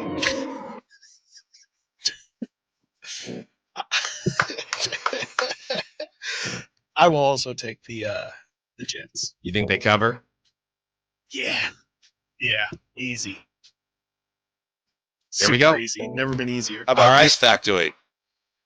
The Patriots just played an overtime game, right? Correct. Playing on a Thursday night. So, according to BetMGM, and as far as I can remember, teams playing an overtime game, coming back playing on Thursday against the spread, Alan, against the spread, Chris, against the spread, Nate, 5-24. Oh. So they. What you're saying? Well, that's what that number would suggest. Perhaps it's just kind of coincidental and not causal. I'm excited to see Jacoby Brissett. Pretty big number. Yeah, pretty big number. I'm excited to see him. Yeah. They'll look. I mean, it wouldn't surprise me. Again, the Patriots have looked, I think, light years better than what anybody would have possibly anticipated through 2 weeks. It wouldn't surprise. I mean, and the Jets have looked not great either. I definitely think that there's a good chance that, maybe the Jets still do win, but it's just a lot closer and a little bit tougher of a game than maybe what we're all just assuming. Because again, that Patriots defense is very, very legitimate, but and they run the ball. The offense. Do you think anybody can run the ball against the Jets? Hello? Yeah. Jordan Mason had a good time. That's where I was going to go with prop talk. And then I went in the other direction. So we'll see KJ Osborne, some of the wide receivers for the Patriots, KJ Osborne, Jalen Polk, Demario Douglas, Tyquan Thornton, and Javon Baker and Keyshawn Boutte. I mean, these were the guys. I mean, they were trying to get the Patriots. They were in on the Ayuk situation, and now you know why. Do have a good tight end in Hunter Henry and a backup, Austin Hooper, who went to De La Salle. Let's get to this text, Whitey and Chris, that I saw during the break, and I thought it was pretty interesting. They say from the 408, crazy as it sounds, what if you trade Fields or Russ to Miami right now, depending on what's going on with Tua? Do you think, I mean, if Miami looks horrible on this weekend, do you think that they make a move or just eat it with Skyler? Yeah, I really don't even know which direction. I mean, obviously, like, it'd be great to bring in a quarterback. I would probably rather bring in Russ than Justin Fields. It's so tough with the quarterback position, specifically trying to put that in the middle of the year. There's just so much you have to know. You have to have relationships with the receivers from a chemistry standpoint. I think it's just really tough to bring in a quarterback midseason. Josh Dobbs had one good week, and it was when he literally didn't know the playbook. After that, it was a mess. I just feel like it's really, really hard. Can you think of any team that has a quarterback to spare, a quarterback who might be familiar with the system Miami runs, a team that might be looking to bolster the running back room, given that Miami has a few extra running backs? Anybody come to mind? Yeah, anybody come to mind? Was that Barrows that said that Yeah, yesterday? we talked about that Yeah, either Brandon Allen or Josh Dobbs, and then they would get back Mostert or Jeff Wilson? Jeff Wilson Jr. or Mostert. So we did discuss that. Mostert, sure, he's familiar with the system. He hasn't really been able to stay as healthy, and he's the number 2 to Achane now. So it's a good shout too, Whitey. I mean, I think it's worth the conversation. Aren't you the one that said they should go out and get Jerick McKinnon? Ooh. No, I like Jerick. I've always liked Jerick. But he can't stay healthy either. No, he can't. He can't unsigned right now, just waiting. Cannot. Just waiting for your call. He's waiting for somebody's call. Whitey, did you see the mess this morning with the Mets as well? Not just Mel Kiper, but he had the most notable rant on this too high safety thing. We had JT O'Sullivan on. If you're just now joining us, you can check that out on YouTube. We had JT O'Sullivan on. He's awesome. He is great. Incredible. He was great. And yeah, he said the whole thing was pretty nuts. The idea that we're going to change the defenses. Did you see all this morning? No, I caught I caught a glimpse of it on Twitter, and I know that there's been a lot of talk about the passing yards are down, so I assumed it was something about that. But as soon as I saw someone saying, now analysts are saying we need to change the rules, I thought, I'm not interested. Yeah. That's basically where we're going, right? That is exactly where he was pretty much. And there all these outlets, they have former players, and all the former players were just destroying Mel Kiper. And it's just, what are we talking about here, man? Well, that's the point. We're talking about Mel Kiper, so mission accomplished. No matter how dumb what he said was, who are we talking about? So we talked about that with JT. Also, obviously got into Brock Purdy stuff. And I got to say, Alan, excuse me, but I know you guys talked about it yesterday, and we talked about it. The fact that passing numbers are down, what's the problem? And I've been leaning hard on that notion that, the quarterbacking right now, it's not where it used to be. But the more I look into it, the more I read, it sounds more and more like it is just a byproduct of teams taking what's underneath, and they're not taking shots downfield, and they're throwing passes at or even behind the line of scrimmage. Passing numbers down. I was listening this morning to a podcast that was kind of more elaborating on Tom Brady's system quarterback, or in college he came up in a system, and now people are just kind of essentially, I think it is too, that offenses have just been dumbed down. I think that nobody, it's not really taught to, read a defense or anything like that. These guys will come in early, even to college, and everything is just kind of catered around them. They simplify the offenses, simplify routes, and it gets to the point where you dumb down at every level, and then you get to the NFL, and there just is such a massive learning curve that I think that a lot of these guys, don't really get brought up right. And I think we talk about it with basketball a lot when it comes to, hey, how players are brought up in the US versus, the European thing. And it does feel like, to an extent, in the NFL, it might be a problem that stems all the way to the high school and college levels. Did you guys see this? You may have seen this. The two quarterbacks who are tied so far in the NFL, only through 2 games, I know, but tied for the fewest attempts at or behind the line of scrimmage. So in other words, they're taking more shots downfield. 2 guys are tied. You want to take a guess as to who they are? I would guess one is Brock. Brock is one, and Anthony Richardson is the other one. My guy. Yeah. How about that? Yeah. Brock, no arm, dink and dunk. Conservative. Right. Well, and everybody, it sounds like, based on the numbers you're saying, Whitey, everybody's a check down Charlie right now. And that's just where it's going. I mean, when I watched, and part of this was, the Bears, just no offensive line. But that Monday night game, I mean, Caleb, I don't even know if he threw a ball that went in the vertical direction. It got intercepted. Yeah. It was the one where he rolled out. And I think at that point he was just saying, screw it. I'm tired of doing, I'm not just going to do this, man. I have an arm. Yeah. I mean, it's bad. It was bad, Whitey. Speaking of bad, Whitey, do you think it's bad that Shohei Ohtani probably is going to be the first player to ever get 50 home runs and 50 stolen bases, and nobody cares? I won't consider him the first 50-50, even if he makes it. Because as you alluded, I heard you talk about that.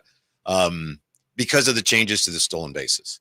You know, if you have the rules that you have now, if you had like Ricky, he'd steal like 200 bases. Yeah, I mean, the bags are bigger, and you can only. And throw nobody over is 3 times. talking. Nobody is talking about it. But I mean, Acuna, what was it, 73 bags?